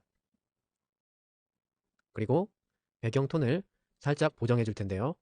약간 어두운 갈색으로 뒷배경도 빛에 의한 톤의 변화가 살짝 엿보이도록 에어브러쉬를 사용한 김에 슬쩍슬쩍 덧칠해 주도록 하겠습니다. 그리고 다시 스폰지를 활용해서 살짝 덧칠해 주도록 하겠습니다. 이것으로 그림을 완성해 보았습니다. 오일 브러쉬라고 해서 꼭 거칠고 두드러지는 스트로크 표현만 가능한 것은 아닙니다. 이 브러쉬 세트도 블렌딩을 통해서 얼마든지 매끄럽게 색이 변하는 것을 표현해 줄 수 있는데요. 그 부분을 연습해 보기 위해서 예전에 처음 디지털 페인팅을 다뤘을 때처럼 굴을 한번 그려보도록 하겠습니다. 브러쉬 라이브러리에서 로디드 맵을 선택해 주시고요. 속성 창을 열어서 플로우와 스트렝스 값을 모두 100을 주시기 바랍니다. 적당한 사이즈로 원을 그려주세요.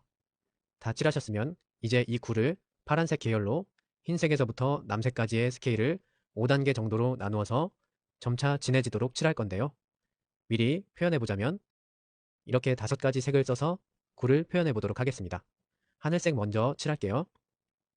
빛의 반사가 일어나는 곳이 이쯤이라고 보고 적당히 영역을 잡아서 칠해주고 이 위에 밝은 색을 칠해주도록 하겠습니다.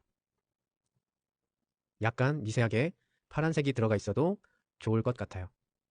그리고 점진적으로 진해지는 표면의 톤을 표현해 주시면 됩니다. 어차피 블렌딩을 계속 사용할 거니까요.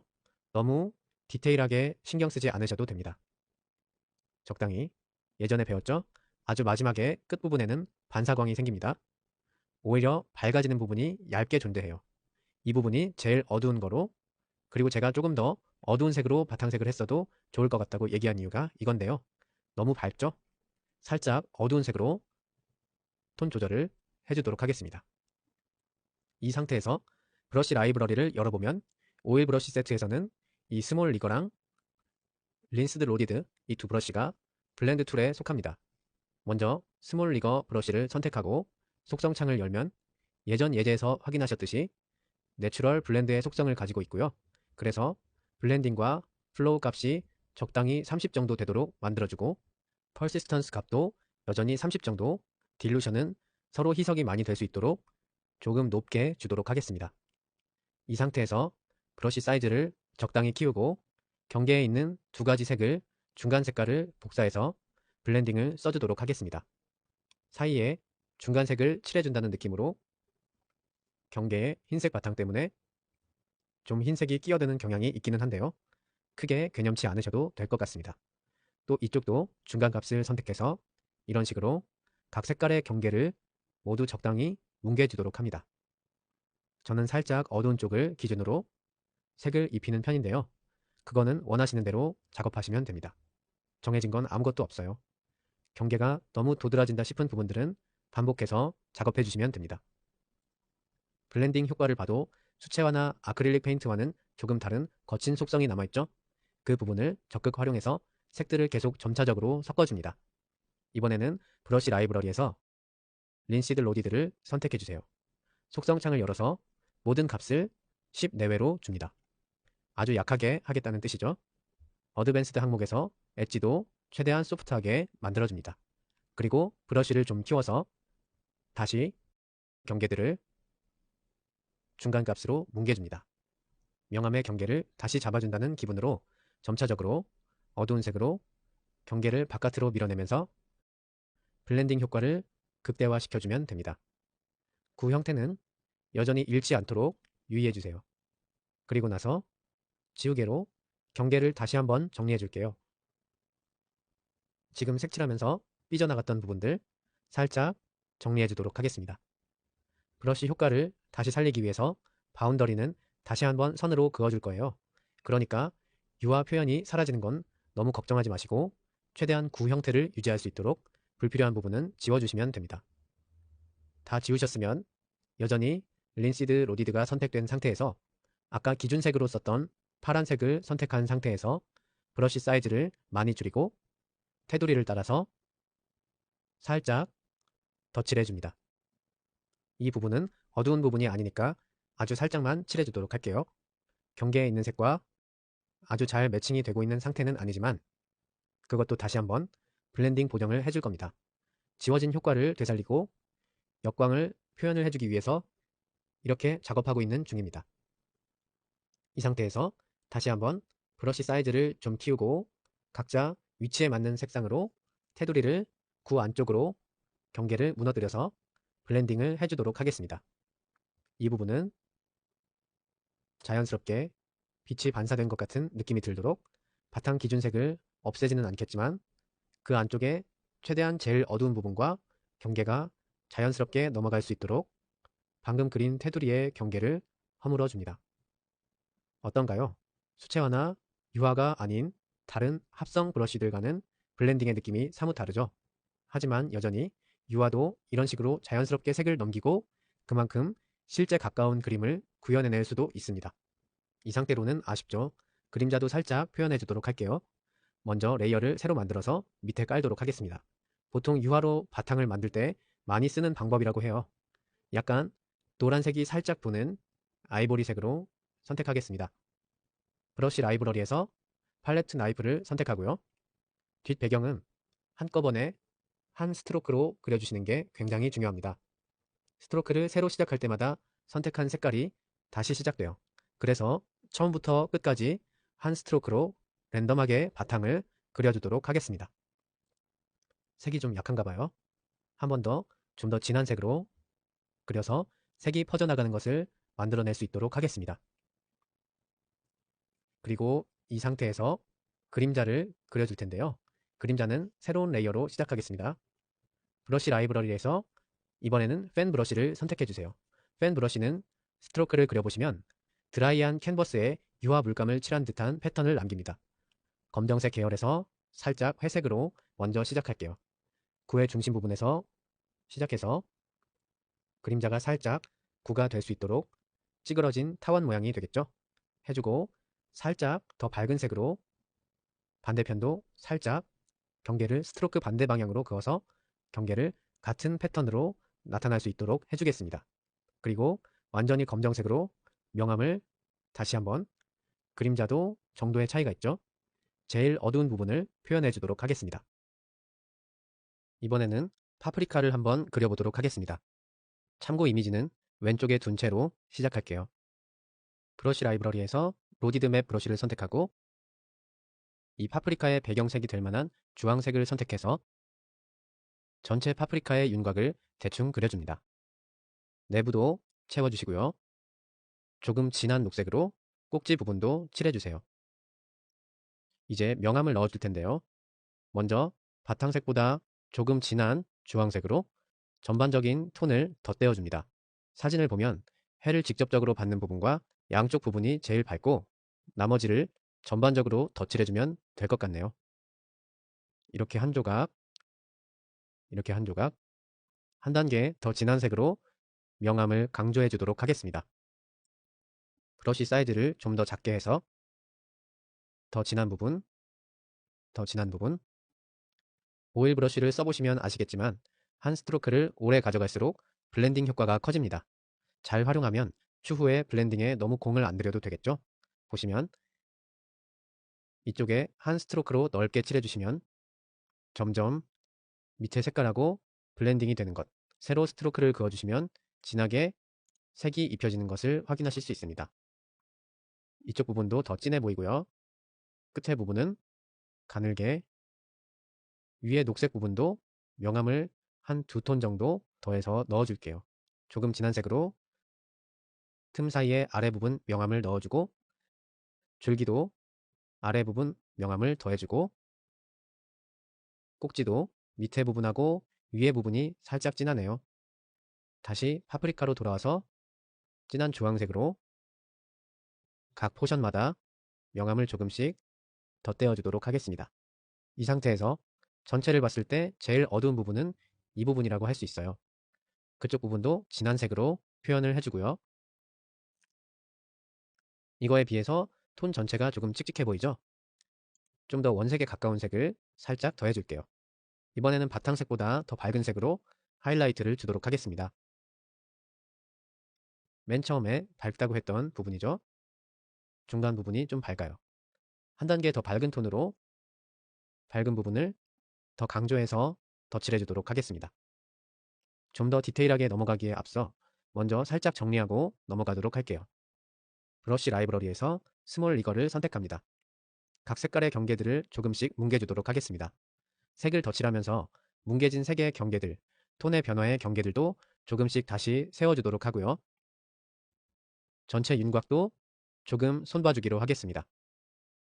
스무스하게 경계들이 잘 섞일 수 있도록 블렌딩 효과를 극대화해서 이런 식으로 이미지 전체에 톤 정리를 한번 해주도록 하겠습니다. 꼭지 부분도 지금 너무 크게 그려진 것 같아요. 지우개를 써서 크기를 조금 줄이고 나서 몸통 부분과 마찬가지로 명암도 조금 진하게 넣어주고 하이라이트도 주도록 하겠습니다. 다시 로디드 맵을 선택하고 형태를 다시 잡아주도록 할게요. 이 상태에서 조금 진한 색으로 명암도 좀 주고 좀 어두운 부분의 표현을 더 강조해주고 하이라이트도 살짝 주도록 하겠습니다. 그리고 또다시 스몰 리거를 선택해서 이 부분도 색깔을 약간 섞어주도록 할게요. 밝은 색이 좀 메인이 되게 아랫부분은 진한 색이 좀 주축이 돼서 섞이도록 대충 색을 섞어주도록 하겠습니다. 이제 한 단계 더 나아가서 진한 부분은 더 진하게, 밝은 부분은 더 밝게 명암을 넣어주도록 할게요. 전반적으로 비교해 봤을 때 좀 더 붉은색에 가까운 색으로 이 부분과 이 부분, 이 부분, 줄기 가까이에 있는 부분들하고 좀 더 진한 색으로 이 부분을 살짝 강조해주면 될 것 같습니다. 그리고 여기 부분도 살짝 보충해주고요. 그 다음에 하이라이트도 살짝 강조해 줄 텐데요. 이 부분, 이 부분 더 밝은 색으로 넣어줄게요. 그 다음에 좀 더 키워서 이 부분, 그 다음에 여기도 햇빛 받는 이 부분을 좀 더 강조해 주도록 하겠습니다. 다시 스몰 리거를 선택하고 방금 색을 덧칠한 부분들을 블렌딩 해주도록 할게요. 자연스럽게 색깔들이 섞일 수 있도록 블렌딩 해주도록 하겠습니다. 이런 식으로 진한 부분은 더 진하게, 밝은 부분은 더 밝게 표현을 더해주도록 합니다.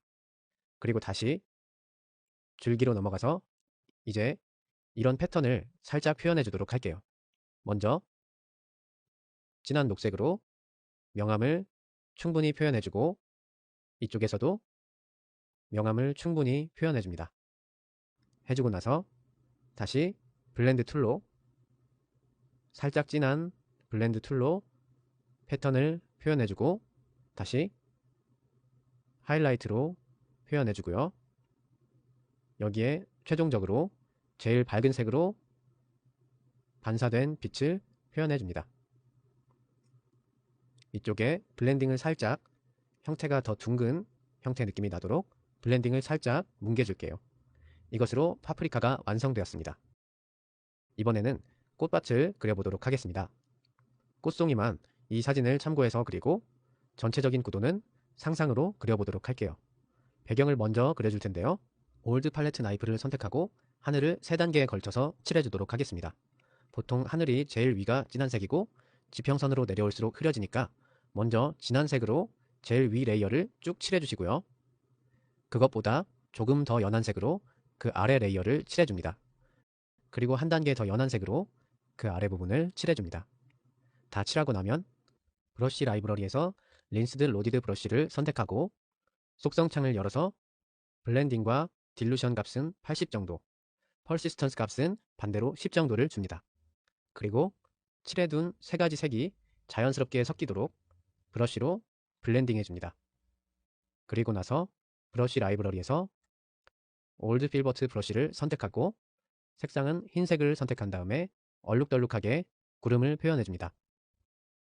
얼룩덜룩하게 끝은 살짝 뭉개주고 브러쉬 스트로크가 남아도 상관없는 것 같아요.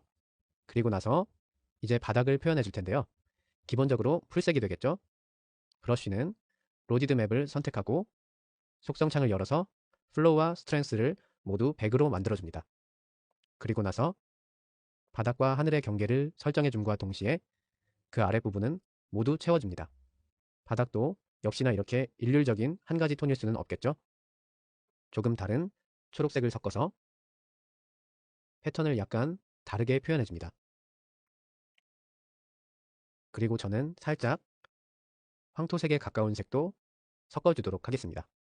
이제 뒷배경으로 보이는 것들 먼저 표현을 해줄 텐데요. 레이어를 새로 만들고 뒤로 보이는 꽃들은 그냥 간단하게 표현해 주도록 하겠습니다. 브러쉬 라이브러리에서 팬 브러쉬를 선택해 주시고요. 약간 보라색 빛이 도는 꽃을 먼저 브러쉬 스트로크의 랜덤한 패턴을 이용해서 꽃잎이 여기저기 흩어져 있는 느낌을 표현해 주도록 합니다. 약간 붉은색도 여기에 더해서 같이 조금 더해 주도록 할게요. 그리고 바닥과 비슷한 색으로 이 위에 잘 티가 나지 않더라도 약간 풀 느낌도 내줍니다. 꽃들을 너무 많이 가릴 필요는 없는 것 같아요. 조금 패턴을 너무 일정하지 않도록만 만들어주는 거니까요. 앞부분은 린스드 로디드 브러쉬를 이용해서 다시 살짝 뭉개주도록 하겠습니다. 이런 식으로 뒷배경을 그려주고요.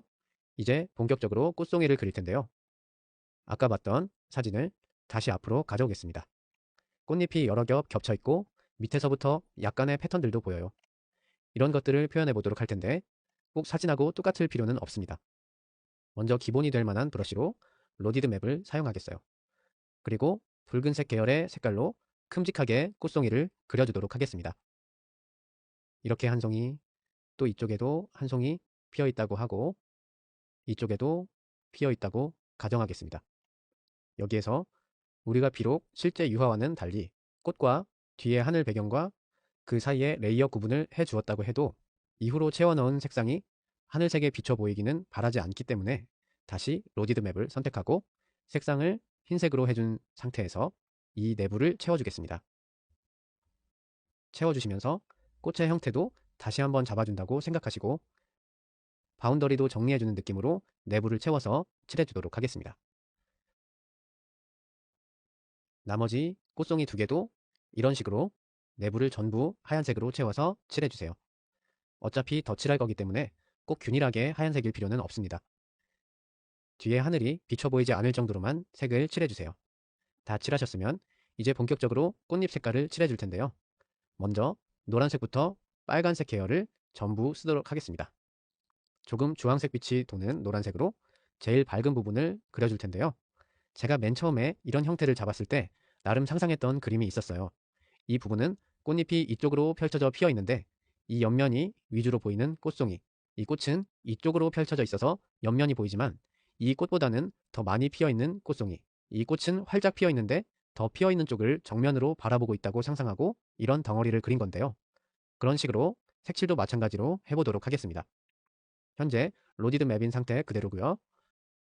먼저 기본적으로 이 꽃은 제가 노란색부터 주황색까지 다 쓰겠다고 했어요. 사진으로 보여드린 꽃은 빨간색 꽃이었는데요. 그 말은 사진에서 보였던 이 꽃잎의 끝부분이 노란빛이 돌고 끝으로 내려갈수록 진한 붉은색이 되는 이 명암을 좀 더 사진보다 극대화해서 표현하겠다는 뜻이었는데요. 그렇게 생각한다면 이쪽은 사실 조금 더 진한 안쪽 꽃송이니까 좀 더 진한 색이 된다고 가정하고 좀 붉은색으로 미리 표현을 좀 해볼까요? 아예 붉은색으로 꽃잎 라인을 결정해 볼게요. 이런 식으로 이 선을 경계로 이쪽은 꽃의 안쪽 부분이 보이는 거고 이게 옆면이라고 한다면 제일 밝은 쪽은 이 바로 위에 끝부분이 되겠죠? 이 부분이 제일 밝은 색이 될 테고요. 이 옆 꽃송이에서는 활짝 핀 꽃이라고 하니까 꽃잎의 제일 바깥 라인들, 꽃잎의 형태가 이쪽으로 휜다고 보고 잎은 뒷잎이라고 볼게요. 그러는 게 더 재미있겠네요. 그리고 꽃송이가 이렇게 비춰져 있다면 이쪽도 이 정도 선에서는 한 겹이 더 꽃잎이 있다고 보고 이거는 뒤쪽에서 튀어나온 꽃잎이라고 상상하도록 하겠습니다. 그러면 여기가 제일 밝은 색이 되겠죠? 그리고 이쪽 꽃잎은 제가 활짝 핀 꽃송이를 정면 제일 위에서 바라보고 있는 느낌이라고 하면 여러 겹의 꽃송이가 반복적으로 보이겠죠? 랜덤하게 이쪽에도 한 잎, 다음에 이쪽에도 한 잎. 이제 이 노란색보다 좀 더 진한 주황색으로 이 꽃송이 먼저 그냥 완성시켜 볼게요. 색깔이 조금 달라지더라도 꽃송이별로 완성시켜 보는 것으로 하겠습니다. 세 송이 꽃이 색깔이 꼭 같을 필요는 없습니다. 이 상태에서 좀 더 붉은색으로 이 안쪽 꽃잎의 안쪽을 강조해주고 앞서 다른 예제에서 했던 것처럼 이 사이도 블렌딩 시켜주도록 하겠습니다. 좀 더 영역을 넓혀서 아래 꽃잎과 좀 명암이 대비되도록 진한 영역을 넓혀주도록 하겠습니다. 지우개로 이쪽은 살짝 지워줄게요. 다시 스몰 리거로 블렌딩 시켜주고 로디드 맵으로 한 단계 더 명암을 살짝 주도록 하겠습니다. 다시 스몰 리거로 경계 부분을 블렌딩해 주도록 하겠습니다. 반대로 이쪽은 바탕으로 칠해진 노란색보다 조금 더 진한 색으로 다시 밑에 부분을 칠해주도록 하겠습니다. 그리고 한 단계 더 어두운 색까지 미리 덧칠해준 다음에 다시 스몰 리거로 블렌딩해 주도록 하겠습니다. 그리고 나서 이게 사실 한 개의 잎으로 이렇게 구현이 된 건 아니죠? 좀 더 진한 주황색으로 약간 갈색빛이 돌아도 괜찮을 것 같아요. 다시 로디드 맵을 선택하고 속성창을 열어서 플로우 값을 30 정도 주겠습니다. 스트렝스도 80 정도로 살짝만 줄여줄게요. 그리고 나서 꽃잎의 경계를 표현해 주도록 하겠습니다. 가장자리에 명암도 표현해 주고요. 워터컬러 페인팅에서 했듯이 외곽선은 그대로 놔두고 스몰 리거로 안쪽 경계만 살짝 뭉개주도록 하겠습니다. 이제부터 꽃의 명암을 넣어주도록 하겠습니다. 로디드 맵인 상태로 제일 앞에 있는 꽃잎부터 형태를 잡아주도록 할게요. 노란색보다 좀 더 진한 주황색으로 명암을 살짝 잡아주고 좀 더 진한 색으로 바탕을 만들어주고 스몰 리거로 지금 상태의 색을 블렌딩 해주도록 하겠습니다. 먼저 꽃잎이 약간 찍어 눌려서 보이고 있다고 가정하고 지금 형태가 조금 그렇죠? 명암이 살짝 급격히 변하는 느낌이 나게 블렌딩 해주도록 하겠습니다. 이 상태에서 올드 필버트 브러쉬를 선택하고 색상은 진한 붉은색 정도 선택해주고 이제 밑동에 강조해서 표현해 줄 텐데요. 브러쉬 스트로크의 패턴이 살아나도록 그려주시면 됩니다. 이 상태에서 다시 스몰 리거로 살짝 선형 스트로크가 살아있는 상태에서 살짝 퍼지는 느낌이 날 수 있도록 블렌딩 해주도록 하겠습니다. 이것과 마찬가지로 다시 올드 필버트로 옆에 꽃잎도 표현해 주도록 할게요.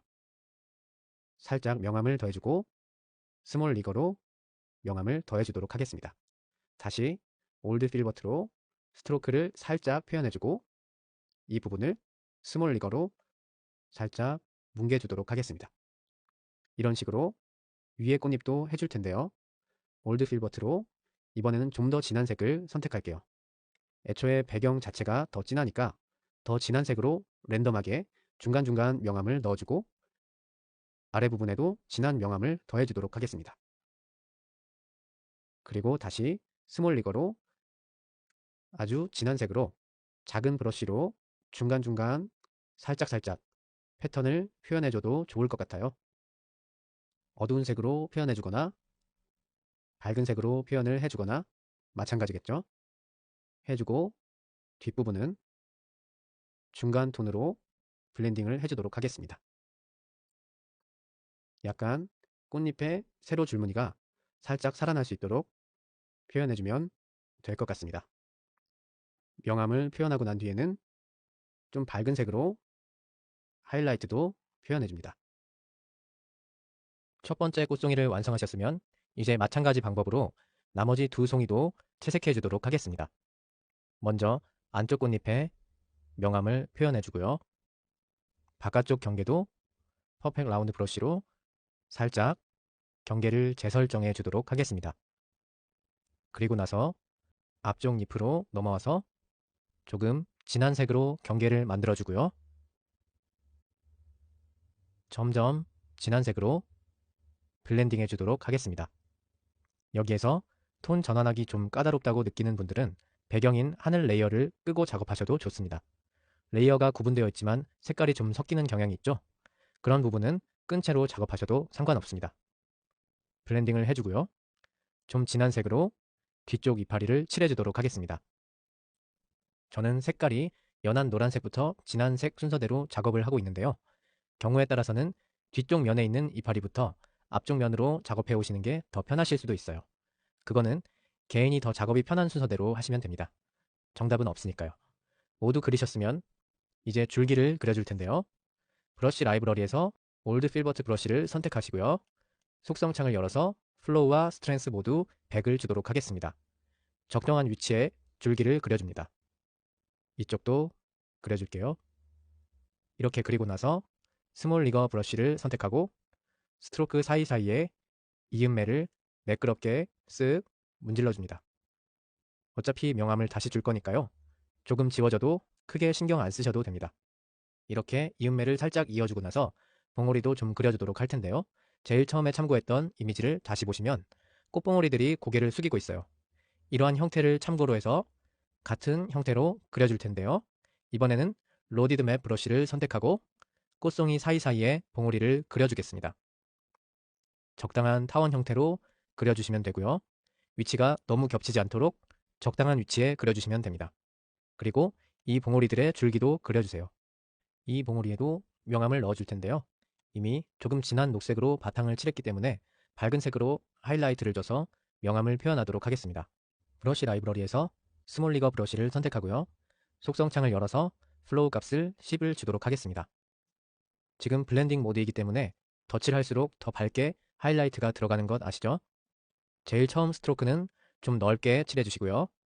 그 뒤로 스트로크를 덧칠할수록 덧그리는 영역을 조금씩 줄여서 최종으로 제일 밝은 부분에 칠해줄 수 있도록 하겠습니다.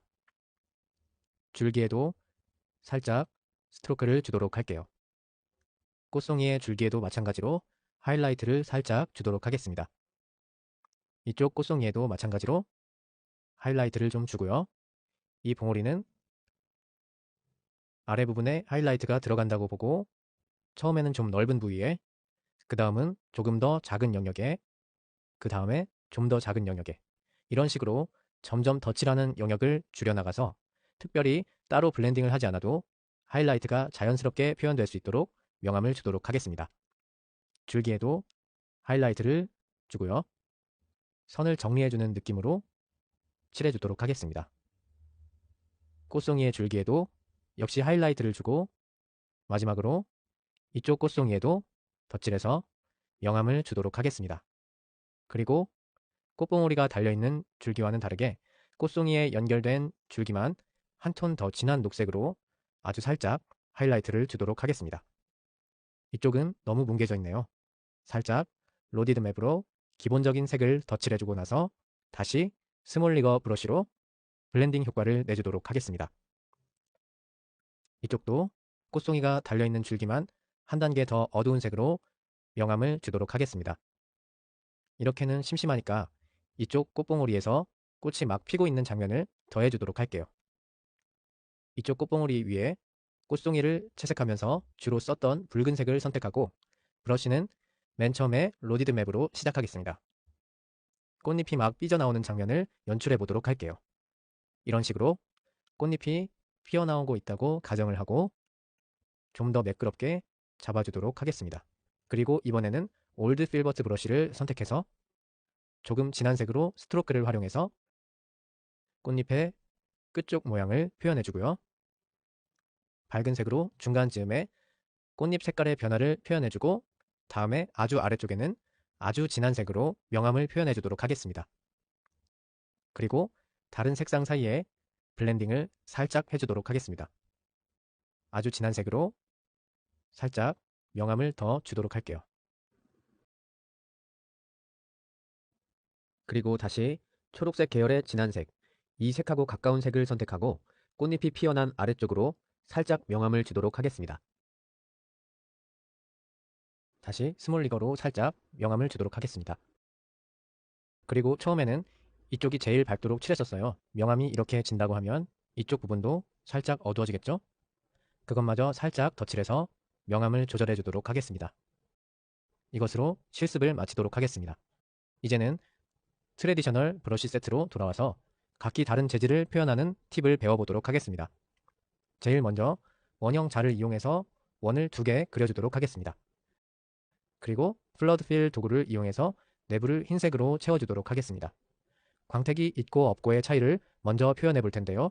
우리가 실생활에서 쉽게 만날 수 있는 가죽 제품만 보더라도 이렇게 반질반질한 가죽이 있고 이렇게 광택이 없는 가죽도 있습니다. 광택이 없는 경우를 먼저 표현해 볼 텐데요. 그레이 스케일로 해볼 거예요. 다음 연습을 대비해서 먼저 원을 그린 이 레이어는 복제해서 하나는 잠시 꺼두도록 하고요. 켜져 있는 레이어를 잠그고 이 위에 연습해 보도록 하겠습니다. 먼저 바탕이 되는 회색으로 칠해주세요. 레이어를 잠궈놨으니까 부담 없이 빼곡하게 칠해주시면 됩니다. 이 위에 에어 브러쉬를 이용해서 한 단계 어두운 회색으로 직접 빛이 반사되는 부분과 역광이 비치는 부분을 빼고 나머지 부분을 칠해주도록 하겠습니다. 점점 더 어두운 색으로 명암을 표현해주도록 할게요. 이 위에 밝은 회색으로 하이라이트를 주는데요. 가죽의 표면 입자를 표현해주기 위해서 페인트 브러쉬 3번을 선택하고 속성창을 열어서 오퍼시티는 60, 어드밴스드 항목 아래 스페이싱은 5 정도로 설정해줍니다. 밝은 회색을 선택하고 빛이 비치는 주변으로 가죽 표면에 입자를 표현해 줄 수 있도록 알갱이를 덧입혀줍니다. 속성창을 다시 열어서 오퍼시티를 30 정도로 낮추고 더 넓은 주변으로 입자를 표현해줍니다. 역광이 비치는 부분에도 살짝 표현해주세요. 색상을 반대로 어두운 색으로 선택해서 가운데 부분은 밝은 색의 알갱이들이 너무 드러나지 않도록 덧칠해줍니다. 다시 아주 밝은 색으로 이렇게 매트한 재질도 빛이 반사되는 직접적인 부분을 살짝 표현해 주도록 합니다. 이와 반대로 반질반질한 가죽은 먼저 바탕색으로 채워주고 점점 어두운 색으로 명암을 똑같이 주도록 합니다. 위에 매트한 재질보다는 훨씬 더 어두운 영역이 넓고요. 빛을 반사하는 부분이 더 직접적입니다. 역광도 이 재질 스스로 빛을 반사하는 빛이 있기 때문에 상대적으로 매트한 가죽보다는 영역이 더 작을 수 있어요. 이 상태에서 똑같은 방법으로 페인트 브러쉬 3번을 선택하고 입자를 살짝 표현해 주도록 합니다. 오퍼시티를 한 단계 낮춰서 좀 더 넓은 영역으로 표현을 해주고요. 다시 페인트 브러쉬의 스페이싱 값을 최소로 바꾸고 아주 밝은 회색을 선택해서 빛이 반사되는 부분을 좀 더 명확한 경계로 표현해 줍니다. 그리고 다시 스페이싱 값을 높여서 이 주변에 한 단계 더 입자들을 표현해 주도록 합니다. 두 재질의 차이가 느껴지시나요? 이어서 금속 재질도 표현해 보도록 하겠습니다. 복제해둔 레이어에서 새로 레이어를 복제하고 방금 실습한 가죽 재질은 꺼두도록 하겠습니다. 메탈 역시 광택이 없는 경우와 있는 경우로 나누어서 그려보도록 하겠습니다. 광택이 없는 경우는 표면 처리가 안 돼 있다는 뜻이니까 살짝 푸른 빛이 도는 계열로 연습해 보도록 하겠습니다. 먼저 제일 밝은 톤으로 바탕색을 칠해주고요. 이 위에 에어스프레이로 명암을 주도록 하겠습니다. 빛이 반사되는 부분을 제외하고 나머지 부분에 명암을 주도록 하고요. 점점 더 진한 톤으로 명암을 주도록 하겠습니다. 아주 어두운 색까지 점진적으로 명암을 주고요. 왠지 금속이라 함은 표면이 이렇게 매끄럽지가 않을 것 같아요.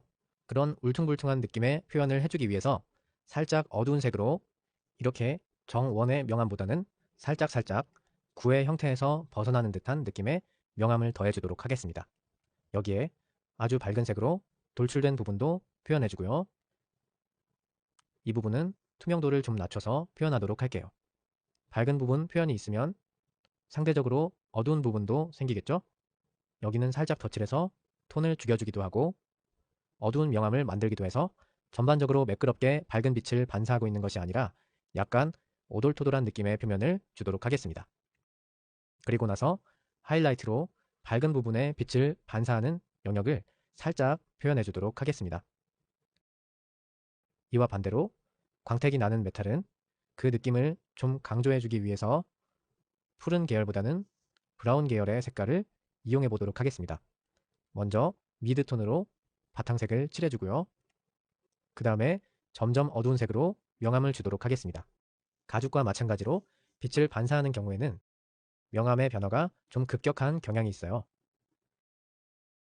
급격한 톤의 변화를 표현해 주도록 하겠습니다. 점점 진한 색이 표현될 수 있도록 해주고요. 여기에 광원이 반사되는 부분을 만들어주기 위해서 레이어를 새로 한 장 이 위에 생성하고 오버레이 모드를 주도록 하겠습니다. 오버레이 모드를 준 상태에서 아주 밝은 색으로 살짝 광원을 찍어줄게요. 빛이 반사되는 부분 꼭 약간 얼룩덜룩하게 만든 게 위에서처럼 표면이 매끄럽지 않다는 표현을 해주고 싶었던 건데요. 그러다 보니까 빛이 재반사되는 부분까지 점차 작은 원으로 표현해 주도록 하겠습니다.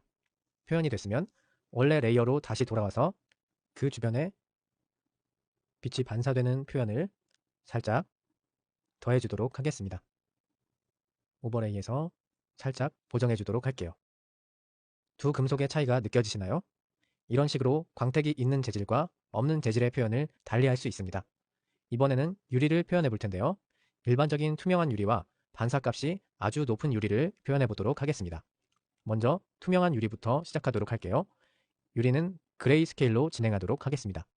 먼저 밝은 회색으로 바탕색을 칠해주고요. 유리 역시 명암을 아주 살짝 표현해 주도록 하겠습니다. 아주 약하게 기본적인 부분만 표현을 해줄 텐데요. 살짝 진한 회색으로 명암 표현을 해주고요. 한 단계 더 어두운 톤으로 살짝 유리의 결만 표현해주는 정도로 진행하도록 하겠습니다. 그리고 나서 좀 더 진한 회색으로 바깥 테두리를 살짝 표현해 줄 텐데요. 입체감을 표현해 주기 위한 정도라고만 생각하시면 될 것 같아요. 아주 살짝 가장자리 부분에 명암을 넣어주고 제가 좀 전에 결이라는 얘기를 했는데요. 유리가 이 정도 두께감을 갖는 구 형태가 되면 장난감으로 가지고 놀던 유리 구슬을 떠올려 보셔도 아시겠지만 결이 있습니다. 그래서 그런 표현으로 살짝 가는 브러쉬로 표현해 볼게요. 이 상태에서 유리는 사실 명암보다 하이라이트가 중요한데요. 이제 더 밝은 색을 선택하고 아래의 역광, 반사광이 비치는 부분도 표현해주고 이 부분은 아예 하얀색으로 표현해주도록 하겠습니다. 반사광이 비치는 부분도 표현해주고 직접적으로 빛을 반사하는 부분도 표현해주도록 하겠습니다. 중간에 아주 밝은 회색으로 하이라이트도 살짝 표현해주고요. 다시 흰색으로 빛의 반사는 더 진하게 표현해주도록 하겠습니다. 브러쉬로 살짝 찍어줄게요. 여기에 흰색으로 반사를 표현해주도록 하겠습니다.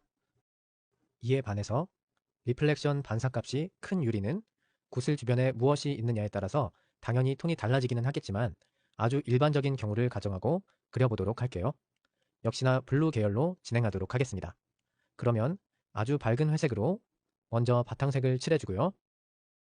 아까 유리에 결이 있다는 얘기를 했죠? 당연히 빛의 반사도 그 결을 따라서 이루어집니다. 명암이 지는 것과 같은 원리인데요. 그렇기 때문에 이 명암은 일단 기본적으로 아주 가벼운 톤으로 한번 넣어주도록 하고요. 이 다음은 반사하는 객체를 표현하는 것이기 때문에 전개를 조금 샤프하게 바꿔서 형태를 구현해 주도록 하겠습니다.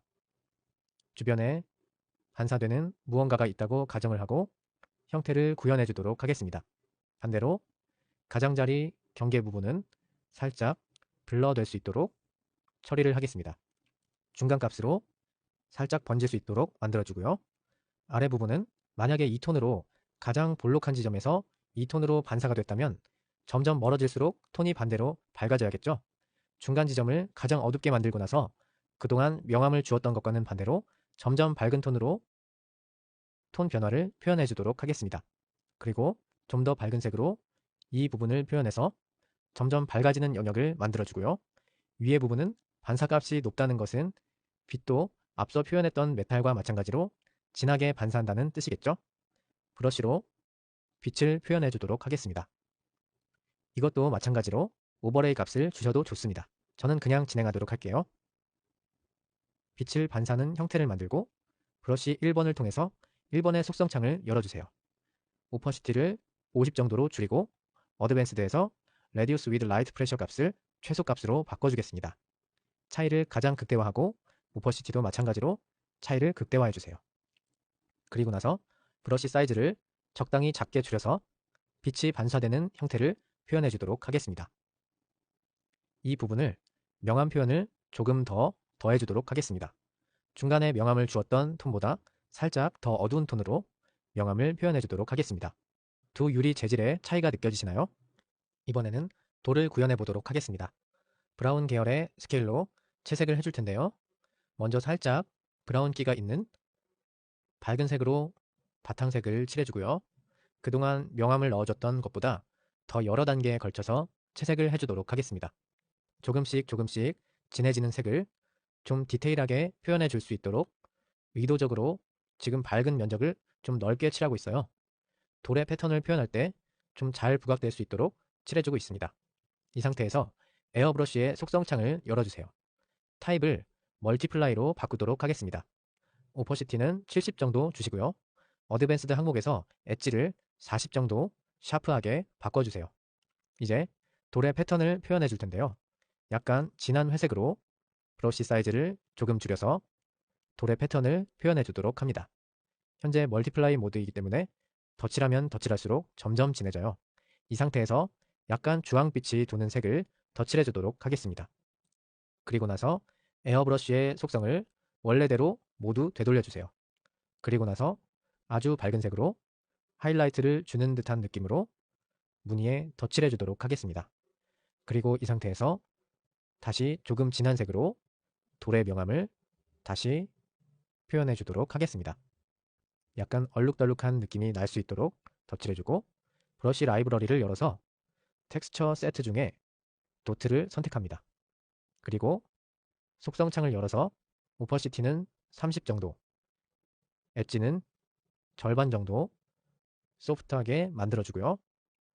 제일 처음에는 좀 어두운 색으로 경계 부분에 살짝 입자가 느껴질 수 있도록 칠해줍니다. 반대로 좀 밝은 색으로 덧칠해주도록 할게요. 그런 다음에 표면의 거친 느낌을 살려주기 위해서 하드 에어 브러쉬를 선택하고 짙은 회색으로 뜯겨져 나간 돌의 표면을 표현해 주도록 하겠습니다. 명암이 아주 진하게 들어간다고 생각하시면 돼요. 그렇게 해주고 중간중간 뜯겨져 나간 상태를 표현해 주도록 하겠습니다. 그리고 나서 다시 소프트 에어 브러쉬를 선택하고 살짝 밝은 회색으로 경계 부분을 면 처리해 주도록 합니다. 돌과 마찬가지로 거친 표면을 가지기는 했지만 좀 상반된 느낌을 가진 오렌지를 마지막으로 표현해 보도록 하겠습니다. 오렌지는 우리 사과 맨 처음에 그려본 것처럼 마찬가지 방법으로 명암을 넣어주시고요. 아주 진한 명암은 나중에 패턴을 합쳐서 같이 표현해 주기 위해서 남겨두도록 하겠습니다. 다시 브러쉬로 살짝 오렌지의 꼭지를 표현해 주고요. 여기에서 하드 에어 브러쉬로 진한 주황색을 선택하고 꼭지 주변의 주름을 살짝 표현해 주도록 하겠습니다. 이 주름 역시 살짝 명암을 줘서 아랫부분을 살짝 진한 톤으로 칠해주도록 하겠습니다. 이제 귤의 표면을 표현해 줄 텐데요. 좀 전에 돌을 채색하면서 사용했던 도트를 다시 써보도록 하겠습니다. 먼저 제일 진한 주황색, 아까 한 단계 남겨뒀죠? 그 부분을 브러쉬를 적당히 키워서 명암을 주도록 하겠습니다. 한 단계 더 어두운 색으로 좀 더 원의 크기를 키워서 표면을 표현해주고요. 반대로 역으로 밝은 색으로 주변의 명암을 표현해주다가 하이라이트, 아주 밝은 색으로 도트의 크기를 많이 키워서 빛이 반사되는 부분을 표현해주도록 하겠습니다. 그리고 나서 에어브러쉬로 살짝 하이라이트도 줄게요. 빛을 받아서 반질거리는 느낌을 표현해주기 위해서 살짝 하이라이트를 덧칠해주도록 하겠습니다. 상대적으로 반대편에는 조금 진한 색으로 덧칠해주도록 하고요. 빛의 반사를 연장하는 느낌으로 살짝 색깔을 연장시켜 주도록 하겠습니다. 귤의 오돌토돌한 표면 같은가요? 이제 인물화를 그려보도록 할 텐데요. 본격적인 그림을 그리기에 앞서 눈, 코, 입을 따로따로 연습해 보도록 하겠습니다. 눈부터 먼저 시작하겠습니다. 먼저 브러쉬를 선택해 주시고요. 색상은 갈색 계열의 색으로 설정해 주도록 하겠습니다. 그리고 밑그림을 먼저 그려줄 텐데요. 눈은 기본적으로 정원에 가깝지만 눈꺼풀 때문에 그 형태가 전부 드러나지는 않습니다. 살짝 원에 가깝도록 눈의 형태를 잡아주고 앞쪽에 눈물샘도 살짝 표현해 주도록 하겠습니다. 그리고 아이라인의 윗부분은 살짝 두껍게, 눈썹도 앞부분과 끝부분은 살짝 두껍게 표현할 수 있도록 위에 한 겹 그려주도록 하겠습니다. 만약에 자유선을 그리는 게 아직 좀 불안정하시면 위에 스티디 스트로크 기능을 사용하셔도 됩니다. 곡선 라인을 그리시고 앞부분과 끝부분은 살짝 두껍게 덧칠해 주도록 하겠습니다. 지우개로 이쪽 부분은 살짝 지워주도록 할게요. 아이라인의 아랫부분도 밑에 닿는 부분은 살짝 두껍게 표현해 주도록 하겠습니다. 안에 눈동자를 그려주고요. 이게 좀 찌그러졌네요. 정원에 가깝게 형태를 잡아주시고요. 이 안에 동공도 그려주도록 하겠습니다. 방금 밑그림을 그린 레이어 아래에 새로운 레이어를 생성해 주도록 하겠습니다. 눈알이 볼록한 구의 형태감을 갖도록 흰색에 가까운 회색으로 내부를 칠해주고요. 살짝 더 진한 회색으로 좌우에 명암을 주도록 하겠습니다. 좀 더 자연스러운 표현을 원하시면 에어스프레이를 사용하셔도 좋습니다. 경계가 살짝 흐려질 수 있도록 에어스프레이를 이용해서 구의 형태가 살짝 느껴질 수 있도록 명암 표현을 해주시면 됩니다. 사과나 피망 그리면서 명암 표현을 많이 해보았으니까 이제 쉽게 하실 수 있죠? 저는 한 단계 어두운 색으로 끝부분에 살짝 더 명암을 주도록 하겠습니다. 그리고 나서 좀 더 어두운 회색으로 다시 브러쉬를 선택하고 눈알의 윗선을 따라서 이 눈꺼풀에 의한 명암이 표현될 수 있도록 살짝 그림자를 덧칠해 주도록 하겠습니다. 이번에는 방금 채색한 레이어 위에 새로운 레이어를 생성하고 밝은 갈색을 선택해서 애교눈 부위에 옅은 명암을 표현해 주도록 하겠습니다. 좀 더 밝은 색이 좋겠네요. 그리고 이 부분도 역시나 에어스프레이로 경계를 살짝 뭉개주고 나머지 부분은 지우개로 정리해 주도록 하겠습니다. 이제 그동안 만들었던 레이어들 중에 제일 아래에 새로운 레이어를 생성하고 에어스프레이를 이용해서 지금 채색하고 있는 영역 전체에 살색을 살짝 칠해 주도록 하겠습니다.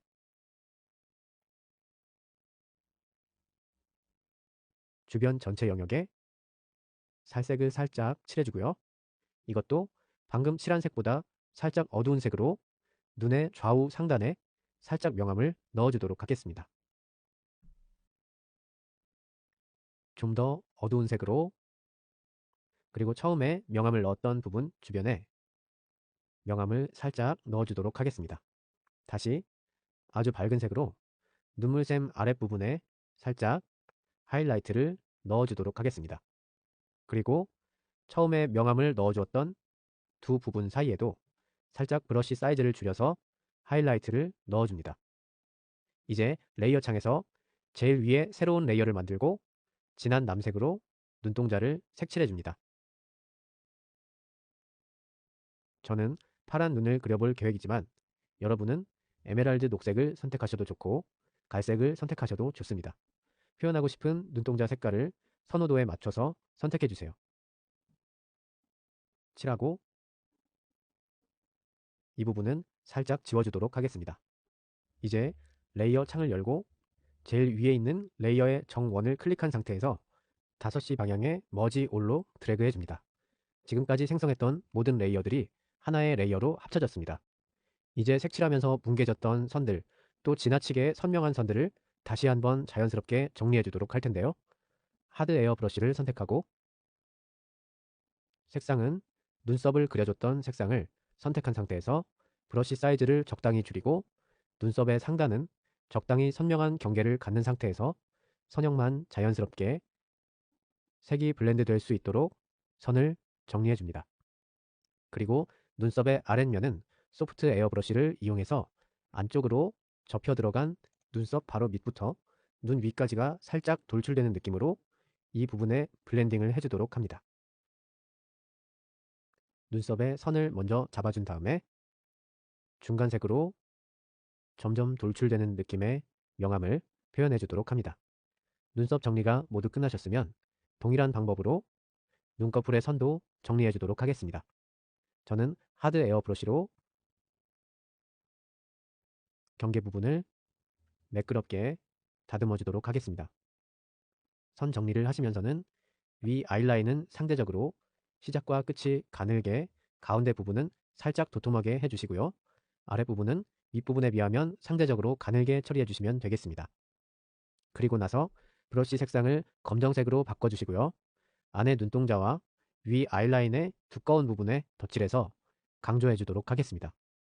저는 하드 스프레이를 사용하도록 하겠습니다.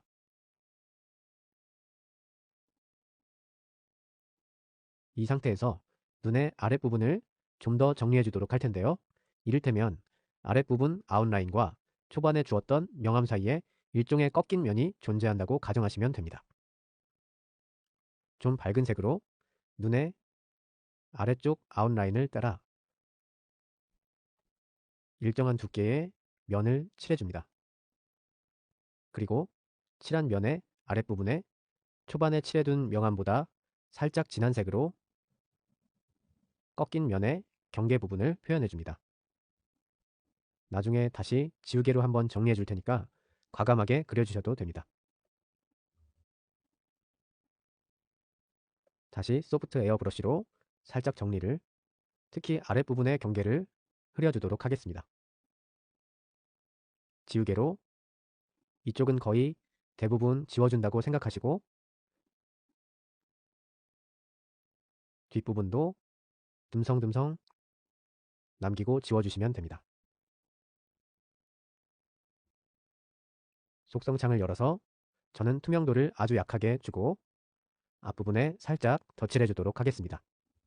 기존에 칠했던 명암과 잘 섞일 수 있도록 덧칠해 주세요. 방금 칠한 부분 역시 조금 진한 회색을 선택해서 그림자를 표현해 주도록 하겠습니다. 눈 밑부분과 눈꺼풀이 서로 만나는 부분에 약간의 명암을 표현해 주도록 할게요. 에어스프레이를 이용해서 명암을 주고 지우개로 주변을 살짝 정리해 주도록 하겠습니다. 눈동자 안쪽도 지워주도록 하고요. 이제 다시 눈동자로 돌아가서 눈동자의 주변을 칠해 줄 텐데요. 다시 이것과 마찬가지로 아주 검정색에 가까운 남색을 선택하도록 하겠습니다. 만약에 다른 색으로 눈동자를 칠하신 분들은 그 계열의 검정색에 가까운 진한 색을 선택하시면 됩니다. 먼저 하드 스프레이 브러쉬로 가장자리를 꼼꼼하게 칠해주도록 하겠습니다. 지우개로 삐져나온 부분들은 가볍게 정리해 주시고요. 중요한 것은 색칠하실 때 윗부분은 좀 두껍게, 아랫부분은 좀 가늘게 칠해 주시는 겁니다. 자연스럽게 경계가 블렌딩 될 수 있도록 소프트 이레이저로 주변을 색칠해 주도록 하겠습니다. 이 홍채 역시 위쪽으로 눈꺼풀에 의한 그림자를 표현해 줄 텐데요. 소프트 에어 스프레이로 방금 칠해준 눈동자 주변의 원이 조금 아래쪽으로 걸쳐져 있다는 느낌으로 주변에 자연스럽게 그림자가 블렌딩 돼서 들어갈 수 있도록 칠해줍니다. 이제 밝은 하늘색을 선택하고 홍채 아래쪽에 하이라이트를 표현해줍니다. 제일 아래쪽에 밝은 하늘색을 칠해주고 저는 한 단계 조금 더 어두운 색으로 주변의 경계 부분을 칠해주도록 하겠습니다. 그리고 나서 색깔이 잘 섞일 수 있도록 해주세요.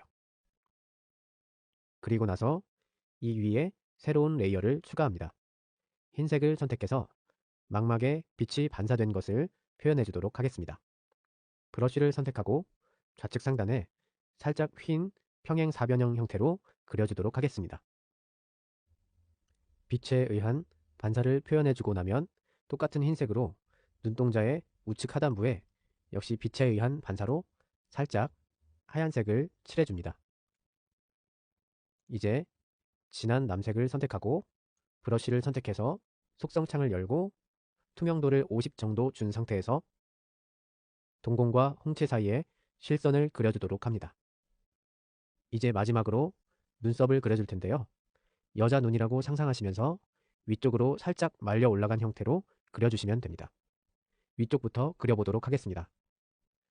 눈썹의 표현을 위해서 엣지는 샤프하게 바꾸고 라이트 프레셔의 모든 값을 제로로 바꾸도록 하겠습니다.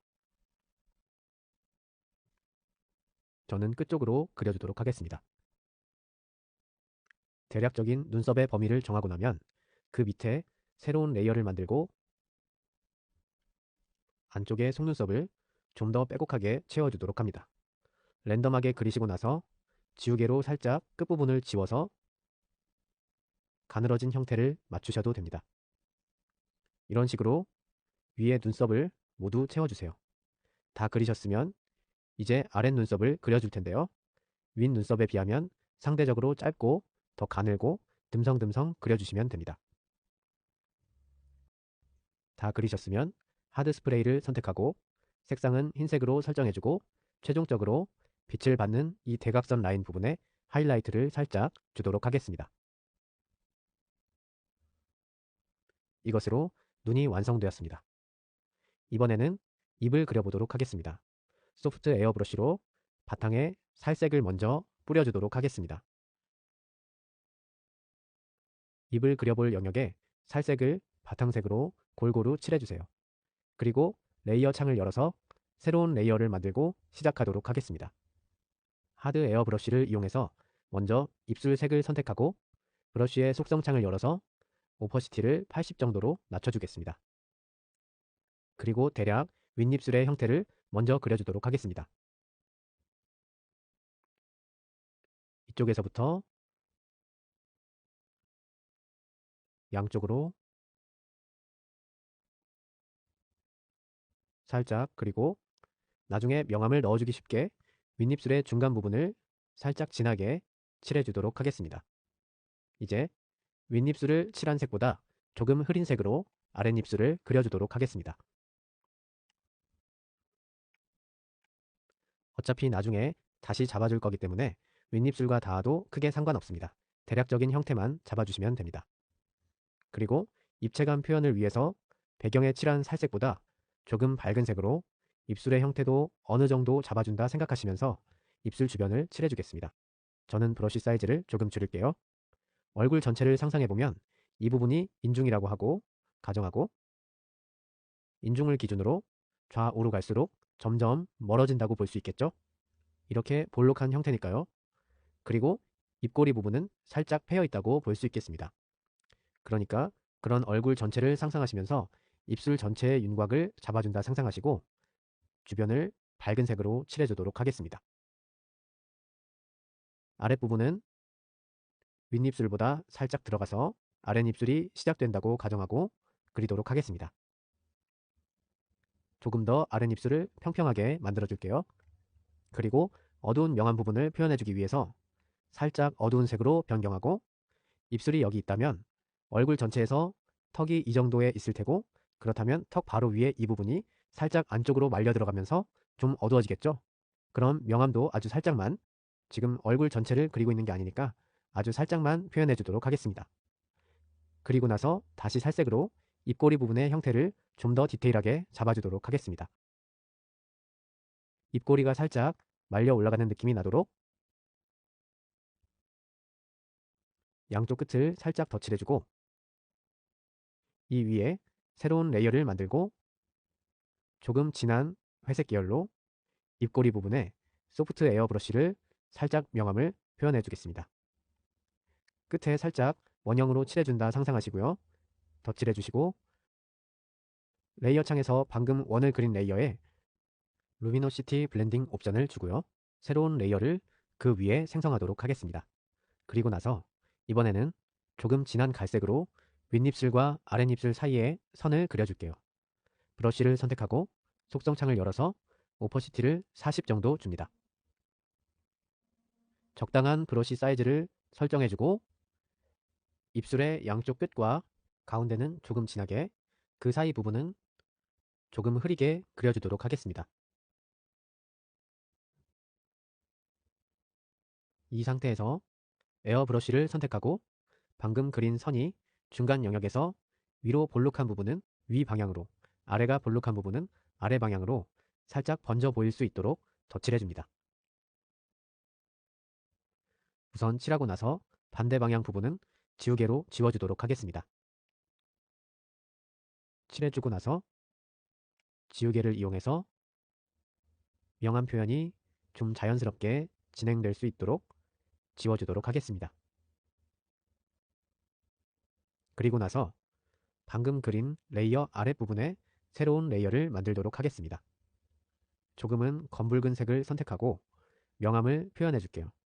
방금 그린 입술선의 번진 효과보다 조금 더 광범위한 영역으로 입술의 색깔이 덧칠해 줄 수 있도록 지금은 윗입술 기준으로 칠하고 있는 중입니다. 살짝 칠해주고, 만약에 너무 많이 칠해졌다 싶으면 입술의 가장자리를 따라서 살짝 지워주도록 하겠습니다. 아랫입술은 가장자리를 제외한 안쪽으로 살짝 볼록한 느낌이 살도록 좌우 양쪽에 입술선을 살려서 명암 표현을 해주도록 하겠습니다. 명암을 보정해주기 위해서 하드 에어 브러쉬의 속성창을 열어서 오퍼시티를 30 정도로 줄이고, 제일 처음 칠했던 입술 색깔을 선택해서 아랫입술 아랫부분에 살짝 명암을 넣어주도록 하겠습니다. 기존의 입술 색보다는 조금 진한 색으로 중앙 부분에 명암이 살짝 들어갈 수 있도록 아랫부분에 덧칠해 주시고요. 이번에는 흰색을 선택해서 속성창을 열고 오퍼시티를 다시 100으로 바꾼 다음 어드밴스드 항목에서 엣지 부분을 최대한 샤프하게 바꾸도록 하겠습니다. 그리고 입술의 윗부분에 살짝 하이라이트를 표현해 줄 건데요. 인중 부분만 살짝 강조될 수 있도록 칠해주도록 하겠습니다. 끝은 좀 자연스럽게 넘어갈 수 있도록 지우개로 지워주겠습니다. 다시 브러쉬로 아랫부분에 살짝 패턴을 만들어 줄게요. 그리고 나서 한 단계 더 진한 입술색으로 아랫입술의 아랫부분을 살짝 더 강조해 주도록 하겠습니다. 이건 역시 지우개로 끝부분을 살짝 지워서 자연스럽게 입술에 섞일 수 있도록 해줄게요. 그리고 나서 이번에는 좀 진한 갈색을 선택하고 브러쉬를 선택합니다. 브러쉬의 속성창을 열고 투명도를 10 정도로 낮춰줍니다. 이 어두운 갈색으로 입술에 세로 주름을 표현해 주도록 하겠습니다. 살짝 등 간격으로 그려주시면 됩니다. 그리고 나서 지우개로 아랫부분을 살짝 지워주도록 할게요. 자연스럽게 선이 사라질 수 있도록 아랫부분은 살짝 지워주도록 하겠습니다. 그리고 나서 레이어 창을 열고 새로운 레이어를 만들도록 하겠습니다. 이제 브러쉬 라이브러리를 열고 텍스처 세트에서 브러쉬 6번을 선택합니다. 세로의 패턴을 가진 스트로크가 보이시죠? 이 브러쉬 타입을 선택한 상태에서 색상을 핑크빛이 도는 입술색을 선택해 줍니다. 그리고 적당히 미리 그려준 주름과 주름 사이에 맞는 정도의 브러쉬 스트로크 사이즈를 가지고 편하게 스트로크 사이사이를 그려줍니다. 윗입술도 위에서부터 아랫부분으로 살짝 그려주도록 하겠습니다. 입술의 주름이 표현될 수 있도록 살짝 그려주세요. 그리고 나서 이번에는 브러쉬 스트로크의 색상을 흰색으로 바꿔주고 방금 그린 패턴의 중간 부분, 아랫입술의 상하의 중간 부분, 좌우의 중간 부분에 빛 반사에 의한 하이라이트를 표현해줍니다. 살짝만 덧칠해주시면 될 것 같습니다. 가장자리는 사이즈를 좀 줄여서 한쪽만 그려주도록 하겠습니다. 이 끝부분은 살짝만 칠해주도록 할게요. 그리고 나서 다시 레이어 창을 열고 방금 하이라이트를 표현해준 레이어에 블렌딩 효과로 소프트 라이트를 줍니다. 레이어의 투명도를 조절해서 자연스러운 입술색이 될 수 있도록 투명도를 설정해주고요. 이 위에 새로운 레이어를 만들도록 하겠습니다. 그리고 나서 브러쉬를 선택하고 색상은 검정색으로 바꾸도록 하겠습니다. 중간쯤에 그려뒀던 윗입술과 아랫입술의 경계선에서 양쪽 끝과 중간 부분에 덧칠해서 명암을 살짝 극대화시켜 주도록 하겠습니다. 끝부분을 강조해서 칠해주고요. 중간에 두 입술이 살짝 벌어지는 부분도 강조해서 칠해주도록 하겠습니다. 좌측 입꼬리도 강조해서 칠해줄게요. 이것으로 입이 완성되었습니다. 이번에는 코를 그려볼 텐데요. 이전과 마찬가지로 바탕에 살색을 칠해둔 채로 시작하겠습니다. 먼저 살짝 어두운 살색으로 코의 형태를 그려주도록 하겠습니다.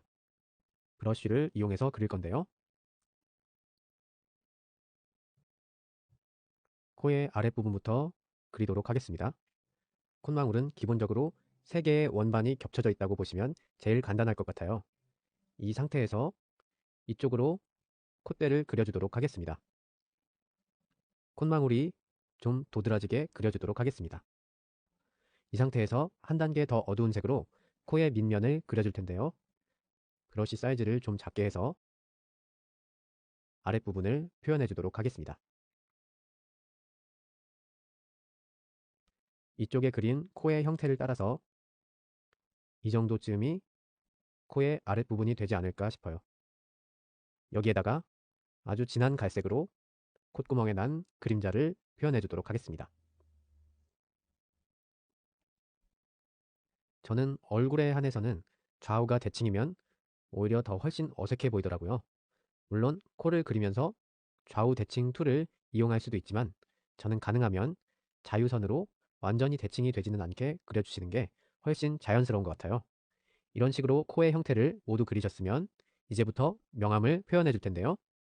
기존에 그렸던 바탕색보다 좀 더 밝은 살색으로 선택하고 브러쉬의 속성창을 열어서 투명도를 30 정도로 줄여주겠습니다.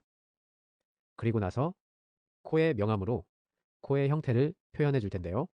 밝게 표현돼야 할 부분들을 표시해 나가도록 하겠습니다.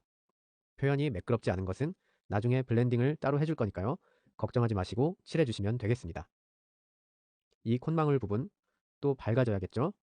바로 윗부분, 여기가 볼록하게 튀어나오는 부분이고요. 콧대는 좀 넓게 밝고 그 안쪽이 조금 더 밝고 점점 높아지는 것을 표현하려고 해주는 겁니다. 제일 안쪽에 일직선으로 밝은 부분이 있을 수 있겠어요. 그리고 이 부분은 콧망울까지 좀 더 내려올 것 같습니다. 그리고 나서 브러쉬의 속성창을 다시 열고 이번에는 투명도를 100으로 다시 돌려주겠습니다. 그리고 나서 색상은 흰색으로 선택하고 브러쉬 사이즈를 많이 줄여서 코의 한가운데 흰색으로 선을 살짝 그어주도록 하겠습니다. 이제 하이라이트가 되겠죠? 이제 브러쉬 라이브러리를 열고 워터컬러 세트에서 브로드 스트로크 블렌더를 선택합니다. 예전에 수채화 예제 진행하면서 사용했던 블렌더 기능 기억하시나요?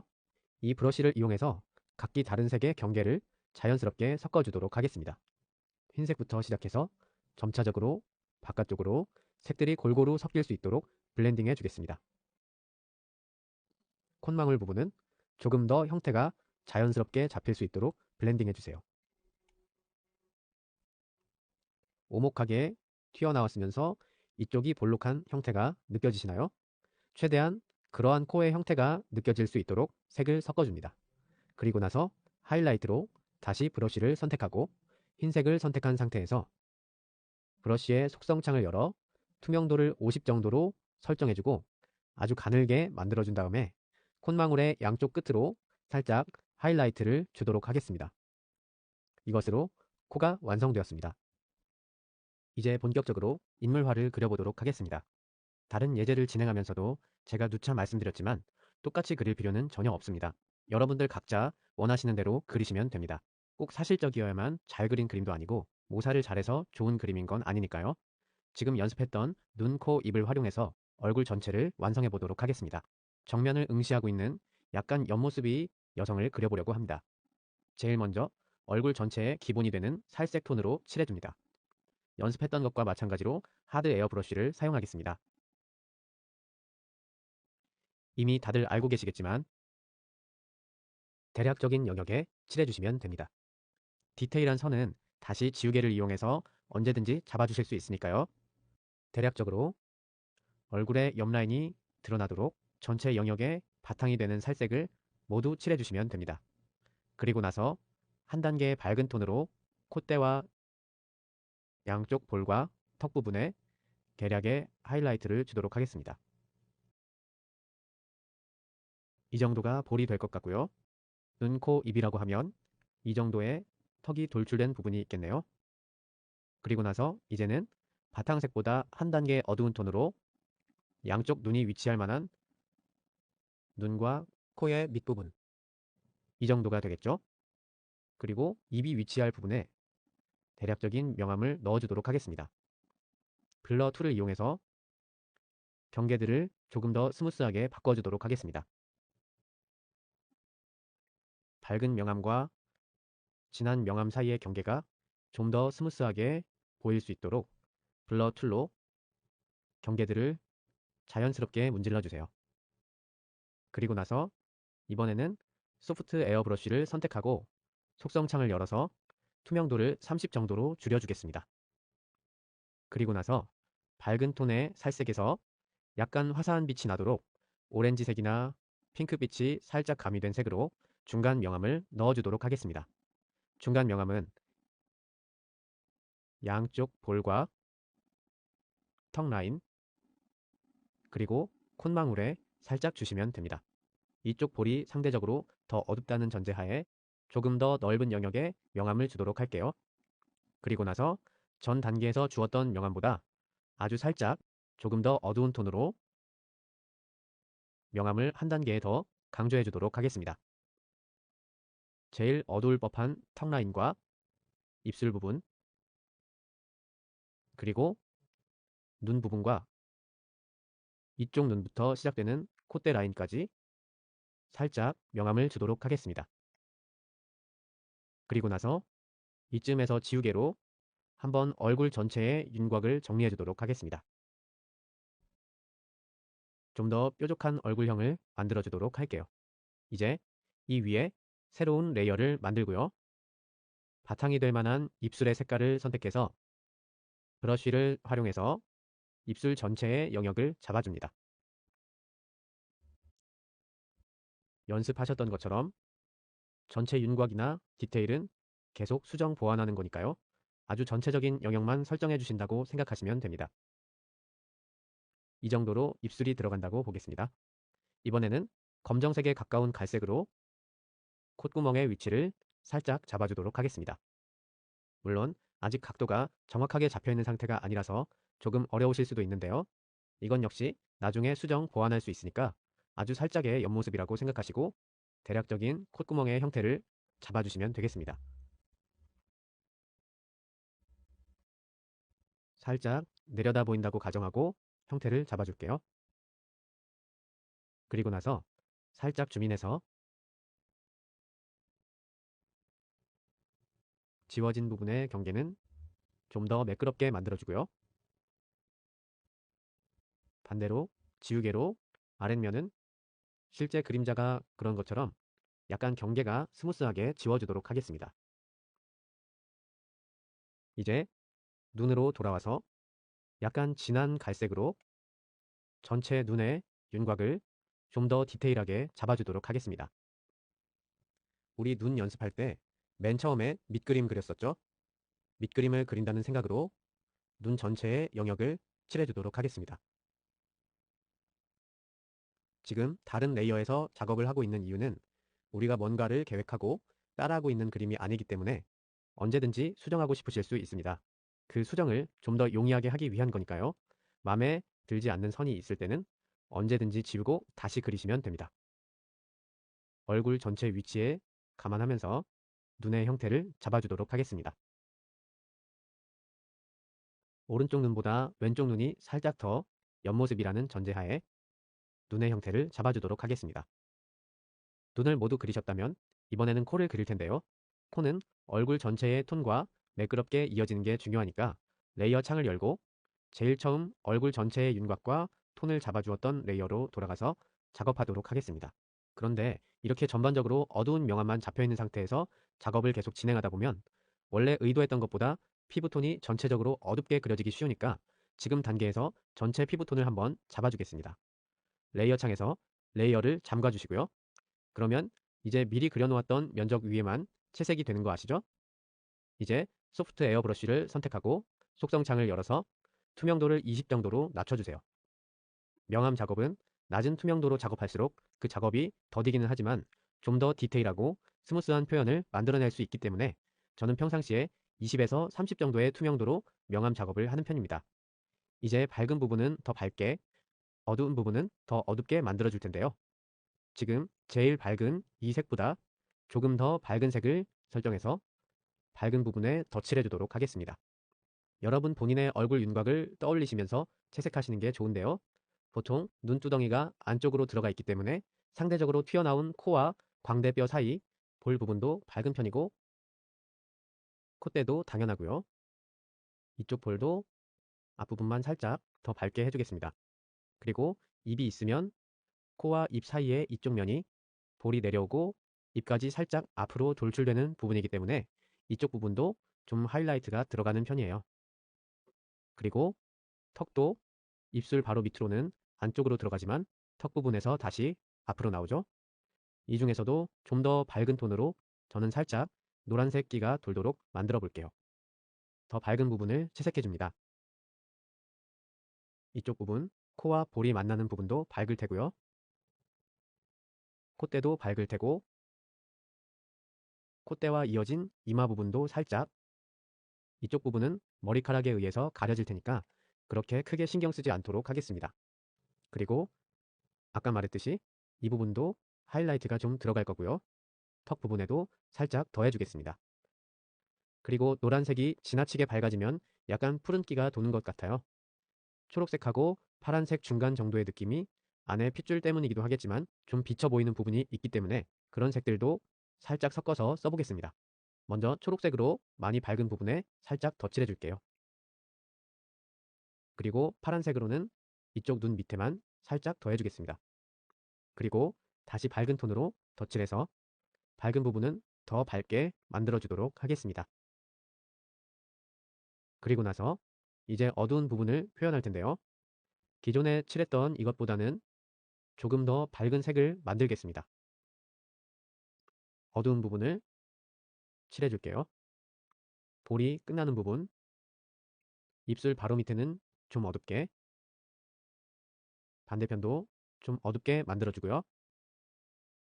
이쪽은 좀 가늘게 만들어서 높게 그려줄까요?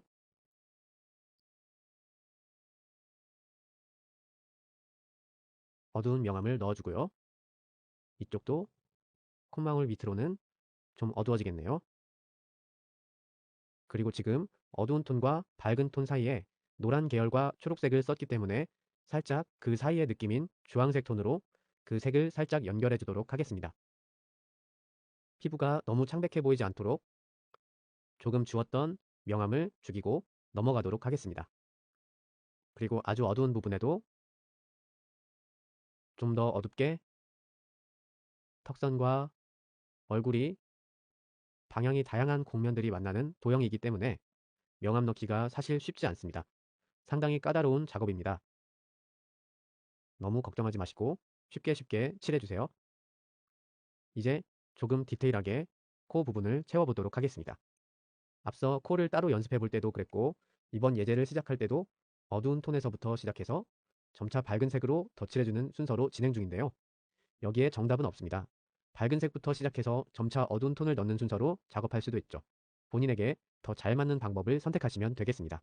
미리 연습했던 것처럼 제일 튀어나온 콧대 끝이 밝고 점점 내려갈수록 어둡게 채색해 주시고 블렌더 브러쉬로 색 변화가 좀 더 자연스럽게 연결해 주시면 됩니다. 코를 그리고 난 다음에는 입을 그려줄 텐데요. 그 전에 인중의 위치를 잡아주겠습니다. 코의 중앙에서부터 입술 언저리까지 이 사이에 아주 살짝 명암을 넣어주시고요. 명암이 제일 안쪽이 좀 더 깊고 입술에 가까워질수록 약간 흐려지도록 명암을 넣어주시면 됩니다. 그리고 양옆으로 살짝 하이라이트를 넣어주도록 하겠습니다. 이제 입술선을 좀 더 정확하게 잡을 수 있겠죠? 이제 레이어 창을 열고 초반에 입 위치를 그려주었던 레이어에서 작업하도록 하겠습니다. 먼저 입의 경계를 지우개를 이용해서 정리해 주도록 하겠습니다. 인중 사이에 살짝 안쪽으로 말려 들어가고 양옆으로 좀 더 부드럽게 입술선이 내려갈 수 있도록 전체 아웃라인을 정리해 주도록 하겠습니다.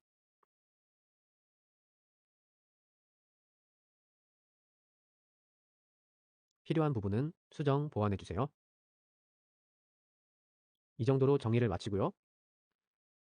앞서 따로 연습했던 것처럼 중심을 표시하고 아래 위로 채색 명암을 주고 그 위에 입술 주름을 포함해서 하이라이트까지 차례대로 주시면 됩니다. 입까지 그려주셨으면 이제 피부 전체에 살짝 화사한 살색을 입혀주도록 하겠습니다. 레이어 창을 켜시고요. 이 얼굴 레이어를 잠가줍니다. 이 상태에서 살색을 선택하고 얼굴 전체에 살짝 스프레이 칠을 해줄게요. 소프트 스프레이 여전히 투명도가 20 정도로 남아있죠. 그 상태에서 얼굴 전체에 살짝 이런 누리끼리한 톤이 아니라 살색 느낌이 날 수 있도록 저녁에 살짝 칠해주도록 하겠습니다. 투명도 때문에 기존에 했던 명암 작업이 사라지는 게 아닙니다. 어두운 부분은 어둡게, 밝은 부분은 밝게 여전히 남아있으니까요. 꼼꼼하게 전체에 칠해주시기 바랍니다. 그리고 나서 주황색을 이용해서 명암이 지는 부분, 어두운 부분에 아주 살짝 명암을 주도록 하겠습니다. 이제 눈썹을 그려줄 텐데요. 레이어 창을 열고 얼굴 레이어 위에 새로운 레이어를 하나 만들겠습니다. 그리고 좀 진한 갈색을 선택하고 소프트 에어 브러쉬로 적당히 브러쉬 사이즈를 키워서 눈썹을 그려주도록 하겠습니다. 저는 먼저 브러쉬로 그리고 나서 뒷부분을 살짝 가늘게, 앞부분도 살짝 가늘게 다듬어 주도록 하겠습니다. 반대편도 먼저 위치를 잡아주고 나서 지우개로 형태를 잡아주도록 하겠습니다. 그리고 나서 브러쉬 라이브러리를 열고 텍스처 세트에 있는 세 번째 브러쉬 3을 선택하도록 하겠습니다. 그리고 속성창을 열어서 오퍼시티는 30 정도, 그리고 엣지를 가장 소프트하게 바꾸도록 하겠습니다. 그리고 나서 그려놓은 눈썹의 윗선을 따라서 조금 더 키워서 그리도록 하겠습니다. 윗선을 따라서 살짝 그려주도록 하겠습니다. 투명도가 살짝 더 낮아도 될 것 같아요. 저는 그냥 진행하도록 하겠습니다. 다시 끝의 부분을 좀 지워주고요. 반대편도 똑같이 윗선을 따라서 약간의 눈썹 털 모양의 느낌이 나도록 그리고 나서 지우개를 이용해서 경계를 잡아주도록 하겠습니다. 이제 목을 그려볼 텐데요. 얼굴 레이어 밑으로 레이어를 새로 만들어주세요. 그리고 이 레이어에서 작업하도록 하겠습니다. 먼저 예전에 얼굴 형태를 잡았을 때와 마찬가지로 하드 에어브러쉬로 목의 윤곽을 잡아주도록 하겠습니다. 이 정도의 뒤로 어깨가 바로 시작되겠죠? 이 위에 명암 작업을 계속 진행할 수 있도록 내부를 꼼꼼하게 칠해주시기 바랍니다. 이렇게 형태를 잡아주고 나서 명암을 잡아줄 텐데요. 고개를 살짝 돌리고 있는 형태로 예상하고 그렸던 구도니까 아마도 이쪽으로 목이 약간 주름이 지지 않을까 싶네요. 그리고 목은 여기에서 그대로 밑으로 내려가겠죠? 목선 뒤쪽으로 연결된 어깨고요.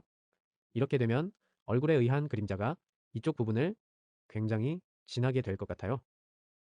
그리고 상대적으로 이렇게 이쪽이 밝게 칠했던 걸 감안하면 이쪽이 제일 밝겠네요. 그리고 이쪽 어깨도 상당히 어두워질 것으로 생각됩니다. 그러면 한 단계 더 어둡게 명암을 주도록 하겠습니다. 다시 살짝 밝은 색으로 밝게 처리를 하고 그 와중에 윗부분이 제일 밝겠네요. 이쪽 부분에도 살짝 나중에 전반적으로 톤은 다시 한번 잡아주도록 하고요. 지금은 이 정도에서 넘어가도록 하겠습니다. 이제 머리카락을 그려줄 텐데요. 머리카락을 한 가닥 한 가닥 그려주는 건 굉장히 소모적인 일이 되겠죠? 머리를 그릴 때는 그 머리가 무수히 많이 모인 머리카락이 모인 집합체라기보다는 다른 부위와 마찬가지로 하나의 3차원 덩어리로 생각하고 접근하는 게 더 쉬운 방법 같습니다. 제일 먼저 레이어 창을 열고 제일 상단에 새로운 레이어를 생성합니다. 여기에서 작업해 줄게요. 그리고 하드 에어 브러쉬를 이용해서 제일 먼저 머리의 전체 윤곽을 잡아주도록 하겠습니다. 저는 조금 진한 갈색을 이용해 보도록 하겠습니다. 헤어스타일 역시 원하시는 대로 하시면 됩니다. 꼭 저와 똑같이 그리실 필요는 없어요. 저는 약간 옆가르마를 탄 긴 단발머리를 그리도록 하겠습니다. 이 정도라고 가정하고요. 프레임을 넘어가야겠네요. 전체 윤곽을 잡으시고 다른 부위를 그릴 때와 마찬가지로 내부를 꼼꼼하게 칠해주세요. 저는 그리다 보니까 이쪽 이마가 살짝 부족하네요. 그 부분도 원래 얼굴 레이어에 살짝 메꿔주도록 하겠습니다. 잠깐 머리 레이어를 끈 상태에서 부족한 부분을 살짝 채워주도록 하겠습니다. 바탕을 칠해주고 색깔도 입혀주고 여기에 같은 톤의 명암도 살짝 연결해주고요. 부드럽게 연결이 될 수 있도록 메꿔주겠습니다. 다시 머리 레이어 키고요. 머리를 이어서 작업해 보도록 하겠습니다. 앞서서 3차원 덩어리로 생각하고 접근하는 게 더 쉬운 방법이라고 말씀드렸습니다. 그 말은 머리카락 역시 빛을 받고 그 빛에 의한 명암과 하이라이트가 생긴다는 뜻입니다. 그래서 지금 이 덩어리에도 아주 살짝 명암을 표현해 줄 텐데요. 여기에 소프트 에어 브러쉬를 선택하고 아주 검정색에 가까운 갈색을 기본적으로 칠했던 갈색보다 조금 더 진한 색으로 어두운 명암을 먼저 주도록 하겠습니다.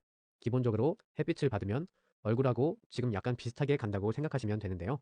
이 부분, 여기가 가르마로 예상한 부분이었으니까요. 가르마를 시작으로 양쪽으로 그리고 이 앞쪽에는 조금 더 명암이 진하게 생길 것 같습니다.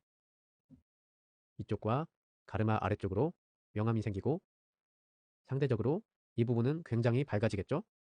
그리고 반대편도 모두 명암이 생기겠네요. 빛이 이쪽에서 온다고 해도 이 반대쪽, 이쪽 부분은 돌출된 부분이니까 좀 더 밝아질 것 같아요. 밝아지고 이쪽의 밑으로 더 어두워질 것 같습니다. 이 안쪽은 당연히 어둡겠죠? 얼굴에 그림자가 지는 부분이니까 이쪽은 당연히 어두워질 것 같고요. 이 부분은 살짝 하이라이트가 생길 것 같습니다. 여기도 안쪽은 조금 진하게 명암을 넣어줄게요. 그리고 이 상태에서 이번에는 반대로 바탕으로 칠했던 갈색보다 좀 밝은 갈색을 선택하고요. 하이라이트를 주도록 하겠습니다. 좀 더 밝아도 되겠네요. 이 부분은 역시 어두운 색으로 명암을 좀 더 더해주도록 하겠습니다. 이 상태에서 중간 톤으로 스타일을 연결해주고 아주 밝은 색도 넣어줄게요. 반대편은 좀 진하고 밑에 부분도 좀 어두워지고 안쪽은 아주 어둡겠죠? 이 광대뼈 라인 있는 부분이 항상 제일 밝아지는 것 같아요. 이런 식으로 표현해 주도록 하겠습니다. 이렇게 머리의 전체 형태는 잡혔고요. 여기에 이제 디테일을 만들어 나갈 건데요. 디테일은 전체에 균일하게 주지 않을 겁니다. 몇몇 부분만 도드라지게 주고 나머지는 좀 뿌옇게 만들어 줄 텐데요. 막연하게 상상을 해봐도 그런 디테일이 잘 보이는 곳은 우리가 명암을 주었을 때 하이라이트가 잘 되는 부분들이 맞겠죠? 그런 식으로 작업을 할 겁니다. 그리고 디테일은 항상 바탕으로 이용한 색깔보다 조금 더 밝은 색을 써서 좀 잘 드러날 수 있도록 만들어 보도록 하겠습니다. 이쪽 부분을 먼저 생각해보면 현재 바탕으로 사용한 색보다 조금 더 밝은 색으로 디테일을 만들어주는데요. 소프트 에어브러쉬 대신에 약간 경계가 조금 더 선명한 하드 에어브러쉬를 이용해서 진행하도록 하겠습니다. 랜덤하게 머리카락 결을 따라서 선을 만들어주세요. 머리카락의 패턴을 만들어주세요. 이 밑에 부분은 조금 더 진한 색으로 그려주도록 하겠습니다.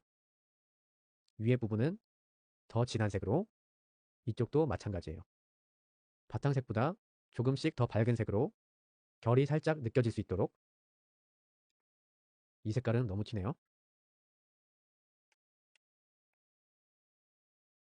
디테일을 아주 살짝 넣어주고 블러 툴을 이용해서 방금 넣은 디테일을 살짝 뭉개주도록 하겠습니다. 전부 다 너무 뭉개지는 마시고요.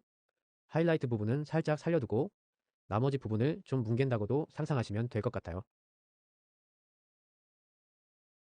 블러 역시 약간 머릿결의 방향을 따라서 써주시면 좋습니다. 이 상태에서 레이어 창을 켜고 레이어 창에서 지금 머리카락을 그렸던 레이어의 투명도를 적당히 낮춰서 밑에 얼굴 라인이 보일 정도로 만들어준 상태에서 오른쪽은 지우개를 이용해서 얼굴 윤곽이 충분히 드러나도록 정리해줍니다. 왜냐하면 사실 이 안쪽 머리카락은 얼굴보다 뒤에 있는 머리카락이에요. 그래서 얼굴을 가리고 있을 게 아니라 얼굴보다 더 뒤로 들어가야 하는 머리카락입니다. 그래서 얼굴 윤곽이 충분히 다 드러나고 머리카락이 배경처럼 보일 수 있도록 정리를 한번 해주고 넘어가도록 하겠습니다.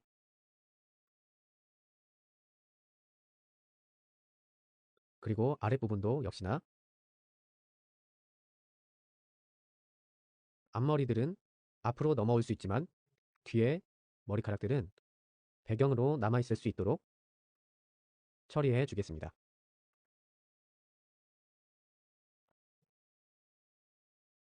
배경은 배경으로, 앞으로 나온 머리카락은 앞으로 나올 수 있도록 처리해 주면 되겠습니다. 그리고 이제 좀 더 디테일하게 들어갈 텐데요. 이제 같은 작업을 반복한다고 생각하시면 됩니다. 앞서 여기에 하이라이트를 살짝 줬던 것처럼 좀 더 밝은 색으로, 그리고 브러쉬 스트로크는 좀 더 가는 브러쉬 사이즈로 다시 디테일 패턴을 만들어줍니다. 이렇게 반복적으로 디테일들을 만들어주면 되는데요. 이번에도 역시 강조할 만한 하이라이트 부분을 남겨두고 나머지 부분은 블러 툴을 이용해서 살짝 뭉개주도록 하겠습니다. 점점 더 가는 브러쉬로 지금과 같은 작업을 반복해주세요. 전체 디테일 값이 아주 만족스러울 때까지 반복해주시면 됩니다. 다 되셨으면 레이어 창을 열고 제일 아래 새로운 레이어를 깔고 앞서 말씀드렸던 것처럼 얼굴하고 목 뒤쪽으로 지나가는 머리카락을 처리해주기 위해서 제일 밑에 레이어에 살짝 덧칠해서 지나가는 머리카락들을 표현해 주도록 하겠습니다. 이렇게 머리카락 작업이 마무리가 되셨으면 지금 현재 그림을 보시면 에어브러쉬로 작업했던 머리카락, 얼굴, 목, 눈썹에 비해서 지금 눈하고 입이 상당히 경계가 뚜렷하게 표현이 되어 있다 보니까 좀 동동 떠 있는 것 같은 느낌이 드시죠? 이게 제가 개인적으로 작업할 때와는 달리 각 파트별로 순서를 나누고 작업을 진행하다 보니까 서로 어울리는 정도는 좀 떨어지고 있는 것 같아요. 이 부분을 보완해주기 위해서 레이어 창을 열고 제일 상단의 레이어를 클릭한 상태에서 5시 방향의 머지 올 쪽으로 드래그 해주도록 하겠습니다. 그러면 이제까지 만들었던 모든 레이어가 하나의 레이어로 섞였어요. 이 상태에서 전체 톤을 보정해 주도록 하겠습니다. 제일 처음 블러 툴을 선택하고 특성 창을 열어서 스트렝스를 6 정도 주도록 하겠습니다. 그리고 입 주변을 입술선을 따라서 살짝 뭉개주도록 할게요. 끝부분을 좀 더 세게 입술의 중간으로 갈수록 살짝 적게 뭉개준다고 생각을 하시고 주변과 색깔이 살짝 섞일 수 있도록 블러 툴을 사용해서 주변을 뭉개줍니다. 위에도 마찬가지예요. 날렵한 선이 살짝 뭉개질 수 있도록 블러 툴을 이용해서 각 경계들을 뭉개주세요. 그리고 나서 레이어 창을 열고 지금 작업 중인 한 개의 레이어 위에 새로운 레이어를 만듭니다. 그리고 이 레이어에는 멀티플라이 효과를 줄게요. 이 레이어에서 소프트 에어 브러쉬를 선택하고 좀 밝은 회색을 선택하도록 하겠습니다. 중간 정도 될 회색을 선택하고 명암을 줄 텐데요. 입 밑으로 입이 튀어나왔다가 다시 들어가는 돌출 라인, 그리고 머리카락에 의한 그림자, 전체 그림자가 살짝 지겠죠? 다시 그림 레이어로 내려와서 코에 살짝 주황색 명암을 줘서 기존에 있었던 명암을 좀 더 강약을 진하게 극대화 시켜주도록 하겠습니다. 살짝 붉기가 돌게 만들고 그 사이에 분홍색으로 살짝 명암을 사이톤을 조절해주고요. 밑에는 당연히 그림자가 생기겠죠? 이렇게 살짝 보라고 만나고요. 입술 주변도 바로 위에는 하얗게 하이라이트가 있지만 반대편은 경사가 내려가는 부분이고요. 눈가에도 약간 진한 기운을 더해주도록 하겠습니다. 이 부분도 명암을 좀 강조해주고 눈도 레이어를 합친 채니까 블러 툴을 이용해서 살짝 경계가 번져 보일 수 있도록 살짝 뭉개준 상태에서 하드 에어 브러쉬를 이용해서 눈가에 아이라인이 살짝 번져 보이는 효과가 날 수 있도록 끝을 살짝 뭉개주고요. 이전보다 눈이나 입이 좀 더 얼굴에 묻어져 있는 것처럼 보이나요? 이렇게 수정 보완을 하면 할수록 그림은 점점 더 자연스러워지기는 합니다. 보정은 이 정도로 마무리하고요. 이미 방법론은 모두 알려드렸으니까 그림을 좀 더 완성도 있게 만드는 연습을 해보시기 바랍니다. 저는 여기에서 끝으로 레이어 창을 열고 제일 마지막에 새로운 레이어를 만들어서 배경을 채색하고 끝내도록 하겠습니다. 저는 약간 탁한 채도가 낮은 푸른색을 이용할게요. 큰 브러쉬로 뒤에 약간 스트로크 기운이 남아도 됩니다. 뒤에 배경을 쉽게 칠해 주시고요. 약간 얼룩덜룩한 기운이 남아도 되니까 자유롭게 채색해 주시기 바랍니다. 색을 모두 칠하셨으면 브러쉬 라이브러리를 열고 텍스처 세트에서 차콜 텍스처를 선택하도록 하겠습니다. 그리고 속성창을 열어서 오퍼시티를 25 정도로 주도록 하겠습니다. 어드밴스드 항목에서 가장 소프트하게 바꿔주시고요. 타입은 멀티플라이가 아니라 스탠다드 효과로 설정을 바꿔주시고요. 적당히 사이즈를 조금 키워서 이 위에 살짝 덧칠해 주시기 바랍니다. 이렇게 패턴을 입힌 배경에 레이어를 선택해서 투명도를 살짝 낮춰줄게요. 여전히 그림의 포커스가 배경이 아닌 사람이 될 수 있도록 투명도를 적당히 낮춰서 배경은 배경일 뿐인 것으로 남겨둡니다. 이번에는 스케치북 프로 8.1 버전의 새로운 기능인 플립북에 대해서 알아보도록 하겠습니다. 플립북이란 말 그대로 책을 넘기다 라는 뜻으로 그렇게 스틸 컷들을 모아 영상으로 만드는 애니메이션 기능입니다. 먼저 플립북은 화면 상단의 파일 메뉴에서 뉴 플립북, 다시 하위 메뉴에서 뉴 엠티 플립북을 클릭하여 시작할 수 있습니다. 팝업 창이 생기는데요. 제일 위에 프리셋은 결과적으로 만들어질 애니메이션의 출력 크기를 말합니다. 옵션을 클릭해 보시면 기본적으로 3가지 옵션을 제공하고 있고 그 외에 커스텀 옵션을 선택해서 사용자가 임의로 크기를 지정해 줄 수도 있습니다. 여기에서 설정해 줄 수 있겠죠? 지금은 1280에 720픽셀 HD 모드로 설정해 주겠습니다. 플레이백은 1초에 몇 컷의 프레임을 진행시킬 것인가 하는 의미입니다. 일반적인 값이 24라고 하고요. 이것보다 수가 적으면 프레임과 프레임 사이의 시간 간격이 멀어지고 수가 높으면 시간이 더 촘촘해져서 더 풍성한 영상을 보여줄 수 있습니다. 프레임 넘버는 그래서 총 몇 프레임의 영상을 만들 것인가를 묻는 건데요. 물론 추후에 얼마든지 프레임을 더하거나 뺄 수 있습니다. 하지만 이렇게 파일을 세팅하기 전에 스토리보드를 먼저 만들고 전체 프레임이 몇 컷 정도 될 것인가를 미리 계획하고 난 뒤에 파일을 세팅하시기를 권장하고 있습니다. 저는 일단 20프레임으로 설정하겠습니다. 전체 영상이 플레이 되는데 1초도 안 걸리겠네요.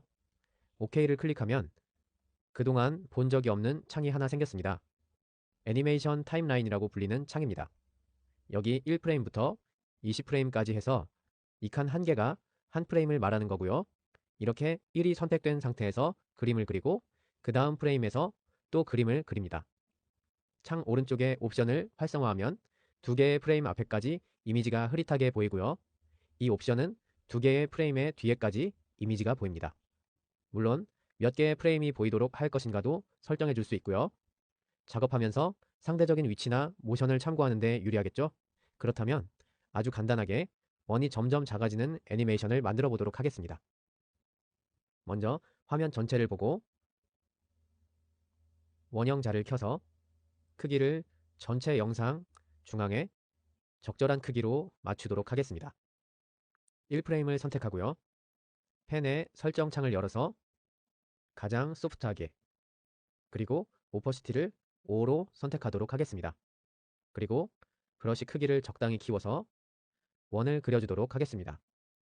두 번째 프레임을 선택하고 원형 자의 크기를 조금 줄인 상태에서 다시 오퍼시티를 10으로 늘려주고 원을 그려주도록 하겠습니다. 방금 전에 말씀드린 이 옵션이 활성화되어 있다 보니까 1프레임의 원이 살짝 흐릿하게 보이는 게 확인되죠? 이 옵션을 끄면 사라집니다. 저는 계속 보이도록 해놓겠습니다. 3프레임을 선택하고 가이드의 크기를 또다시 좀 줄이고 브러쉬의 오퍼시티를 15로 늘려서 원을 그어주도록 하겠습니다. 이런 식으로 20프레임까지 모두 반복해서 작업을 마쳐주세요. 다 그리셨다면 이것을 영상으로 내보내는 것은 화면 상단의 파일 메뉴에 익스포트 플랫북을 기능을 선택합니다. 익스포트 애즈의 옵션을 열어보시면 먼저 PNG 시퀀스와 PSD 시퀀스는 각 프레임의 이미지를 PNG나 PSD 형태의 이미지로 내보냅니다. 따라서 둘 중에 하나를 선택해서 익스포트 하시면 총 20개의 각기 다른 이미지를 저장하게 되는 겁니다. MOV나 MP4는 동영상 파일의 형태고요. GIF는 인터넷상에서 움직이는 모션으로 많이 활용되는 파일 타입입니다. 지금은 MOV 파일로 저장할 텐데요. 그 밑에 백그라운드 컬러 옵션이 있는 것은 지금 이 동영상으로 저장할 때는 배경이 투명할 수가 없어서 저절로 include 백그라운드 컬러가 체크된 상태로 비활성화됐지만 우리가 작업한 이 배경이 비록 흰색으로 보이기는 해도 지금은 현재 투명한 상태에 아무런 객체도 그리지 않은 것으로 가정하는 게 맞습니다. 그래서 만약에 PNG나 PSD 시퀀스의 옵션을 선택하게 되면 이 옵션이 활성화되게 되고 include background 컬러를 체크하지 않으면 배경이 투명한 채로 익스포트 되게 됩니다.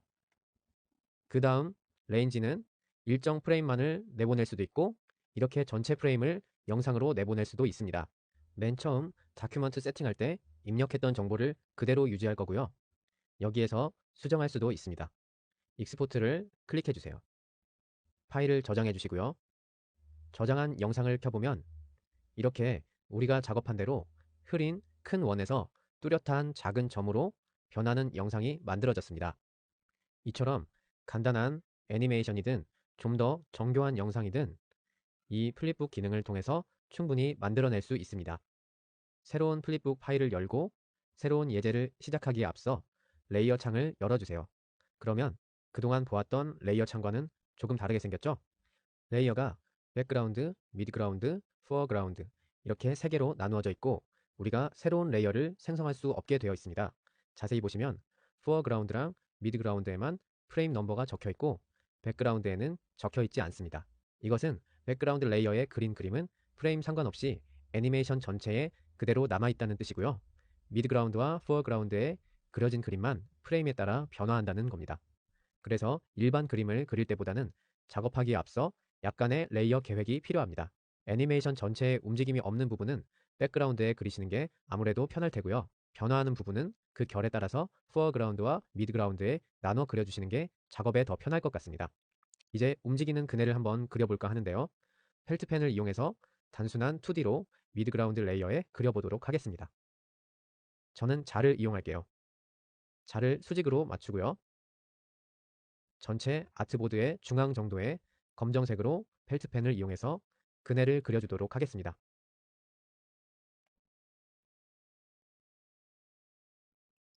동시에 대칭을 켜고 그려둔 선에 맞추고 자로 삼각형을 그려주고요. 대칭축은 끄고 다시 자를 수평으로 맞춰서 이번에는 약간 갈색으로 앉는 판을 그려주도록 하겠습니다. 브러쉬 사이즈를 좀 더 키워서 그려주도록 하겠습니다. 이제 각 프레임에 그네 움직임을 표현해 줄 텐데요. 시작을 이렇게 서 있을 때가 아닌 뒤로 절반 정도 움직인 상태에서 시작하도록 하겠습니다. 툴바의 셀렉션 도구에서 라쏘 툴을 선택하고 방금 그려준 그네 영역을 선택합니다. 회전 툴을 이용해서 적당히 뒤로 절반 정도 움직인 상태에서 그네의 위치를 잡아주시고요. 이렇게 선택이 되어 있는 상태에서 컨트롤 C, 맥을 쓰시는 분들은 커맨드 C로 선택 영역을 카피하고 제일 마지막 프레임인 100프레임으로 가서 컨트롤 V 또는 커맨드 V로 삽입해 주도록 하겠습니다. 그리고 1프레임과 똑같은 위치에 그네를 이동시켜서 애니메이션의 시작과 끝에서 그네의 위치가 똑같도록 해주겠습니다. 100프레임에서 이 정도 내려온 상태라고 한다면 대략 85프레임 정도에 다시 그네를 페이스트하고 그네의 최고점 위치를 잡아주도록 하겠습니다. 제일 상단 높이는 위치를 똑같이 맞춰주시고요. 조금 더 회전시킬게요. 그네의 최고점 위치를 잡아줍니다. 반대로 계산해서 대략 35프레임 정도에 이번에는 반대편의 최고 높이점이 온다고 가정하고 똑같이 페이스트해서 회전시켜서 이동시켜 주도록 하겠습니다. 그리고 앞뒤로 20프레임과 50프레임 정도의 1프레임 위치에 반대 위치가 온다고 가정해 보도록 하겠습니다. 20프레임에도 페이스트 하셔서 1프레임의 반대 위치가 온다고 가정을 해주시고요. 같은 위치에 놓을 거기 때문에 저 같은 경우는 이 부분을 다시 카피하도록 하겠습니다. 다시 컨트롤 C로 카피해서 50프레임 정도에 삽입해 주도록 하겠습니다. 이제 1프레임부터 프레임 전체를 플레이해 보시면 방금 그네가 위치시킨 대로 이동하고 있는 게 보이시죠? 이제 지금 대략 잡아놓은 위치 사이사이를 좀 더 매끄럽게 채워줄 건데요. 한 가지 주의하실 것은 앞서 예제에서 느끼셨겠지만 한 프레임의 길이가 매우 짧습니다. 1초를 24등분한 거니까요. 물론 프레임 수로 그 길이를 조절할 수도 있지만 여기에서는 한 프레임의 시간을 적당히 조절하기 위해서는 각 프레임 사이사이를 비어있는 채로 놔두도록 하겠습니다. 그러니 짝수 프레임은 비어있는 채로 놔두시고 홀수 프레임들만 채워주시면 됩니다. 따라서 20프레임을 길게 클릭해서 모드가 바뀌면 하나 앞인 19프레임으로 드래그 해주세요. 이제 1프레임과 19프레임 사이에 홀수 프레임마다 그네를 등 간격으로 이동시켜서 채워주세요. 다 채우셨나요? 이 구간을 플레이해 보시면 이처럼 그네의 움직임이 더 매끄러워진 것을 확인할 수 있습니다. 이제 나머지 부분도 채워주시면 되는데요. 혹시나 그네의 위치를 잡는데 어려움을 느끼시는 분이 있다면 레이어 창을 열고 레이어 창의 백그라운드 레이어에서 원형 자를 이용해서 그네의 스윙의 정점부터 판의 위치까지 잘 맞춰서 그네의 궤적을 그려주시고요. 이제 다시 미드그라운드 레이어로 돌아가서 각 그네를 이 궤적에 맞춰서 얹어주시면 됩니다. 그리고 나서 제일 마지막에 이 선을 다시 지워주세요. 그러면 이제 20프레임부터 100프레임까지 나머지도 그네 위치를 잡아서 채워주시기 바랍니다. 여기에서 한 가지 참고하실 것은 우리가 실제로 그네를 타볼 때도 느끼고 과학 시간에도 배우기는 했지만 최고점에 도달했을 때는 앞뒤로 정지합니다. 그렇기 때문에 35프레임이 현재 그네의 최고점이라고 한다면 33프레임과 37프레임 경우에 따라서는 그 앞에 한 프레임 더까지 비워서 이 35프레임이 좀 멈춰있는 느낌이 날 수 있도록 진행해 주시면 되겠습니다. 다 그리셨으면 프레임 전체를 플레이해서 그네의 앞뒤 최고 높이에서 살짝 느려지는지 전체적으로 그네는 매끄럽게 움직이는지 확인해 보세요. 이제 그네를 타는 주체를 그려줄 텐데요. 그 전에 레이어 창을 열고 제일 밑에 백그라운드 컬러 레이어에서 색상표를 선택하고 밝은 회색을 선택해 주도록 하겠습니다. 그림 연습할 때도 이 레이어가 항상 있었는데 한 번도 써본 적이 없죠. 일반적으로 일러스트가 아닌 다음에야 단일 색상의 배경을 쓸 일이 잘 없어서 그런데요. 이번에 한번 써보도록 하겠습니다. 배경 전체가 회색으로 바뀌었죠. 이제 백그라운드 레이어를 선택해서 스케치를 먼저 가볍게 밑그림을 그려주도록 하겠습니다. 1프레임부터 시작할게요. 사람은 어떻게 그리셔도 상관없는데요. 심지어 사람이 아니어도 상관없을 것 같습니다. 이미 일러스트레이션처럼 2D로 시작했으니까 가볍게 그려주시면 될 것 같습니다. 저는 아예 좀 비현실적인 비율로 그려보도록 하겠습니다. 둥그렇고 몸체에 얼굴에 팔이 줄을 잡고 있고 여기에 어깨, 다리 이 정도 디테일로만 그려주도록 하겠습니다. 지금 그네가 이 정도 높이에서 이런 포즈라고 한다면 지금은 거의 누워있는 상태지만 최고점이 도달했을 때에는 몸체에 얼굴이 있고 팔은 거의 이제 줄을 당겨서 잡고 있을 테고요. 발도 이미 많이 세워져 있겠죠. 그리고 밑으로 내려오면서부터 발을 구르기 시작할 것 같습니다. 다음 프레임에서는 거의 비슷한 상태에서 발이 살짝 아래로 구부러지겠고요. 점점 더 구부려진 발이 중간쯤이면 완전히 구를 것 같습니다. 몸체가 있고 팔은 줄을 확실히 당겨 잡고 있겠죠? 그리고 발은 완전히 구르고 있는 형태일 것 같아요. 그리고 100프레임에서 다시 이렇게 들어놓은 형태로 오기 전에 제일 높은 지점에서 발이 구르고 있는 상태로 몸이 점점 수그려지기 시작할 것 같습니다. 이 상태보다는 팔이 조금 더 펴져서 몸이 약간 뒤로 누워있는 상태가 될 것 같습니다. 현재 이 러프 스케치는 모든 프레임에서 보고 가이드로 쓰기 위해서 백그라운드 레이어에 그려둔 상태인데요. 모든 그림이 완성된 다음에 지울 예정입니다. 이제 이 가이드 스케치를 참고로 해서 포어그라운드 레이어에 그리도록 할 텐데요. 조금 더 정제된 스케치를 각 프레임에 그려주도록 하겠습니다. 가이드 스케치를 보시면 사람 전체에도 물론 그렇지만 몸통 따로, 머리 따로, 팔 따로 그네의 궤적에 따라서 움직이고 있는 것을 알 수 있습니다. 따라서 여러분 각자 작업이 편리한 대로 각 프레임의 사람의 부위별로 그려나가셔도 상관없고요. 프레임 차례대로 그림을 완성해 나가셔도 물론 좋습니다. 저는 1프레임부터 시작하도록 하겠습니다. 좀 더 엣지가 매끄러운 펠트펜으로 그리도록 하겠습니다. 색상은 좀 더 밝은 색을 선택해서 그릴게요. 저는 도형적으로 접근하기로 했으니까 모형자를 써보도록 하겠습니다. 다 그리셨으면 방금 그린 사람을 다시 라쏘 툴로 카피해서 3프레임으로 가져가겠습니다. 위치를 맞춰주고 살짝 회전시켜서 위치를 잡아주도록 하겠습니다. 그리고 팔 부분만 살짝 더 당겨 잡는 것으로 수정해 주도록 하겠습니다. 다시 3프레임에 사람을 카피하고 5프레임으로 가져가겠습니다. 다시 회전시키고 이 상태로 7프레임으로 넘어갈게요. 이런 식으로 사람의 움직임을 이 가이드에 맞춰서 차례대로 변형시켜주면 됩니다.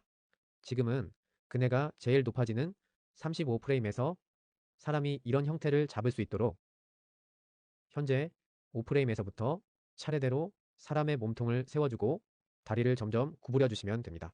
사람을 그리시다가 참고로 이렇게 최고 높이 지점에 다다를 때 약간 팔을 당겨서 몸을 일으키는 모션이 드러나면 더 재미있는 애니메이션이 될 것 같습니다.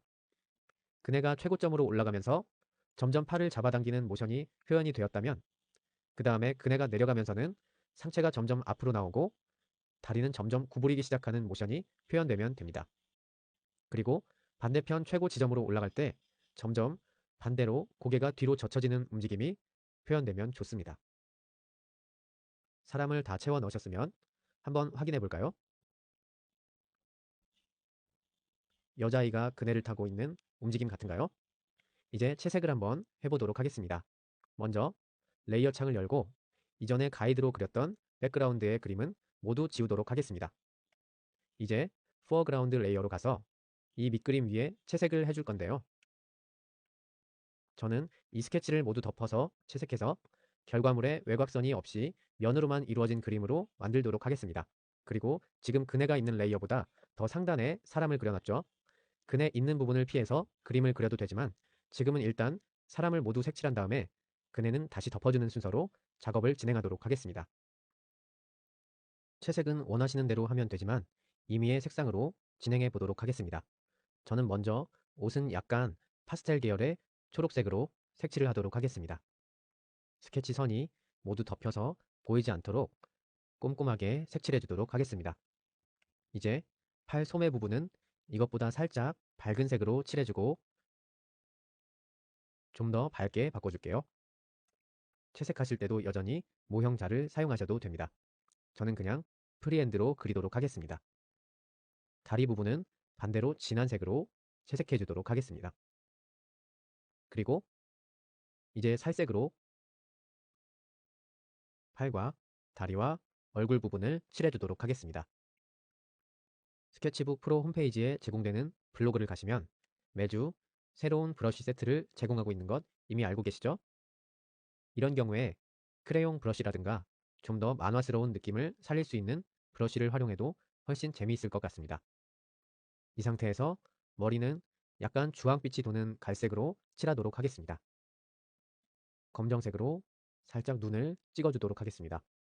그리고 신발도 검정색으로 칠해줄게요.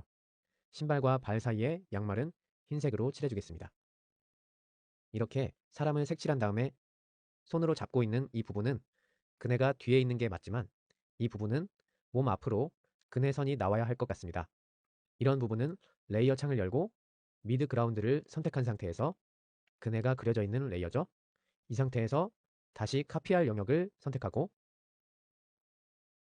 컨트롤 C로 카피한 다음에 포어그라운드로 돌아와서 붙여 넣어 주겠습니다. 똑같은 위치에 자리를 잡고 지금은 얘를 얹고 이 내비게이터를 끄는 순간 뒤에 그린 사람과 일체화됩니다. 한 레이어로 서로 섞여요. 다시 얘네들을 분리할 수 없으니까 처음부터 신중하게 위치를 잡아주시는 게 좋겠습니다. 옮겨놓은 상태에서 좀 짧게 카피해왔죠? 팔 아래로 다시 그어주도록 하겠습니다. 그리고 다시 살색으로 이 부분은 살짝 정리해 줄게요. 처음부터 팔선에 맞춰서 그네를 카피해 오면 제일 좋겠죠? 이런 식으로 나머지 레이어들도 마저 채색해 주시기 바랍니다. 모두 그리셨으면 확인을 한번 해볼까요? 1프레임부터 전체를 플레이해 보도록 하겠습니다.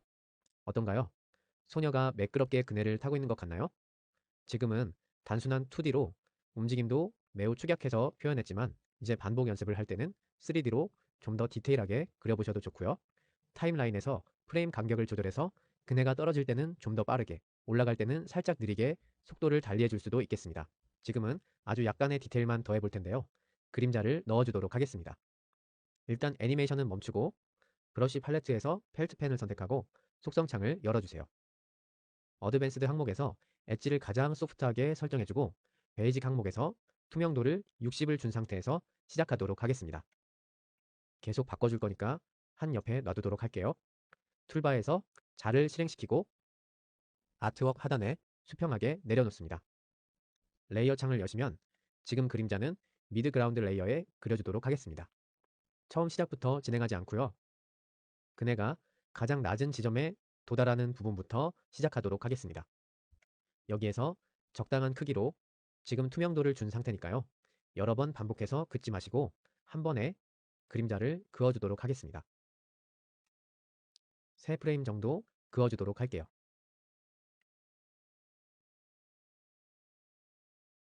그리고 다음 프레임은 투명도를 50으로 바꾸고 그네 의자의 정사형 정도의 길이만을 그림자로 그어주도록 하겠습니다. 실제로 그러지 않겠지만 해가 바로 수직으로 위에서 내리 비치고 있다고 가정하시고 정사형 정도의 길이만 그려주시면 됩니다. 2프레임 긋고 그 다음에 40%로 줄여서 작업해 주도록 하겠습니다. 2프레임 뒤에는 다시 30으로 줄이고 저는 지금 그림자 작업은 뒤가 보이지 않도록 모두 꺼놓은 상태에서 진행하도록 하겠습니다. 그런 다음에 다시 20으로 줄이고 뒤에 2프레임을 그어주도록 하겠습니다. 그네가 높이 올라갈수록 점점 흐린 그림자가 되겠죠? 다시 10으로 내려서 높이 있을 때, 제일 꼭대기에 있을 때, 그리고 한 칸 내려왔을 때마저 10%로 그려주고 그 다음은 다시 20으로 올라가서 그려주도록 하겠습니다. 이렇게 30으로 이런 식으로 각 프레임에 그림자를 마저 그려주시고요. 우리 앞부분에 1프레임부터 20프레임까지 아직 그림자가 그려지지 않았죠? 그 부분까지 마저 채워서 그려주시기 바랍니다. 다 그려주셨으면 확인 한번 해볼까요? 전체를 플레이해 보시면 아래로 내려왔을 때 진해지고 위로 올라갈수록 흐려지는 그림자가 표현이 됐죠? 이 상태에서 아까 잠깐 언급했었지만 그네는 밑으로 떨어질 때 가장 속도감이 빠르겠죠? 1프레임이 되겠네요. 그때쯤에 이번에는 브러쉬를 흰색으로 바꾸고 그 움직임을 살짝 표현해 주도록 하겠습니다. 궤적에 따라서 그릴 거니까 원형 자를 사용하셔도 좋습니다. 처음에 그네를 그렸을 때처럼 너무 굵네요. 브러쉬 사이즈를 조금 줄여서 그리고 키워서 그려주고 그 다음 프레임에서도 이번에는 사람에서 조금 멀리 떨어져서 점점 움직이고 있다는 느낌이 들도록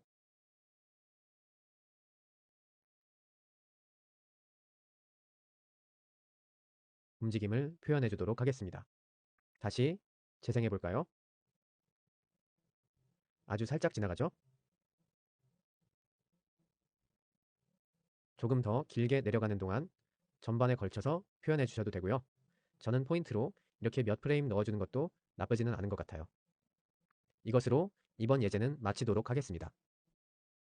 이번에는 이 만든 애니메이션을 먼저 이미지 시퀀스로 내보내도록 하겠습니다. 화면 상단의 파일 메뉴에서 익스포트 플립북 메뉴를 실행해 주시고요. 팝업 창에서 PNG 시퀀스로 내보내도록 하겠습니다. 배경화면은 포함하지 않은 상태에서 내보내도록 하겠습니다. 저는 스윙이라는 이름으로 저장하도록 하겠습니다. 그리고 같은 이름으로 폴더는 저절로 생성이 됩니다. 폴더 안에 만들어진 PNG 이미지들을 확인하시면 각 프레임이 이미지로 변환되어 내보내진 것을 확인할 수 있습니다. 여기에서 한 가지 확인할 수 있는 것은 우리 영상을 만들 때는 홀수 프레임에만 이미지가 있고 짝수 프레임에는 빈 프레임으로 남겨두어서 시간을 끌도록 만들었습니다. 그런데 출력된 이미지를 보시면 짝수 프레임도 전부 다 이미지로 출력이 돼서 전체 프레임의 개수와 이미지의 개수가 일치하는 것을 확인할 수 있습니다. 이것은 빈 프레임의 경우에 그 앞에 프레임의 이미지를 그대로 카피해서 출력되고 있는데요. 그래서 스윙 001의 파일과 스윙 002의 파일은 사실상 같은 이미지입니다. 3과 4도 그렇고요. 5와 6도 그렇습니다. 이렇게 빈 프레임까지 같은 이미지로 출력하는 이유는 여러분이 확실하게 이해하실 수 있도록 일단 빈 화면을 먼저 켜도록 하겠습니다. 이렇게 새로운 데서 파일 메뉴에 New Flipbook 하위 메뉴에 New Flipbook from Image Sequence라는 메뉴를 실행하도록 하겠습니다. 그러면 이미지를 선택할 수 있도록 되어 있어요. 방금 출력한 스윙 이미지들 중에 제일 첫 번째 001번을 선택하고 Foreground 레이어에 들어올 수 있도록 하고 삽입하도록 하겠습니다. 그러면 각 이미지들이 제대로 각 프레임에 들어와 있는 것을 확인할 수 있습니다. 만약에 애초에 내보냈을 때 빈 프레임은 출력이 되지 않았다면 이렇게 다시 이미지를 불러왔을 때 전체 프레임의 수가 절반 정도밖에 되지 않았을 테고 애니메이션 전체 길이가 절반 정도로 줄었겠죠? 이제 이렇게 이미지를 불러와서 애니메이션을 만들 수 있다는 얘기는 꼭 스케치북에서만 내보낸 이미지뿐만 아니라 여러분이 이미지 작업을 하시는 일러스트레이터든 포토샵이든 이런 이미지 시퀀스를 출력해서 이렇게 스케치북 프로로 불러와서 이것을 애니메이션화 할 수 있다는 뜻입니다. 그러면 이제 새로운 배경을 삽입해 볼 텐데요. 백그라운드 레이어를 선택하고 화면 상단의 파일 메뉴에서 Add 이미지를 선택하도록 하겠습니다. 그리고 배경으로 쓸 하늘 그림을 전체 프레임의 크기에 맞게 크기를 조정해서 넣어주도록 하겠습니다. 그리고 이미지를 플레이해 보면 백그라운드 이미지에 삽입한 배경이기 때문에 배경은 그대로 있고 앞에 그네를 타고 있는 소녀만 움직이고 있죠. 이번에는 플립북 기능을 이용해서 인터넷 쇼핑몰 등에서 쉽게 볼 수 있는 배너를 만들어 보도록 하겠습니다. 먼저 파일을 새로 만들겠습니다. 사이즈는 정확한 공용 배너 사이즈는 아니지만 처음에 400 정도로 하겠습니다. 전체 50프레임 정도로 시작하도록 할게요. 배경 색상은 살짝 아이보리색으로 바꾸고 어떤 상품을 위한 배너를 만들지 여러분이 직접 고민하셔서 해당하는 이미지를 넣어주셔도 좋고요. 저는 아주 일반적인 요소들로 배너를 채워보도록 하겠습니다. 일단 배너에 항상 떠있을 요소를 백그라운드 레이어에 넣어주도록 하겠습니다. 이 레이어를 선택한 상태에서 파일 메뉴 하단에 Add 이미지를 실행하고 원하는 이미지를 삽입해 주도록 하겠습니다. 적당히 크기를 맞춰서 전 위아래가 꽉 차도록 만들어 줄게요. 원하는 위치에 올려놓고 이번에는 미드 그라운드 레이어를 선택한 상태에서 텍스트를 삽입해 보도록 하겠습니다. 텍스트 색상을 약간 회색으로 변경해 주도록 하겠습니다. 적당한 위치에 올려주고요. 이 상태에서 이 프레임을 그대로 복제해서 다음 프레임으로 옮긴다는 뜻의 듀플리케이티브 아이콘을 선택해 주도록 하겠습니다. 그러면 이 프레임에도 이 텍스트가 그대로 복제되어 이동되는데요. 이 상태에서 새로운 텍스트를 삽입해 주도록 하겠습니다. 이번에는 글씨가 하나씩 하나씩 각 프레임에 뜨도록 만들 거예요. 그래서 제일 처음에는 이 텍스트 L 하나로 시작하도록 하겠습니다. 크기를 좀 확대해서 L자를 써주고 그 다음 프레임을 또다시 복제한 상태에서 작업을 진행하는데요. 아직 안타깝게도 플립북 기능 안에서의 텍스트는 스케치북 프로 이미지를 그릴 때 사용했던 텍스트와는 달리 수정 변경이 불가능하게 되어 있습니다. 텍스트를 타이핑해서 삽입하는 순간 이미지화 되는데요. 그래서 이렇게 지우개로 쉽게 지울 수 있답니다. 따라서 좀 번거롭지만 아직까지는 텍스트를 매번 새로 쳐줘야 되는데요. 저는 지금 전체 limited라는 단어를 쓰려고 하고 있습니다. 그래서 각 프레임에 한 글자씩 더해서 단어를 완성해 주도록 하겠습니다. 다 채워 넣으셨나요? 아무래도 완성된 텍스트를 제일 마지막 프레임에 먼저 만들고 역으로 진행하면서 하나씩 지워나가는 게 더 수월한 작업이 되겠죠? 지금까지 작업한 부분을 플레이해 보시면서 글씨가 하나씩 늘어나죠? 속도는 나중에 한꺼번에 빈 프레임을 삽입해서 조절해 주도록 하겠습니다. 이 상태에서 포어그라운드로 넘어가서 12프레임을 하나 카피한 상태에 13프레임에서 다시 텍스트를 써주도록 하겠습니다. 이번에는 빨간색을 활용하도록 하겠습니다. 빨간색으로 쇼핑몰이라고 했으니까 좀 자극적으로 쓰는 게 좋겠죠? 적당한 위치를 잡아주고 펠트펜으로 위에 가볍게 별표를 그려주도록 하겠습니다. 여전히 빨간색으로 그려주도록 할게요. 약간 핸드 드로잉의 느낌이 살도록 표시를 해주고요. 이 부분은 깜빡거리도록 만들어줄 거기 때문에 지금 13프레임을 카피해서 포어그라운드 레이어에 그려진 이 텍스트를 지우도록 하겠습니다. 그리고 다시 13프레임의 내용을 복제해서 이 부분을 하나 뒤로 밀어주도록 하겠습니다. 그러면 나왔다가 사라졌다가 나왔다가 또 다시 사라지는 레이어를 만들어주도록 하겠습니다. 번갈아 가면서 깜빡거릴 수 있도록 만들어주고요. 이 12프레임과 13프레임 맨 처음에 빨간 텍스트가 나오는 바로 전 프레임에 12프레임을 하나 더 복제하고 여기에 브러쉬 라이브러리를 열고 우리 예전에 명암을 만들면서 사용했던 느낌의 물방울을 선택해 주도록 하겠습니다. 어떤 것을 선택하시든 상관없어요. 데코레이션이 될 정도의 느낌의 물방울을 선택하시면 됩니다. 저는 이 페인트 스플래터 2로 하도록 하겠습니다. 그리고 색상을 하늘색 계열로 선택하도록 하겠습니다. 그리고 적절한 위치에 찍어주도록 할게요. 뒤에 텍스트의 위치를 참고하셔서 찍어주시면 더 좋겠죠? 이 물방울은 미드 그라운드 레이어에 찍어주도록 하겠습니다. 그리고 좀 더 흐린 색으로 크기를 줄여서 하나 더 찍어주도록 하겠습니다. 이렇게 되면 텍스트가 완성되고 그 다음에 물방울이 생기고 그 다음에 빨간 글씨가 깜빡거리는 순서가 되겠죠? 여기에서 이 물방울이 그려진 부분은 이 이후 프레임에도 삽입해 주도록 하겠습니다. 그리고 제일 마지막 프레임은 다시 빨간 텍스트가 보이는 상태에서 다시 텍스트를 더해 주도록 하겠습니다. 저는 날짜를 더해 주도록 하겠습니다. 제일 위에 가을이라고 썼으니까 9월 1일부터 10월 15일 정도로 설정해 주도록 하겠습니다. 이 텍스트 역시 조금 진한 회색 계열로 바꿔주도록 하겠습니다. 그리고 텍스트를 적절한 위치로 옮기고 이건 역시 듀플리케이트에서 두 프레임으로 나누어서 첫 프레임은 뒤 날짜 부분을 지워주고 뒤 프레임에서 마저 뜨는 것으로 하겠습니다. 이제 1프레임부터 플레이해 볼까요? 너무 빠르죠? 이제부터 빈 프레임을 삽입해서 변화의 속도를 좀 조절해 주도록 하겠습니다. 1프레임 뒤에 L자가 뜰 때는 그냥 넘어갈게요. 이 뒤에 프레임을 하나 삽입해주고 각 텍스트가 뜨는 사이에 알파벳이 하나씩 뜨는 사이는 모두 프레임을 삽입해 주도록 하겠습니다.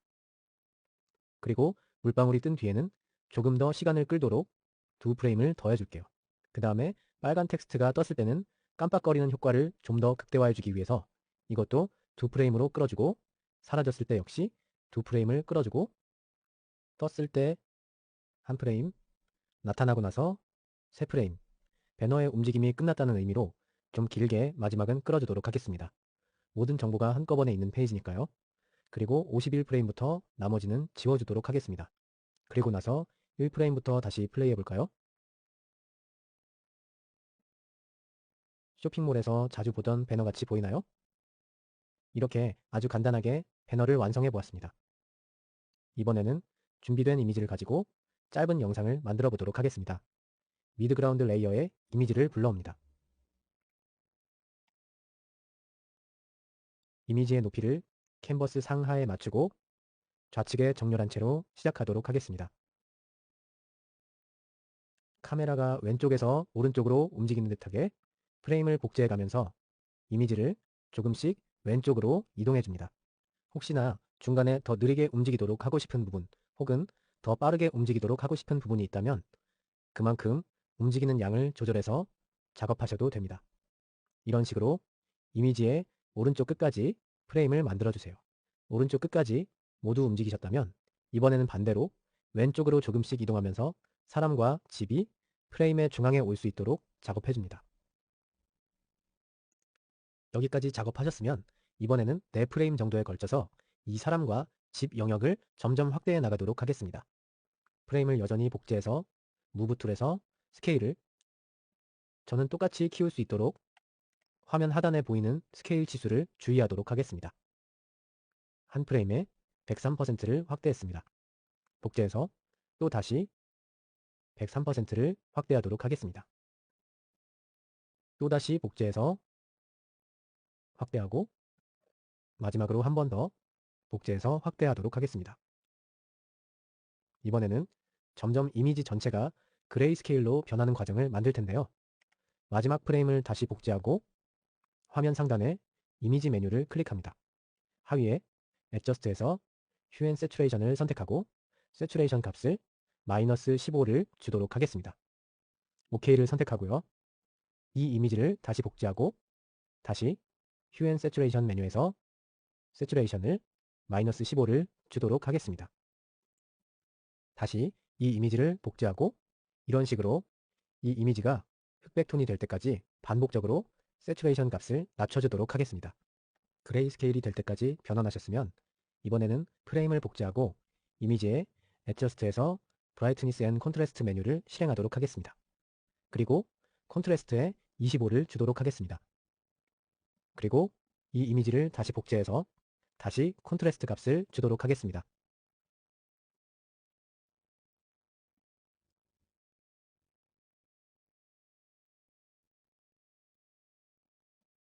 25씩 4번 주면 100으로 최대치가 되겠죠?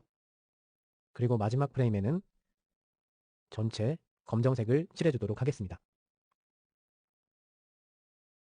그러면 다시 1프레임부터 플레이해 볼까요? 변화가 보이시나요? 이미지가 이동하는 과정에서는 이미지의 이동을 조금씩 진행하면 조금씩 진행할수록 좀 더 부드러운 영상이 되겠죠? 지금의 속도를 조절해주기 위해서 사이사이에 빈 프레임을 삽입해 주도록 하겠습니다. 저는 처음에 왼쪽부터 오른쪽까지 진행될 때는 조금 천천히 진행될 수 있도록 2프레임씩 넣어주고요. 오른쪽에서 왼쪽으로 돌아갈 때는 빈 프레임을 하나씩만 넣어주도록 하겠습니다. 상대적으로 좀 더 빨리 되돌아가는 것처럼 보이도록 한 프레임씩만 넣어주도록 하겠습니다. 그리고 나서 확대될 때는 다시 2프레임씩 넣어주고요. 채도가 낮아지는 흑백이 되는 과정은 한 프레임씩만 넣어주도록 하겠습니다. 그리고 콘트래스트가 강해지는 과정은 빨리 지나갈 수 있도록 빈 프레임 없이 진행하도록 하겠습니다. 그러면 전체를 다시 플레이해 볼까요?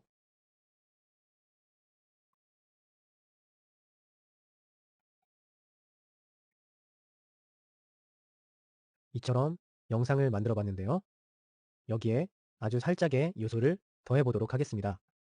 이미지가 제일 오른쪽에 도달하는 52프레임에서 브러쉬 라이브러리를 열고 글로우 세트를 찾아서 글로우 브러쉬를 선택합니다. 속성 창을 열고 플로우 값을 50 정도로 설정해 줍니다. 그리고 색상은 흰색에 가까운 노란색으로 선택해 주고요. 레이어 창을 열어서 이번에는 포어그라운드에 그려주는 겁니다. 아트보드 우측 상단에 랜덤하게 크기를 바꿔가며 이 빛을 표현해 주도록 하겠습니다. 그리고 무브 툴을 이용해서 방금 그려준 영역을 선택하고 컨트롤 C 복사해서 앞서 이미지가 점점 오른쪽으로 이동했었던 것과 마찬가지로 얘네들도 똑같이 이동하는 것처럼 위치를 잡아줍니다. 그리고 뒤의 배경과 같은 너비로 이동할 필요는 없을 것 같아요. 저는 얘네들이 조금 더 이미지보다 빨리 페이드 아웃 될 수 있도록 이동 간격을 좀 넓히도록 하겠습니다. 그리고 오른쪽에서 다시 왼쪽으로 이동할 때도 마찬가지로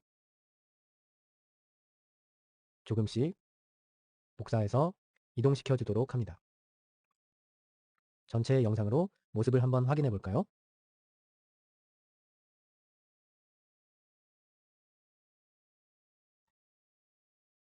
지금 보니까 이미지의 이동과 이 불빛의 이동을 살짝 엇박으로 만들면 좀 더 재미있는 영상으로 될 것도 같네요. 각자 연습해 보시고요. 이 이미지를 활용한 예제 연습은 이것으로 마치도록 하겠습니다. 이번에는 동물의 움직임을 표현해 볼 텐데요. 한 예로 고양이가 달리는 모습을 그려보도록 하겠습니다. 본격적으로 그리기에 앞서 동물은 기본적으로 몸통과 머리가 연결되어 있고 각각 3개의 관절과 이것들을 연결하는 마디로 이루어져 있다고 보시면 됩니다. 그래서 앞발이 예를 들면 이렇게 구성되어 있다면 뒷발은 관절이 2개만 이어도 되겠습니다. 충분히 움직임을 표현해 줄 수 있을 것 같아요. 이런 식으로 구성되어 있고 여기도 꼬리도 3개의 노드로 표현해 줄 수 있겠습니다. 이렇게 되면 움직임은 몸통에 가까운 관절일수록 더 큰 사이클을 갖게 됩니다. 제일 바깥쪽 마디가 짧은 텀으로 움직이는 동안 그 안쪽 관절은 좀 더 큰 사이클로 움직이고 그것보다 더 큰 사이클로 제일 안쪽 관절과 몸통이 움직이게 되어 있습니다. 말로 설명하는 것보다는 직접 그려보시는 게 가장 빠르게 이해가 될 것 같습니다. 바로 시작해 보도록 하겠습니다. 앞서 근의 예제를 다룰 때 반복 상영되는 영상이 매끄럽게 순환할 수 있도록 만들기 위해서는 첫 프레임을 정지되어 있는 상태로 잡지 말라고 말씀드렸습니다. 고양이가 달려가는 한 루프를 설정할 때 땅에서부터 뛰어서 다시 건너서 착지하는 모습을 한 사이클로 본다고 한다면 완전히 땅 위에 2발을 딛고 서 있는 순간보다는 조금 더 앞뒤로 시간 차이가 있는 장면에서부터 시작해서 프레임이 사이클을 잡는 것이 좋습니다. 때문에 지금은 살짝 앞발을 들고 막 도움 닫기를 하고 있는 상태를 첫 프레임으로 잡도록 하겠습니다. 얼추 대략적인 선만 그려주도록 하겠습니다. 머리가 있고 앞발이 있고 뒷발은 땅에 닿으려고 하고 고양이는 꼬리가 길겠죠? 지금 두껍지만 차차 조절해 주도록 하겠습니다. 전체를 아트보드 중앙으로 옮겨주도록 하겠습니다. 첫 프레임에 이렇게 도움 닫기를 하고 있다 그러면 두 번째 프레임에서는 이제 무게중심이 좀 더 앞으로 이동하겠죠? 그러면 몸이 좀 더 앞으로 나가 있는 상태에서 당연히 발도 좀 더 앞으로 뻗을 테고요. 그리고 그 다음 프레임에서는 좀 더 무게중심이 앞쪽으로 쏠리겠죠? 이렇게 해준 다음에 더 앞으로 무게중심이 쏠리는 것을 표현해 주도록 하겠습니다. 디테일은 차차 정리해 나가도록 하겠습니다. 지금은 약간 움직임을 설명드리기 위해서 그려주고 있는 단계예요. 일단 대략적인 프레임 구도만 설정하도록 하겠습니다. 그리고 그 다음에는 한 발은 떨어지고 한 발만 닿아 있는 상태에서 좀 더 수평적으로 떠 있는 장면이 되겠습니다. 다리가 조금 더 뒤로 밀려 있는 게 맞겠네요. 바닥에 겨우 닿고 있는 정도로 그 다음 프레임에서는 이제 두 발이 모두 떠 있는 형태를 잡아주도록 하겠습니다. 그럼 앞발도 모두 앞쪽으로 쭉 뻗어 있고 몸이 쭉 제일 드러나 있고 두 발 다 바닥에서 떨어져 있는 걸로 그려줍니다. 이 다음은 이제 착지하는 상태가 되겠죠? 한 발 먼저 닿는 순간입니다. 한쪽 발이 닿고 한쪽 발은 여전히 떠 있고 이 상태에서 두 발은 모두 떠 있는 것으로 그 다음은 좀 더 무게중심이 앞으로 기울어서 뒤쪽이 더 위에서 떨어지고 있는 느낌으로 그려주도록 하겠습니다. 그 다음은 이제 앞발은 모두 땅에 닿고 착지하기 시작하는 장면이 되겠네요. 그 다음은 이제 슬슬 몸이 말리기 시작하고 무게중심을 지상에서 잡아가는 과정이 되겠습니다. 다음은 몸이 살짝 더 말려서 땅에 앉으려고 하는 상태가 되겠습니다. 그 다음 프레임은 앞발은 멈췄는데 뒷발이 딸려오고 있는 상태가 되겠네요.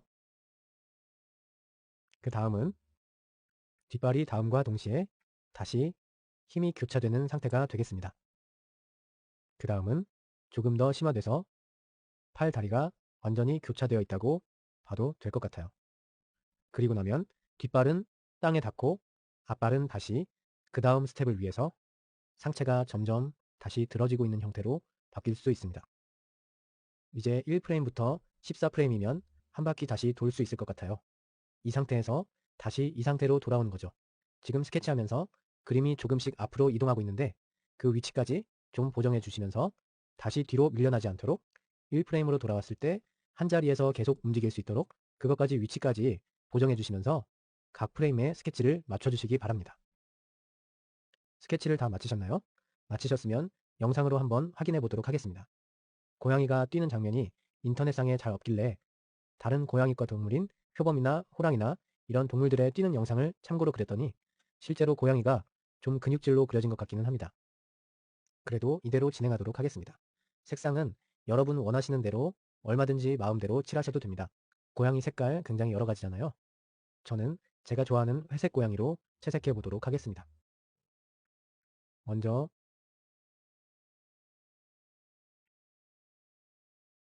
펠트펜으로 색칠하도록 하겠습니다. 여기서도 스케치북 프로의 이미지 캔버스에 있는 레이어의 잠금 기능이 플립북 기능에도 있다면 참 좋겠지만 아직은 이미지의 기능들 대부분이 플립북으로 연동되지 않는 상태입니다. 아쉽지만 일일이 채색해 주셔야 돼요. 단순하게 2D 그림으로 채색할 계획입니다. 여러분들은 좀 3D 표현을 해주셔도 좋고요. 경우에 따라서 좀 디테일하게 얼굴을 표현해 주셔도 좋습니다. 그러면 각 프레임을 마저 색칠해 주세요. 채색을 모두 끝내셨으면 잠시 레이어를 켜고 백그라운드 컬러를 주도록 하겠습니다. 원하시는 색상으로 배경 색상을 주고 여기에 고양이의 그림자를 만들어 넣어 보도록 하겠습니다. 먼저 툴바의 셀렉션 도구 중에 라쏘 툴을 가지고 그려놓은 고양이를 선택합니다. 컨트롤 C로 고양이를 카피하고 이번에는 미드그라운드 레이어에 컨트롤 V 페이스트 해줍니다. 그리고 나타난 내비게이터에서 가로 세로 비율을 50%까지 줄여줍니다. 그리고 수직으로 밑으로 내려가서 그림자의 위치를 잡아주세요. 발하고 닿는 면이 되겠죠? 이 상태에서 화면 상단의 이미지 도구 중에 Adjust에서 Hue and Saturation을 선택합니다. Hue와 Saturation과 Lightness 모두를 최하 치수로 설정해주고 OK를 클릭합니다. 그림자가 검정색으로 변경됐죠? 이런 식으로 모든 프레임의 그림자를 만들어주세요. 그림자까지 모두 만드셨으면 한번 확인해 볼까요? 고양이가 뛰고 있는 것 같나요? 그러면 15프레임부터 뒤에 빈 프레임은 모두 지워주고 각 프레임 사이에 빈 프레임을 하나씩 삽입해서 개인 프레임의 간격을 조금 넓혀주도록 하겠습니다. 다시 플레이해 볼까요? 연속적으로 고양이가 뛰고 있는 것 같죠? 이것으로 이번 예제를 마치도록 하겠습니다.